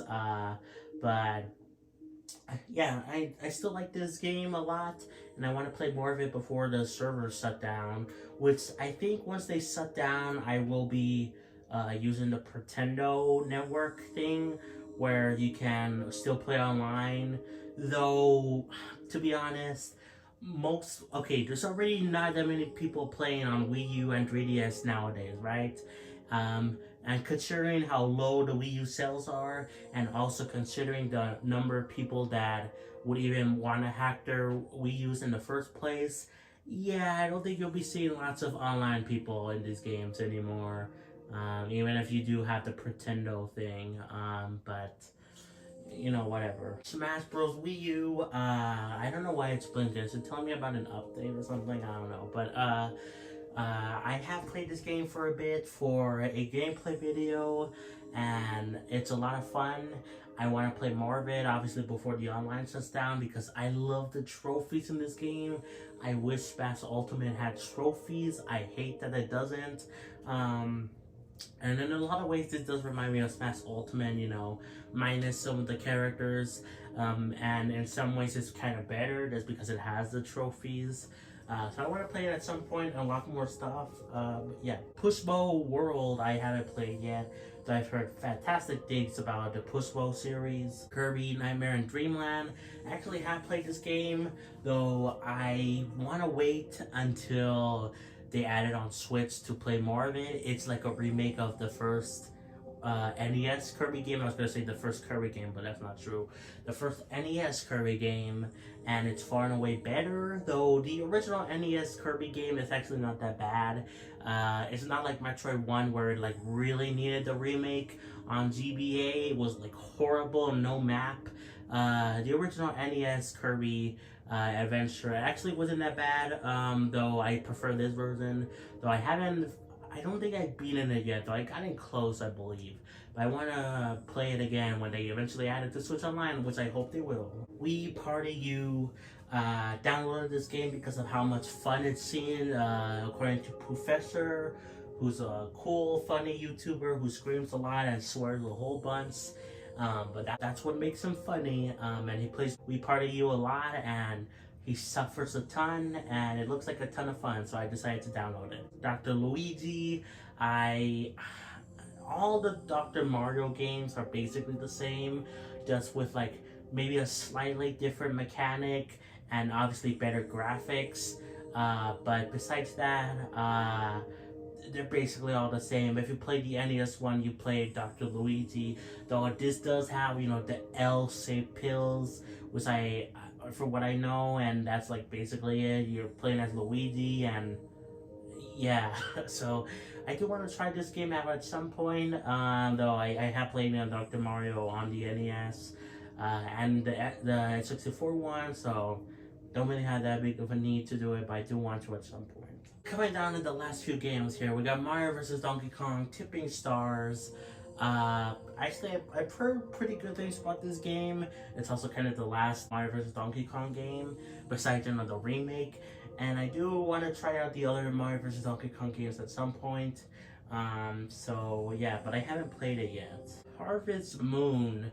I just realized, Harvest Moon, this is the SNES one, right? Yeah, this is the SNES one, I believe. I downloaded this one because it was not available on Switch Online for like the longest time. It was only available in Japan, though I have actually added it a little bit more recently. So yeah, I'm actually gonna delete that game after I finish this video because yeah, I think that's the SNES one and not the N64 one, which still needs to be added, which I think is also available in Japan. But yeah, for the longest time it was only in Japan, but they finally brought it over, and I'm happy about that. But yeah, I'm probably gonna have to delete that after I finish this video. So we got Sonic Lost World. Haven't played this game yet. I know this game is not very well liked at all. It's one of the weaker Sonic games from what I hear, but I'm still interested in the Sonic series, and I do want to try out like a bunch of different Sonic games along with Kirby, you know. Those two series I have a fascination with, and I want to play more of the games in those series. Like I already started Sonic Unleashed, you know. I will get Sonic Generations, like the X Shadow, whatever it's called, when it eventually comes out, and hopefully it's cheap, you know. Yeah, I'm still happy that I have this game, even though I know it's not the best from what I hear, but I still want to give it a try. We got Game & Wario, which is another kind of controversial game in that it is kind of like a WarioWare game, but like there's only like 2 good mini games or something, 2 good games in here, and the rest of it is kind of flat from what I hear, but I still want to give it a try at some point. And last but not least, we got Monster Hunter 3 Ultimate, which I think I have actually played this game for a little bit. Oh god, this is so hard, man. Because I have played like, you know, Monster Hunter Generations Ultimate, I believe that's the one it's called on Switch. along with Monster Hunter Rise. But I believe, yeah, I have played this game for a little bit, but I haven't played that much of it. In fact, any other Monster Hunter game besides Monster Hunter Rise, in my opinion, it's just kind of too confusing, too hard to get into. Monster Hunter Rise was more easable to digest and get into the game, but not really any of the other Monster Hunter games, at least that I played, you know. I hear World was like kind of accessible, but like, and I do want to get that game at some point, but yeah, Rise was like the one that kind of got me interested in Monster Hunter, but like the other games just don't really do it, sadly, for me. Maybe I'll try it at some point. First off, this is one of the consoles I didn't have. I have an original 3DS somewhere around here, but my brother lost it like a very long time ago. I don't know where it is, but we do have a new Nintendo 3DS XL, whatever name it is. But I'll talk about my experiences with the original 3DS and then talk about this new version. So with my original 3DS here, it was my first really console that got me into gaming. I did have a phone which was very big. That was the golden age of phone games, you know, something like Cut the Rope, Angry Birds, and of course I had a Wii U and even a Wii, but this is what really got me into gaming, the 3DS, which I talked about many times on the channel. My first game that I got was Mario Kart 7. I got it the same day as my 3DS for my birthday. Then my mom got me and my cousin 3DS, and for me, I got Mario Kart 7. And then for me and my cousin, we both got the Ninjago game, Ninjago Lego Battles or something. I don't know, it was for the DS, but yeah, I grew to love the 3DS. You know, eventually I got more games like 3D Land, the new Super Mario Bros. Games. Like, there's so many games, and I just loved using the 3DS. Basically, how would you would use a smartphone at the time? I would use it to take pictures a lot, draw. It was so magical. And I wish I still had my 3DS. Again, my brother lost it. But since we lost it, we actually were able to get another 3DS. This one is technically my brother's. This isn't mine, though I do use it quite a bit, at least in the past. In fact, I actually played through and 100%ed Yoshi's Woolly World on the 3DS here. And then I played like some smaller titles, but that was the main game I mostly played, Yoshi's Woolly World on the new Nintendo 3DS. And it was a great time, you know. And now I'm playing through Yoshi's Woolly World. I started playing it again on the Wii U, and I think I prefer the Wii U just because of the graphics, but the 3DS version does have way more content, so, you know, it's kind of like a pick your own poison, I guess. But yeah, I wish I had my own version of the 3DS, you know, because this is still technically my brother's, even though we do kind of share it. But they don't make them anymore, and it's so sad, man. And I just wish I could find my original 3DS, because I know that was like, you know, it was the original model. It's not the best looking one. It's very small, but it still meant a lot to me, and I still used it a lot when I was younger. So yeah, it's sad that I can't find it, but I mean, at least I have a 3DS still around, right? Okay, now before we get on to the Switch and the other consoles, I do want to say that I also do have I did have a Game Boy Advance, like the one that had the clamshell design, but I only played one game on it, and that was a Shrek game. I got it for my neighbor when I was really sick with pneumonia, when I was in the hospital like at 6 years old.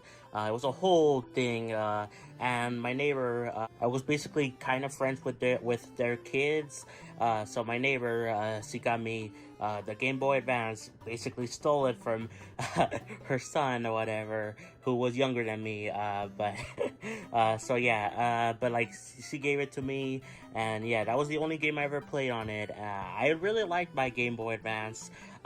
Once again, my brother lost it. I don't know where it is. I love my brother, obviously, but man, does he lose so much stuff, and it's just sad. But Even then, there wouldn't be no other game for me to play besides that Shrek game. But I would just love to have it for preservation's sake, collector's sake, all that stuff. But yeah. Anyway, now let's talk about the Nintendo Switch. I love this bad boy a lot. The Switch is one of my favorite consoles of all time, and might be one of my favorite of all time. I'll talk about the PS5 and Xbox, which, by the way, I forgot to mention, I don't have the XO consoles here because they're really big. So I just have the controllers to represent the consoles for these two. But the Switch here, yeah, I love it a lot. I have so many memories of it. I've talked about my Switch experiences to length in a different video, but basically, to sum it up, I got the Switch in Christmas of 2017.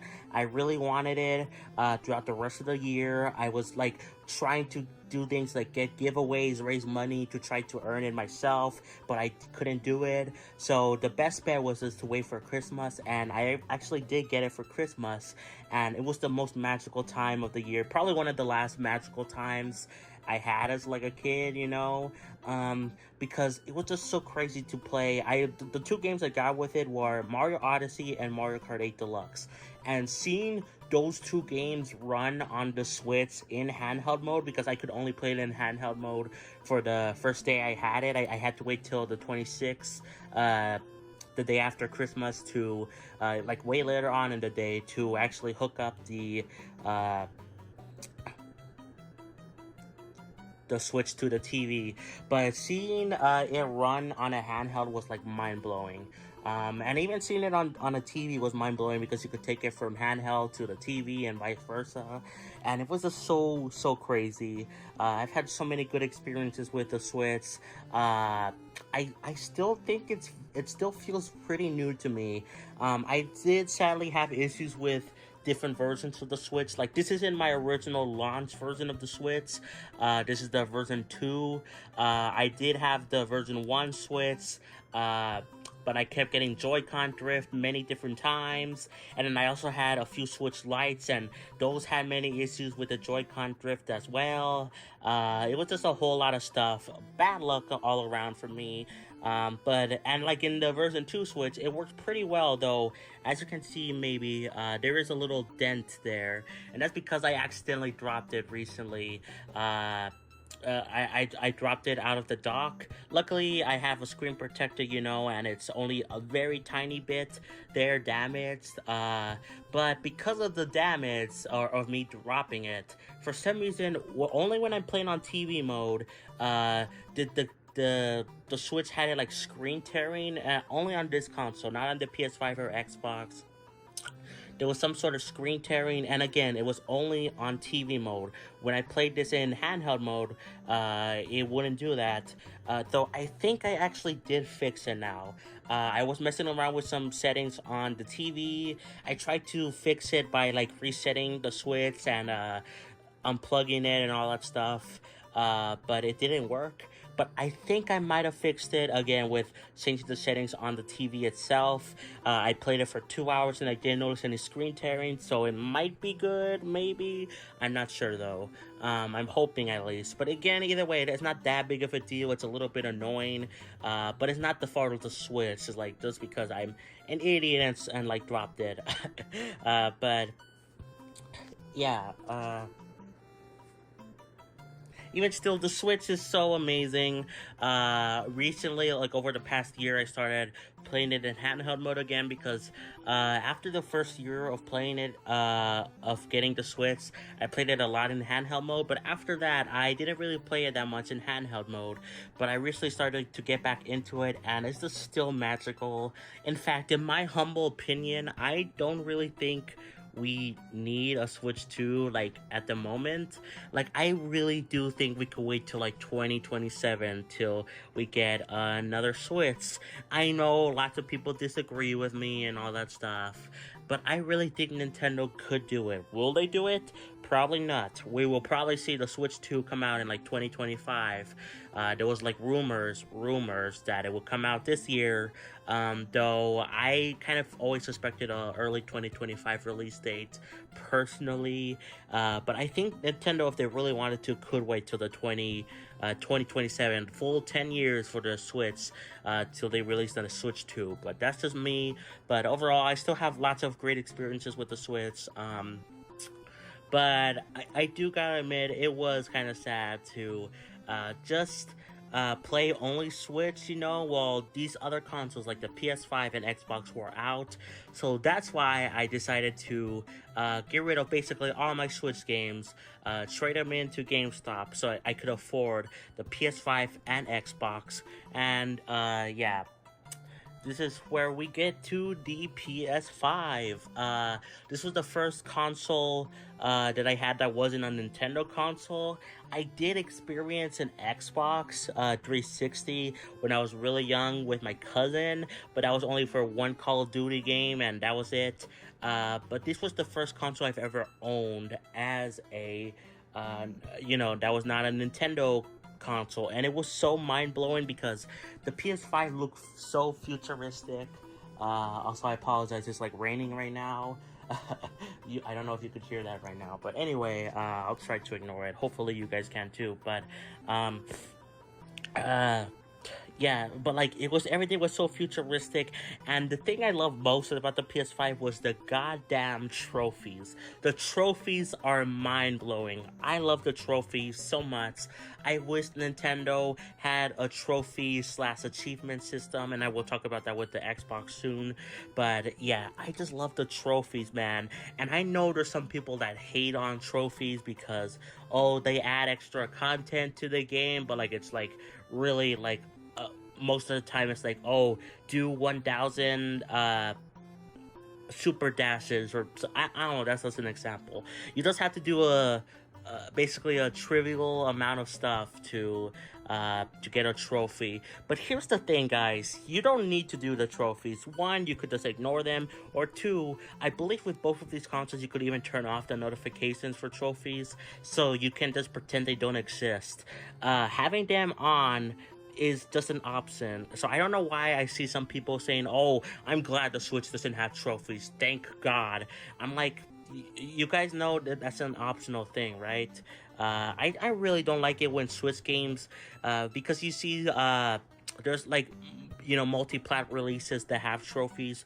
With Switch games, they either don't have them, or sometimes within the games themselves they have achievements only for that game. Something like Luigi's Mansion 3, that's not a multi-platform game obviously, but it does have its own kind of achievements thing.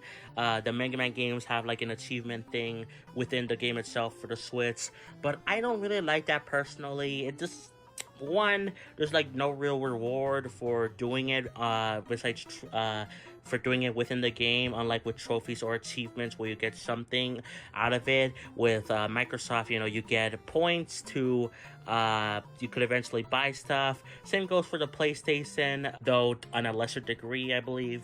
But that's just me personally. But overall, yeah, I'm happy I have a PS5. Finally, it was the first console I got actually with my own money, and first non-Nintendo console, and it allowed me to experience a bunch of different games I either never would have had the chance to, or just it would have just taken a lot of time for me to get them on Switch.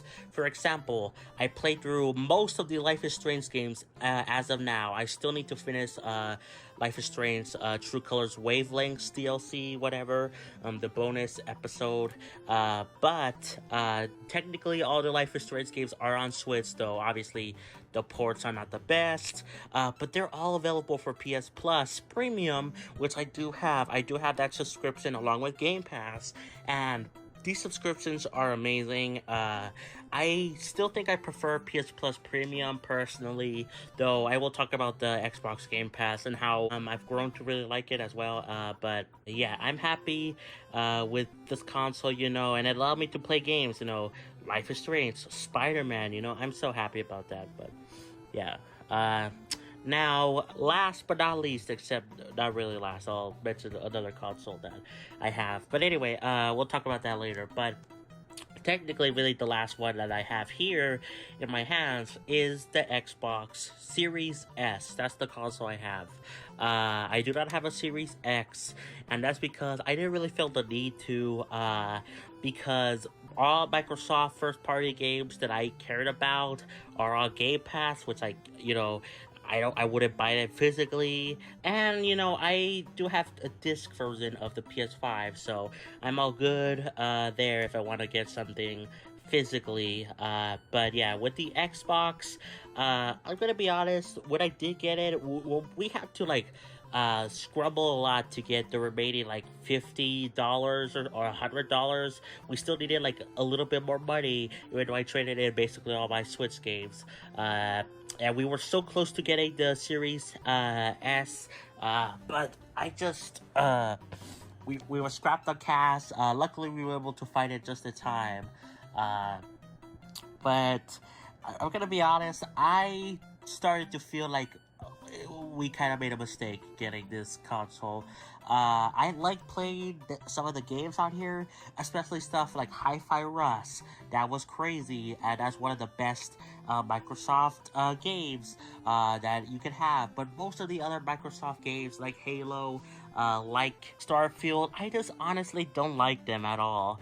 I like some of the Microsoft games. Again, I love Hi-Fi Rush, and I liked decently enough Forza Motorsport and Gears of War, but that was basically it. I didn't really care about them as much, besides Hi-Fi Rush. So I honestly felt kind of disappointed with the Xbox. But then I started to get some of the Sonic games because they're available through backwards compatibility, something like Sonic Unleashed, which already started to make me like it more. And Game Pass in itself was neat, though again I still prefer PS Plus. But then this all changed when Persona 3 Reload came to Game Pass, which it was just amazing.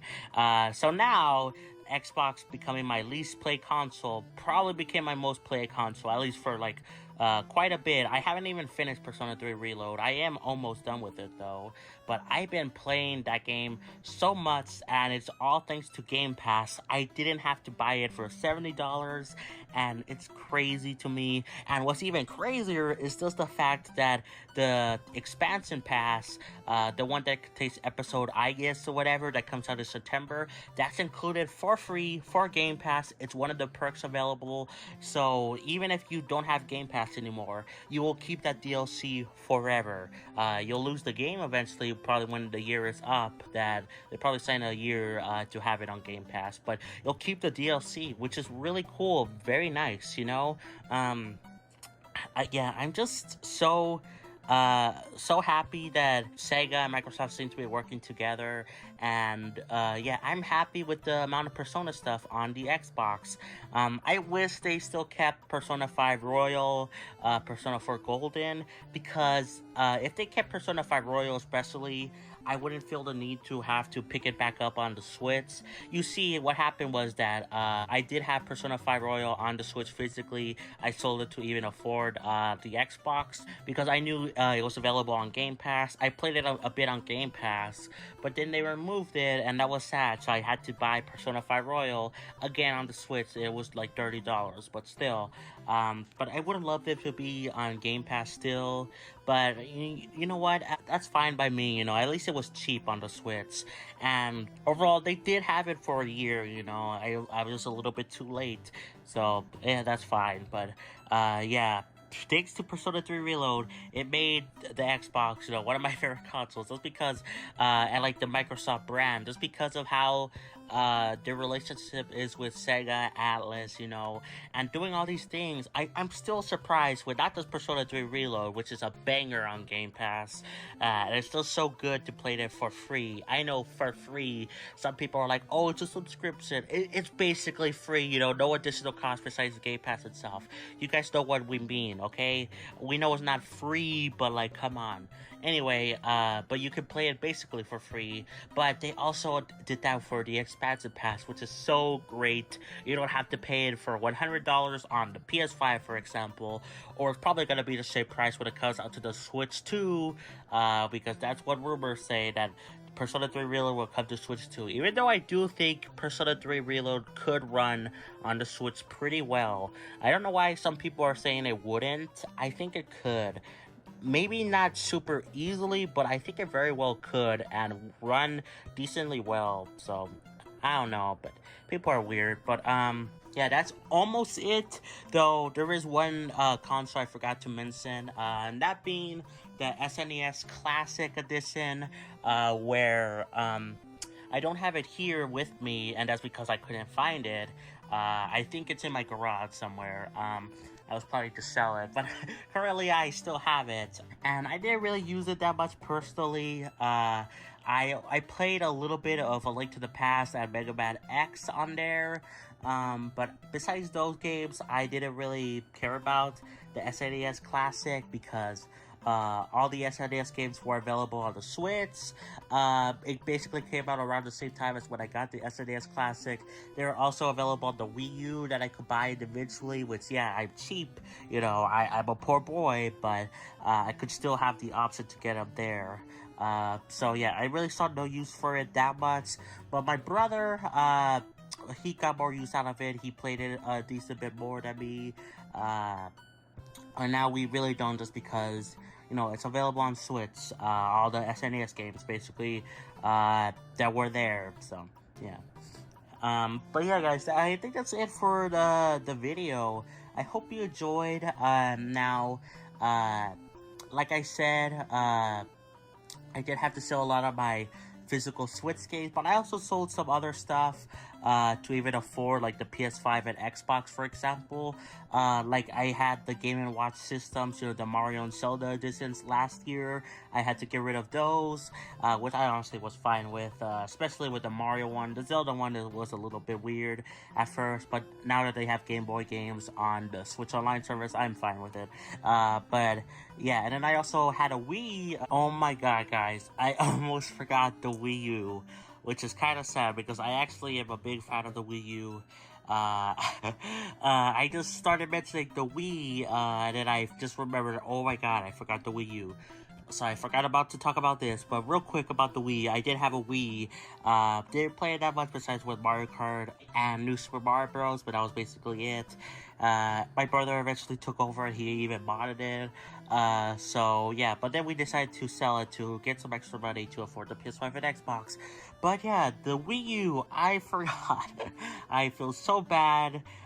You could say, oh, understandable, the Wii U, but like, I'm a big fan of the Wii U. You see, this was like, you know, even though the 3DS was what got me into gaming, the Wii U, as soon as the 3DS got me into gaming, the Wii U really did become my primary console to play besides the 3DS, even more than the 3DS. I really liked the gamepad personally. I loved a lot of the games that were available. I didn't play that many besides Mario Maker and the New Super Mario Bros. Games, but I still played, you know, those games quite a bit, and they were all magical. But even though I didn't have some games like Mario Kart 8 or Splatoon, I was always fascinated by them and I wanted to get them for this console. I just have lots of good memories with it. And even now, I still do use it quite a bit, which is why it's so sad and so stupid of me to forget to mention it. But yeah, I started using it a way more after they announced that the eShops were closing down.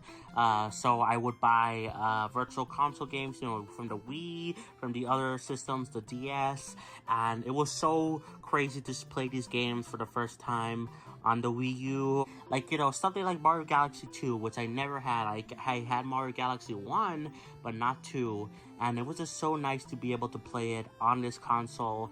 But sadly, as the eShop was coming to a close, it was only like a month away, I decided the best thing to do was actually mod my Wii U, which is something I didn't think I could do because I am very stupid. I am not very smart. So I got the help of my brother who modded the Wii. And then we worked together to try to mod the Wii U. It took a while. It took a couple of hours, some trial and error, but we were able to mod the Wii U, and I am so happy about that because now I could just download all the games I want for free. Don't tell Nintendo. Yeah, and I could even play, you know, some mod stuff that isn't available on here. Like, if I really wanted to, I could play like Xenogears, which I do want to play at some point. But I could play it on the Wii U. I don't think I want to play on the Wii U just because of the gamepad, which I still love. But I do admit I do prefer a regular controller, you know, something like the Switch Pro controller, the PS5 controller, Xbox controller, all that stuff. Even, honestly, maybe even the Joy-Cons. But yeah, still, this is cool that I modded it, and now it has way more use to me. And it does mean a lot to me. I don't play it as much still. I play all these other 3 consoles way more. But I still occasionally play the Wii U, just to play stuff like, you know, Donkey Kong Country Returns, you know, the other Wii Virtual Console games. So, yeah, now that is it. There is no other consoles I have. I swear to God. Jesus Christ, I almost forgot. I am so sorry, Wii U. I love you. First, we got me. Literally, it's me. Like I said, I think in the last me collection video last year, my me was a little bit different. It had glasses. You know, it looked a little bit different, and that me was like old by like a couple years now because I haven't worn glasses in a while. I don't really need them anymore. So I figured it was time to update it, and I think now this does look like me. I'm gonna be saying me at least for the next few minutes, so I apologize. But yeah, I think it looks a lot more like me. My dad, this is my dad, by the way. As you can see, we look a lot alike, both in, you know, in the terms that I make them, and also in real life when he was alive. So yeah, I also updated his me a little bit. So yeah. My mom, I think she might be the least updated, though I did change her up a little bit. Was it the hair? I did something with the hair, and I think the eyes, but I think she's the least updated out of everyone. Still a little bit updated. My brother, Rocky, who has been on the channel before in some live streams specifically, I want him to be more involved in the channel going forward, but his me looks really different. And I actually got his input on it because the last me, it looked like him, but like from like many years ago. Now I think this does actually look like my brother, and he likes it more, so yeah. But it's just hard to, it was really hard for specifically him because he has long hair, but like, this is like the closest hair that we had, but we were using a different type of hair before, but yeah. Okay, now for the less boring stuff. I mean, I love my family, but let's face it, that those are the boring memes. So now we got Beef Boss here, who is famous in Fortnite, obviously, but this edition is made from Professor, that YouTuber, and I love Beef Boss here. He is adorable. He is a hamburger that I would totally eat. And yeah, I'm really happy I have this me. In fact, some of these me's are just from other YouTubers like Lonk and Mar, which they're both from Failboats me's, who is a YouTuber that I used to watch. I don't watch him anymore, but he was a pretty good YouTuber. He did mostly Splatoon stuff, but he also did a lot of Kirby stuff, and of course, you know, did me competitions, and this is where he made these me's. And I love these me's. They're like alternate weird versions of the main Nintendo guys, and I love them a lot. We got Goomba here.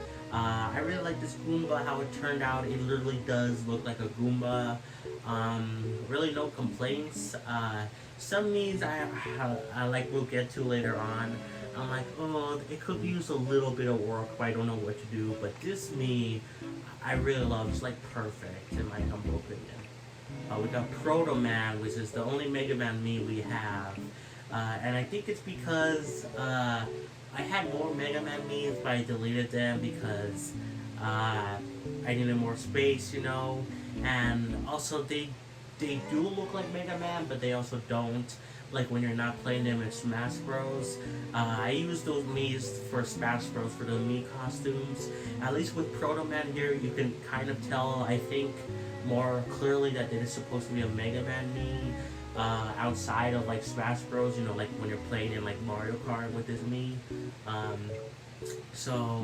Yeah. We got Octoling, which is another Felbo Mii, and I honestly just think this looks like a really cool Mii. It looks like the Splatoon, you know, enemy, and I really like that. It looks kind of derpy, but like it fits. So yeah. Another Splatoon Mii, we got Marnie, and then Callie. I really like these Miis, honestly. Honestly, the Splatoon Miis might be my favorite out of all of them. I think they look completely accurate. I mean, look at that. And then going down, we got Marina, which looks a little less accurate, but I think, you know, she does look the most different out of all the idols that I made. But I still think it fits. We got Pearl, which I love how Pearl turned out. Shiver. Shiver looks a little bit weird, but at the same time, I think she looks more accurate than Marina. And then we got Fry, which I actually really liked how Fry turned out. I don't have Big Man because I don't know how the heck I would make Big Man. But I'm really happy with all these Miis that they turned out.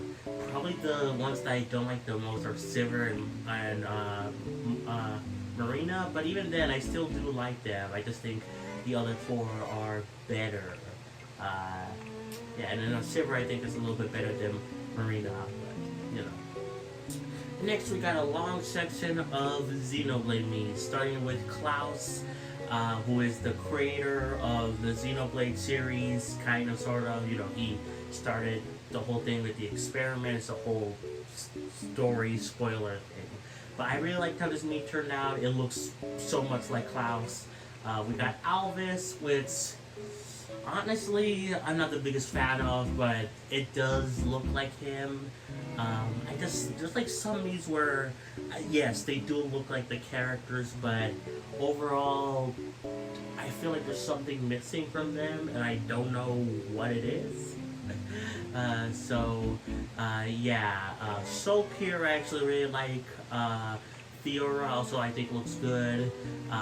Though I can tell with at least like these three, they do look a little bit basic, but at least I like these two more. With Alvis, I feel like there's something missing. Dunban I actually think turned out pretty good. Melia is not the best Mii, and that's because she is a bird girl. Like, she literally has bird wings, and like her hair is all weird in the game. So it was really hard to make this Mii, and I tried my best. I don't know if I'm missing something or what, but and then we got Ricky, which I think actually turned out pretty good. He looks a little bit cursed, but at the same time, he's a Nopon. He's like a cartoony animal thing, like in the game.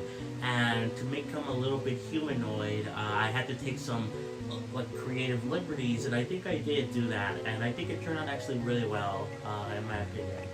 We got Ryan, which I think looks pretty spot on. We got Charla, which I think is, I think, at least so far, she might be my favorite Mii besides Klaus. I think Klaus is like the best Mii, and I think the reason Klaus is the best Mii is just because Klaus is more humanoid. Technically, there's humanoids in Xenoblade, but Klaus was from, way modern day, like, where technology was way more advanced, and then, like, he created this, like, kind of fantasy world with, humanoids, but, like, he's the most human looking in the whole series, so I think that's why he looks the best to me. But Charlotte actually looks really good as well. Elma, I think it looks accurate to her, the protagonist, I guess, or you could say yourself that you're the protagonist in Xenoblade X, but really it's Elma, and I don't I feel like there's something missing, but at the same time, I think it's accurate. I don't know. I don't know what I could be missing or how I could make them better. We got Lynn, which I actually think it looks pretty good. This me. Yeah, and then we got Lao, which I think it looked really good actually. Yeah, I think I still prefer Charla and Klaus, but his me actually turned out pretty well. So yeah, Rex now, pretty basic, but I like how he turned out. Azurda, which is, it was another thing where he looks like an animal thing, and so it was really hard to make him as like a humanoid. But I think it turned out really well. I think I prefer Ricky, but I do like how Azurda came out. So yeah, otherwise known as Gramps to Rex. We got Pyra here, which I think looks good, though maybe the hair is a little bit too bright. I don't know though. I guess the hair could be darker, but or like that. I don't know. Yeah, I don't know. I'll leave it like that, but maybe I could make it a little bit darker, the hair. And then we got Mitra here, which I think looks good as well. We got Nia, which is another good me. Luckily, even though she's a cat girl, she doesn't have the same problem as Melia, where she mostly looks like a humanoid. Melia, her whole style is like weird. I mean, it's not just that she's like a bird girl, but like she's also like royalty, and she looks all funky, dare I say. I love her, I love the way she looks, but it's hard to make it like as a me, but like with Nia it was pretty easy. So Dormark, this is one of my favorite non-human humanoid me's, you know. I think he might be the best one I made. I really like how this turned out. You know, Dormark is Nia's blade, which is an animal, literally a tiger. He has like no human traits at all. Unlike Azurda, which has barely any human traits, and Ricky, which has a little bit more. But I think he turned out the best. I really like it. Yeah. We got Zeke here, and Zeke, if you watch the, or if you played Xenoblade 2, he has an eye patch, and you can't have eye patches in the Me creation stuff, so I had to give him a mole and put it underneath his eye to like kind of achieve like a similar effect. Looks a little bit weird, but at the same time I think I made it work, relatively speaking. We got Pandora. There's like something off about the me. I think it's the hair. The hair is not the best. I wish it could be a little bit more poofy, because that is how it is, but I think that's the best hair we have in this me creation. So yeah. Tora, I think, turned out pretty good. I don't know. Him and Ricky are both, they're both good me's. I don't know. Maybe I prefer Tora, honestly. But yeah, he's a good me. I'm happy with that. Poppy, I think Poppy turned out really well. She does look a little bit strange, but that kind of fits because she's a robot. Yeah, and then we got Morag, and then Bridget, which I think look really accurate. Bridget, I'm a little bit weird on, but that is how she looks. She has her eyes closed like 99.9% of the time, so yeah. And Morag, I think, looks pretty good. It does look a lot like her. We got Laura here, which I think looks good. Jin, which looks good as well. I mean, it looks, I don't know. There's like some memes where I don't know if they're good or fine or whatever. I sometimes change my opinion on the memes, you know. Hot take, I guess. We got Noah here, specifically his hair down form, so he kind of looks more like N, but that was the way I had to go, because if I gave him a ponytail, he looks like Matthew, and I used that for Matthew in Xenoblade 3 Future Redeemed. But yeah, there's no good hairstyle for Noah, like how he looks normally, so I think it was best to give him the long hair, and I think it actually turned out pretty good. We got Mio here, which it looks a little bit weird. I prefer obviously how Neo looks, but Mio, I think it looks fine. It's the best I could do.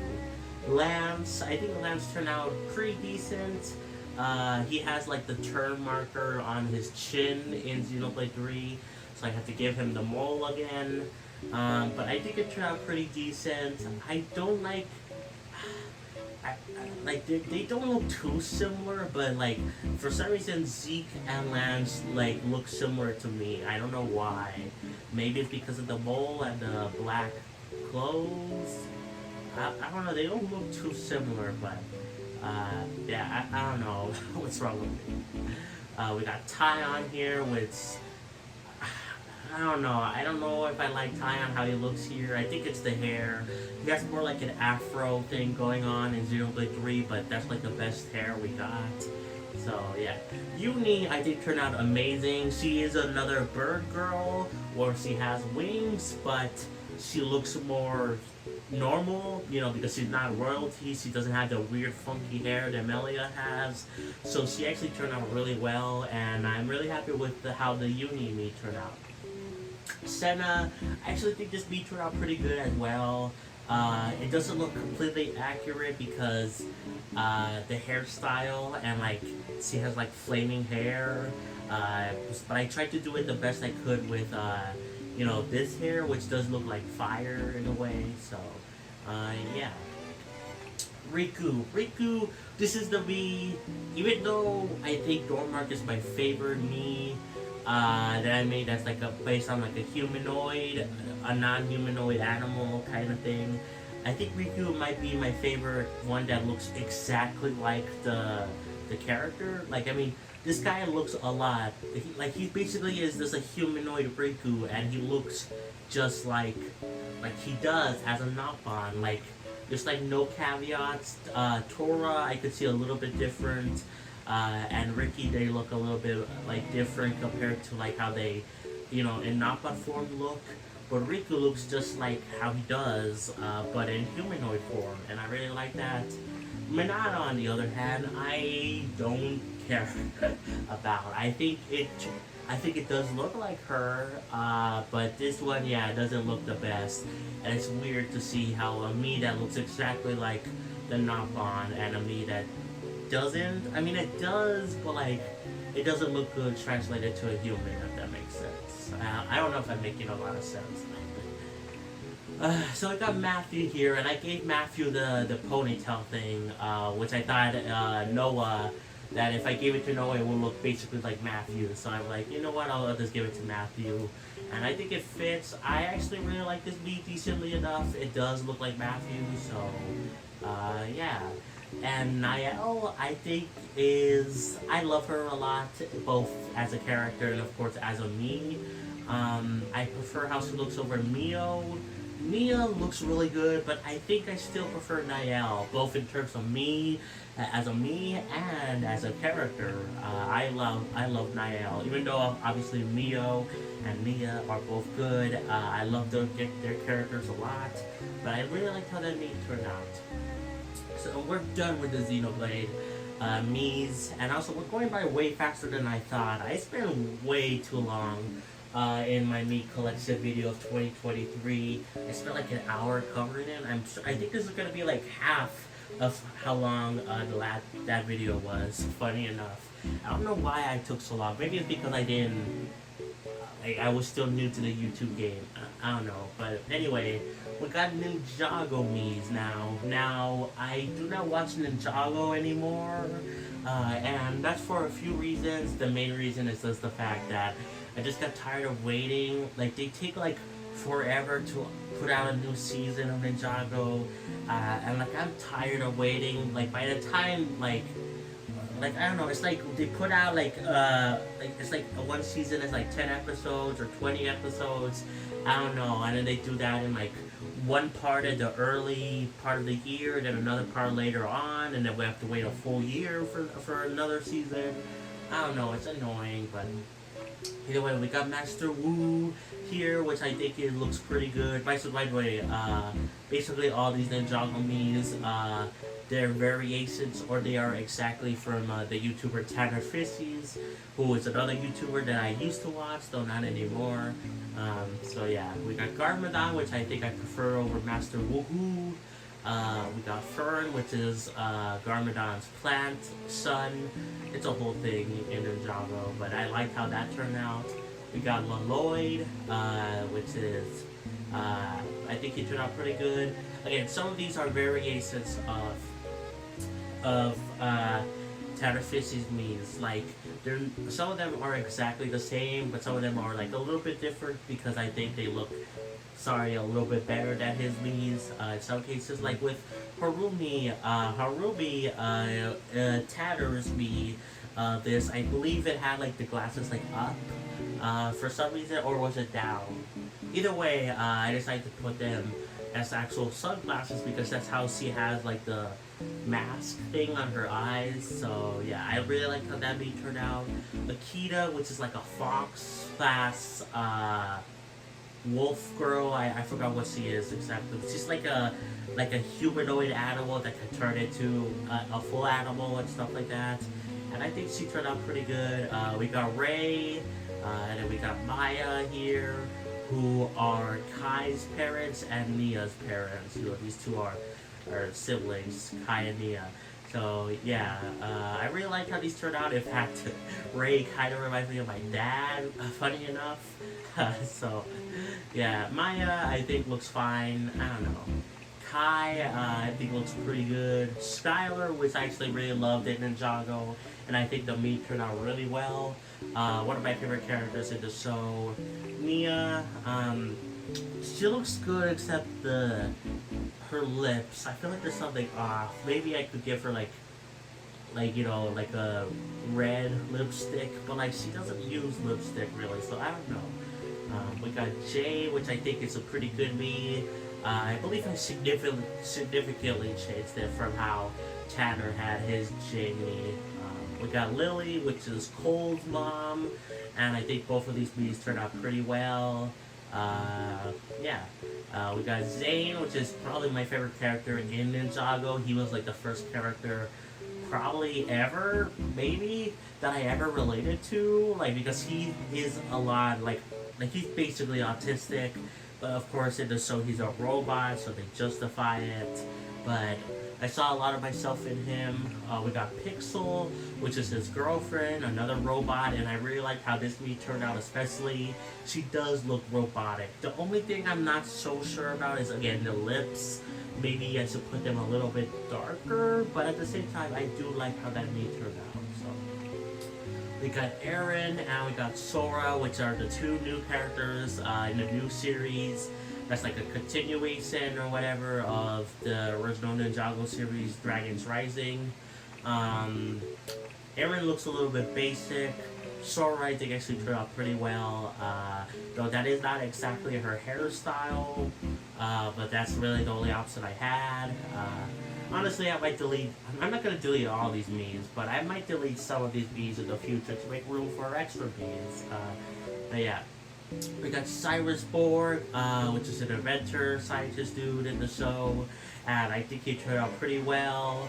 We got Balobo, which is one of the elemental masters of the show. There's like different elements that people have, you know, kind of like Avatar, but there's like separated into way more elements. Like, you know, there's like fire, there's ice and water, you know, there's separate elements than Avatar, and then we got some elements like Balobos, which is nature. So yeah, it does look like this guy, the Balobo of the show. We got Jacob, the master of Shout, and I think it does look a lot like him. Tox, the master of poison, or Tox, I forgot what it was. It's like some poison thingy, whatever. But I think it does look like her. Sally, who is just a background character who had like a LGBT sticker on her like guitar. She was a very sweet character. I liked her. And I think her meat turned out pretty decent. It looks a little bit weird. But again, all of these guys are Lego people. I don't know if I mentioned that, but they're Lego people, so some of them look better than others. And like I had to translate them the best I could to be humanoids. So yeah. We got the Postman, which I think is really good. He's the secret villain of the show. Just kidding, except not really. Maybe, I don't know. Maybe they revealed it when I stopped watching the drama that he's actually the secret villain the whole time. But that's just like a funny little fan theory that people have. But I really liked how that V turned out. We got Dareth, which is a character I hated and also Tanner Fisty's hated, but I made him anyway because he is important to the show, and yeah, but I hate him. We got Future Dove, which is like a villain, except like a very pathetic villain. But I liked how this beat turned out. We got Crux and Acronix, which are the time twins. They have time travel powers, both of them. And I really liked how these bees turned out. They actually do look a lot like them. So yeah. We got Asphira, which is a snake person. So you know how everyone else was, Lego people, which is more easier to translate to humanoids, even though that's still a little bit hard. She is literally just a snake. Like, she doesn't look like a Lego snake. She looks just basically like a snake. Yeah, it was kind of hard, but I think I like how the beat turned out there. Vitar, which is another snake person, and I think this beat turned out significantly better, in my humble opinion, compared to Asphira. We got Shamil, however you say that. She's the master of forms. She can basically shapeshift, and I think that beat turned out pretty good. Ultraviolet, another villain, which I think this is one of my favorite Ninjago beats, just because it does look a lot like how Ultraviolet actually does in the show. We got Kalmar, which is one of the newer villains of the show. He's a squid person, very different than a snake person, very different. But I actually really like how this beat turned out as well. We got Nanakan, which is a genie man, and I really liked how this beat turned out as well. We got Shan, who's basically Ninjago's Joker / psychopath. He is very crazy in the show, and he's done some evil things. I believe he even ate some snakes, like humanoid snakes, not like Kalmar, but like people like Vitar, like Asphira. So yeah, I really like how this beat turned out. It shows how psycho he is, and I really like that. We got the Overlord, specifically the last season, technically, of the main show before they moved on to Dragon's Rising. We got this version of him with like the horns. There's obviously different variations of the Overlord in the show, and honestly, I think this me looks fine. It doesn't look great, but it doesn't look bad either. But yeah. Okay, that's it for the Ninjago memes. We are almost done. We only have I think 8 more memes to go, so yeah. Next up, we got Spencer Reed, which is, all the following memes are for Cradle Vibes, which is a great show that's a little bit too intense for younger viewers, which just start watching it maybe when you're 15, a little bit older than that, because I watched one episode when I was 10 or something, and I was traumatized, and I didn't want to see anything with the show until more recently, now that I'm 19. But the show itself is fantastic. I love Criminal Minds, and I love these characters. One of my favorites is Spencer Reed, where I see him as autistic. He's the smart guy of the group, and this guy has so much trauma on the show. His girlfriend got killed in front of him. His mom has multiple disorders like schizophrenia, Alzheimer's. In the season I'm watching right now, in a few episodes he's going to go to jail, from what I believe. So yeah, this guy has so much trauma. He was also bullied a lot, and he got taped up in front of a basketball court naked. I think it was oh my god, this guy has so much trauma. This and another character I'll talk about have the most trauma. So technically you could argue a lot of these Colonel Mines characters have a lot of trauma, but yeah, I love Spencer a lot. I think, by the way, this may turn out, it does look like Spencer, but it looks a little bit off. I don't know. All these guys they're humans. It's a live action show. So you think there wouldn't be any issues with making these memes, but some memes turn out better than others, and this is not one of the better ones. Even though it does look like Spencer, the actor that plays him. I don't know. Something looks a little off. We got Penelope, which is a great character in the show. She's the person behind the scenes that works towards solving problems, like finding information. She's not in the front lines of the team. Also, the whole team is like about FBI, the BAU, all that stuff. She's in the background, but she still plays a big part. And I really liked her character a lot. I think this movie turned out pretty well. Next we got Derek Morian, which I think his lead turned out fine. It looks like him, but I don't know, something is off. But Derek recently left the show as of me watching, and it's sad to see because this guy probably has the second most trauma of the team compared to Spencer. Like, his dad died in front of him. He was sexually abused by his coach. And he was tortured, and he almost died in the last few episodes before he left. It was a whole thing. He's probably the second most tortured character. And his relationship with Penelope is kind of flirty. They're not a thing, but they do kind of flirt with each other, and they're friends, but they just jokingly play around with each other, and I really like the relationship. It's cute, and I'm sad to see that Derek is gone because now Penelope is all alone. In fact, in the new season or whatever, that I am a new season, the season I'm watching right now, the series is still going on, Criminal Minds, but it's now a few seasons later. But the season I'm on right now, she still misses Derek, and she hates the new guy that replaced Derek, who's a Hispanic dude named Luke or whatever. And Penelope doesn't like him even still. She's grown to like his dog. He has a dog, the new character, but she still doesn't like this new guy that took over Derek's place. And it's pretty funny to see.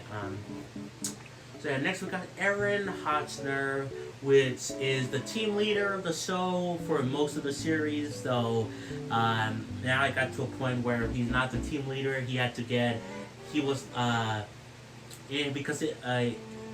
the show because in real life, the actor that played Aaron, he did something really bad. I believe he hit a writer or producer or something. He hit someone on set, so he was let go.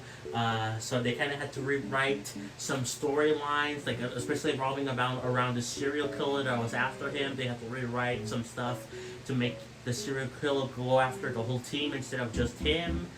Which they already set the seeds when he was still around that he was going to go after the whole team, but it was mainly Aaron's enemy, and then they had to rewrite that. But this guy also has a lot of trauma. I still think Spencer and Derek have the most trauma, but this guy is no slouch in trauma either. He saw his wife die by this killer. He almost died himself from that same killer. There's multiple things. So then, the way they rated him out in the show was that serial killer that was after him and the team, that guy was stalking his son, and every time his son is involved, things are serious. He's a great dad. He's one of the best dads in the show and in media in general. He's so good as a dad, and that's the reason he left in the show. And it kind of makes sense. If you didn't know what happened behind the scenes, then it would make almost complete sense why Aaron left. But yeah. We got JJ, which is, by the way, I think out of these means, I think Penelope and Aaron look the best. Derek looks pretty good, and Spencer, there's something off. JJ, though, there's something really weird I don't like. Something I don't like about this me. I like her character fine enough. Apparently lots of people think her character is fine or not that interesting. I actually like her character fine enough. I like that she has 2 kids, and there's a lot of stuff where she has to deal with, cases that involve kids, and she has to bring her experience to that. But yeah, I don't know, man. There's something weird going on I don't know if it's the eyes or how much empty space there is. I don't like this me, but like it was the best I could do. I don't know. We got Alex Blake, which is not one of the. Basically, all these characters so far were original characters. They were in the show since like the beginning, and most of them are still in the show. Alex Blake was introduced. I don't know when, like midway through the series, and then she left like in season 9. But I actually really liked her character a lot. She's now like gone now. She left quite a few seasons ago as of me watching. But I still really liked her character, and I think this me actually turned out pretty well. Yeah, no complaints. David Rossi, who is not a founding. Well, okay, he wasn't in the start of the show, but within the show's lore, David, he was one of the founding members of the BAU, of the of the team, of all these guys. Of course, he didn't start off in like season 1. He came out. He's got introduced in season 3, but like within the show's lore, he is like one of the founding members. So that's cool. And I tried to make this be a little bit different, and I think it turned out really well. But if you see him, how he actually looks like in the show, the person that plays him, Joe Montega, he looks basically just like my dad. In fact, let me just show you guys real quick. Even now, even with this me, like my dad and David Rossi look very similar, even though I tried to make them look a little bit different, just so they wouldn't be like, the same, because I don't like having me either look the same or having the same name. So I think I should move, yeah, I'll move it like, there. No, that's kind of disrespectful. Okay, there we go. But yeah, David Rossi, he looks a lot like my dad in me form, but especially in real life. But I love him as a character. He has a lot of similarities actually to my dad in the show. He went to Vietnam. He's like the same age as him. He had multiple wives. And he was rich. My dad was also rich. When he was younger, he owned like houses and stuff like that. So yeah, there's a lot of similarities with my dad and this guy. And yeah, and it's always nice when David Rossi and Spencer are talking. When they interact, it kind of reminds me because I see myself in Spencer a lot, so it's kind of like if I'm talking to my dad. I like to view it that way. And of course, the characters bounce off each other really well. And Rossi here is like basically the uncle of the team. He helps out with advice, and yeah, I really like him for that. So yeah. Lastly, we got Kate Callahan, which is a character that only appeared in 1 season, and she never returned, which is kind of sad because I actually liked her character fine enough. Apparently some people don't like her character like at all, but I actually did like her character quite a bit, and she was given some pretty unique depth for like what she said they had with her, where she had a daughter that was basically her adoptive daughter that she raised from. It was actually her sister's daughter, but like her sister and the sister's husband, her brother-in-law, died in 9/11. Like that's the whole thing, and so she raised the sister's daughter as her own, and then like there was a whole thing in the season about involving like kidnappers that wanted to sell the daughter and like other girls into the like black market. It was a whole creepy thing. This show is dark, by the way. This show is dark. That's why I say don't watch it when you're like really young.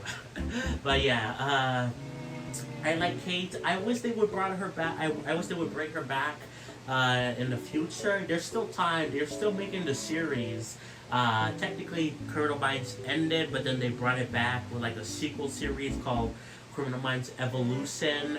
And they're gonna start season 2, I believe, sometime soon. Like, yeah. So I would love for them to bring back Kate. But yeah. But that's all the memes I have currently. I could have, of course, made some more Criminal Minds memes. They introduced some new characters, like I said, Luke.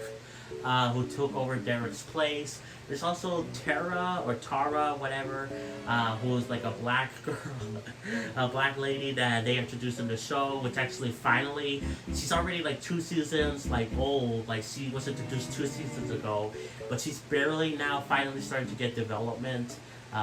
In like the recent episode I saw with like her brother, like something to do with that. So first up here, we got the Wii remote. Now, I believe in the last year's controller video, I believe I had the Wii nunchuck with me as well. Or maybe I put that in the accessories video. Well, either way, I do sadly don't have the nunchuck anymore. I had to sell it along with another Wii remote that we had. We had a spare Wii remote, and that's because multiplayer and then the Wii U and all that stuff. But we had to sell our Wii to afford like an Xbox and a PS5. So yeah, and with that Wii, it came with the nunchuck. So I don't have a nunchuck with me right now. I only have this Wii remote. But I do want to re-get a nunchuck soon. Maybe ask my mom. I don't know, but we'll see. But I do want to get it because a lot of games actually do require it, and I do want to continue playing those games like Xenoblade on the Wii, even though it is far and away the inferior version compared to Definitive Edition on Switch. But that's besides the point. The Wii remote, as you can tell, this is the Wii Motion Plus inside, edition, and it still works really well. This might be the Wii remote. We just randomly picked the Wii remote. But I don't know if one of them or both of them had a problem. But like, the speaker was like starting to like wore out. It didn't sound that good. So I decided to turn off the speaker for at least one of the Wii remotes, maybe both. I don't remember. So yeah, that kind of sucks. But besides that, everything still works pretty well with this Wii remote. It still plays things really well on the Wii, and you could turn it on the side and look, it's like an NES controller with more buttons. And I really like this controller. It's nostalgic and it works really well. It does suck that there's no joystick here, but that comes with the nunchuck, which is a separate thing. But most of the time they come equipped with both the Wii remote and a nunchuck. So so yeah, I really like this controller. Obviously, it's not by any means traditional, but I just love the nostalgia factor. So yeah. And next up, we got the Wii U gamepad, which kind of controversial for multiple reasons. It's a big, heavy. Lots of people think there's too much junk crammed into it, and I don't necessarily disagree. I mean, there is a lot of stuff put in this gamepad that most of it is not necessary, and that raised the price for the Wii U more than it should. That's just one of the problems with the Wii U. Along with many other things like the marketing, all that stuff. But overall, I actually do like this controller. I never really had that many issues with it, besides it being too big. I've had some issues more recently, but they're all been cleared up like completely. Like back in like 2021, 2022, around that time, I was starting to play Wind Waker HD and Twilight Princess HD, and for some reason, specifically with Wind Waker, but sometimes Twilight Princess, the gamepad would say, "Oh, it's not connected to the Wii U." It would lose connection with the Wii U system or whatever. I don't know why. It was a weird error message that I don't know why it happened, but and like with Twilight Princess, it was only like once or twice, and it stopped happening there. And I don't know if it would happen if I played Wind Waker again, but it was weird either way. And then with Xenoblade X, I had a separate problem where I couldn't, like, it was very glitchy, the joystick. when I was moving in the game, but only that game. No other game, no other like 3D game, like Twilight Princess. It worked fine, like the movement, but it was weird only for Xenoblade X. But more recently, I've gone back to play the game a few times, Xenoblade X on the Wii U with this gamepad, and there's no issues. So again, I have no idea what happened there. I feel like it was a glitch within the games for some reason, not the system, because I take good care of the system. I'm one of the few people that really like the Wii U. I take good care of it. I don't just shove it into like a closet and then forget about it. I still use it quite a bit. I wish I could use it more, but yeah. So next up, we got the Joy-Cons here. The Joy-Cons are another controversial thing, and I think a lot of the cases are justified. Joy-Con drift is one thing, it's a bit too small for people's hands, for most people at least. There's a bunch of issues with it. But personally, even though, yes, those are big issues. In fact, I've had multiple Joy-Cons or even Switch systems, like, the Switch Lite, which doesn't have removable Joy-Con, because it's attached to the system. I've had multiple consoles come with like Joy-Con drift, and it's so annoying, especially for those Switch Lites. And yeah, that sucks. Don't get me wrong. But here's the thing. I think these are fine controllers. They're not like a masterpiece or anything. In fact, we're going to be talking about the Switch Pro controller. That controller is amazing, but I don't think these are that bad, besides the issues they do have. Like, they work decently well, to play them, like kind of like a Wii Remote and Nunchuck. I think they work really well like that. But the beauty with these controllers is that they could be used in many different ways, like the Wii style, but it could also be used in like a handheld style, which I use it commonly for playing in handheld mode, and they work pretty well. But I also use it, for Switch Sports, and I do use it in the Wii style, and that works well. And then you could turn it to the side for like Mario Kart or other multiplayer stuff. And I think there's like a lot of, the Joy-Cons are kind of they have a variety of uses, and I think that's really cool. And I never found them to be too small for my hands. Every reviewer or YouTuber, whatever, always complains about their giant hands for some reason. I never have that problem, really. I mean, look at my hand. I guess it's a bit bigger than the Joy-Con, but I never thought it was like too small, I guess. Of course, there are issues with the Joy-Con, and I'm not defending Nintendo. They need to fix the Joy-Con drift. And also, I don't like how small these sticks are. Like, compare it to, we'll talk more about this in a bit, but like, look at the sticks. Look how, like, you could make them go a really long distance with this stick. Now there are like Joy-Con alternatives that have like that stick and also have like, less Joy-Con drift, though I don't think it's guaranteed. But they cost money, obviously cheaper than regular Joy-Cons, but these Joy-Cons come with a bunch of features that I think are worth it. So yeah, but I think that Joy-Cons get a little bit too much hate, but at the same time I understand. But this controller barely gets any hate, and for good reason. The Switch Pro controller. This controller is fantastic. It has everything that the Joy-Con has, but it's a more comfortable controller. Even though I don't have a problem with the Joy-Cons, even putting them in the grip thing, I think that they're fine. But this is far and away better. Obviously, this feels like a normal, regular controller, and it feels great to use in the hands. I've never had any issues with joystick drift. I guess not Joy-Con drift, but apparently some people have had some issues with joystick drift, but I never have. I've had like 2 controllers in my life, and one I used for, like 6 years. This is a newer controller. I sold the old one, but I never had any issues with that one.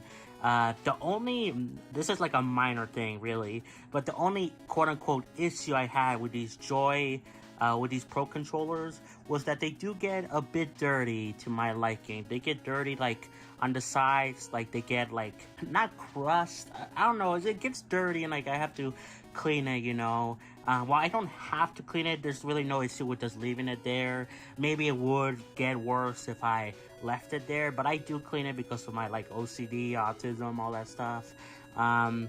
But it is a little bit annoying, but at the same time, that's literally the only thing I could complain about. It's not even really the Pro controller's fault. I would guess maybe it's the area where I put it in, you know, where I leave it to like charge or just leave it there. That's another thing. This battery lasts a long time with the Pro controller. Even the Joy-Cons, they last really good. So yeah, I'm really happy with the Pro controller. Good controller. Yeah. Next up, we got the PS5 controller, which is one of the new controllers I got along with the new consoles. You know, the first time I got a PS5 and Xbox was last year, and I really like this controller a whole bunch. It might be my favorite controller. The PS5 controller is basically like a better Switch Pro controller, in my humble opinion. The Switch Pro controller looks like a mix between the PS5 controller and the Xbox controller, even though this did come out later, you know, but it's clear Sony, they took a lot of inspiration from the Switch's Pro controller, like with the HC Rumble, though they call it haptic feedbacks here, and of course they kept their features from the PS4 and other PlayStation consoles, like, you know, having a mic, which is really good for recording videos, you know, and having the touchpad here, which I love, even though it's not used that much in games besides being a big old pause and select buttons, but I do like the option being here, you know, and I think it looks really good and futuristic. So yeah, again, I think this might be my favorite controller. It feels really well. It is a little bit weird to at first to like, you know, jump in between like specifically the Switch and PS5 controllers, because, you know, the joysticks are down here, but it is far and away pretty easy. It is way easier to tell what's the difference and what button to push than the Switch controller and the Xbox controller, where I have, because they're so similar, those two, and how they look, and like the buttons are all messed up, so I accidentally push A on like the Switch, but it's actually the X button or something, you know, like the buttons are all mixed up. That's what my point is. But I never really, besides the first time I played with a PS5 controller, I never really had that issue with like the Switch or even the Xbox controllers. It's only between those two, but never between like these two or, you know, all that stuff. But yeah, I really like this controller. It might be my favorite one. And last, but kind of least, actually, we got the Xbox controller. This is... Okay, I know lots of people do like this controller, and I kind of like it too. It is the default basic controller that, you know, it works. It works perfectly fine. It's surfaceable. There's no added bells and whistles to it, but I think that's what kind of makes it boring. Honestly, this is like the weaker of the two controllers. This doesn't have like much, you know, feedback. There's a little bit, but like barely. There's no motion controls, you know. There's like so many things that are not in this controller, and it's very basic. And I also don't like the fact that like the D-pad is a little bit weird. I don't know how to feel about it. I prefer the Switch Pro controller's D-pad. And then like the buttons are all mixed up, you know, so it's really hard to jump back between these consoles. You know, I accidentally push A again, and it's B, or I push X and it's Y, and it's just so annoying, and I hate that. But you know, it is a fine controller. I like the texture. It feels really good. And I do play this often just because, you know, on Game Pass, Persona 3 Reload is on there. And it does feel good with this controller, though I did wish, you know, there was like more features. Like I kind of wish sometimes I would be playing it on a PS5 just because of that controller. In fact, I would rather play most games on a PS5 because of the controller and also the trophies. Achievements are cool on the Xbox, you know, but the controller, you know, is part of the reason why I would rather play PS5 games if I have the option on there instead of here, unless they're available on Game Pass or something, and only on Game Pass, or at least first on Game Pass, you know. But yeah, this is obviously still a good controller. And yeah, it is funny to think about how the I already said this before, but how the Switch Pro controller is basically a mix between the Xbox and the PlayStation controller. So yeah, yeah, I hope they do more with this controller in the future. There were like leaks or whatever from the FTC thing or whatever about Xbox doing like a upgraded controller and also a digital Xbox Series X, but I believe they changed how what they're planning to do is not confirmed yet, but like their plans for the Xbox Series X digital, it basically looks like just like a white Xbox Series X. It doesn't look like the model from the document, and I don't know if the updated controller is still coming out. It would be neat because that does actually have haptic feedback, and I believe even motion controls. I don't know if they're still doing that. Even if they are, I would probably not be able to afford it because I'm poor, you know, so I guess we'll see what happens. Thank you, Nils Edom, Damian Grace, Sparkly Brawler, and Scythe for becoming YouTube or Patreon members. And thank you all for watching this video. Like, subscribe, play some Xenoblade, and I'll catch you guys next time for more. Peace, bye everyone.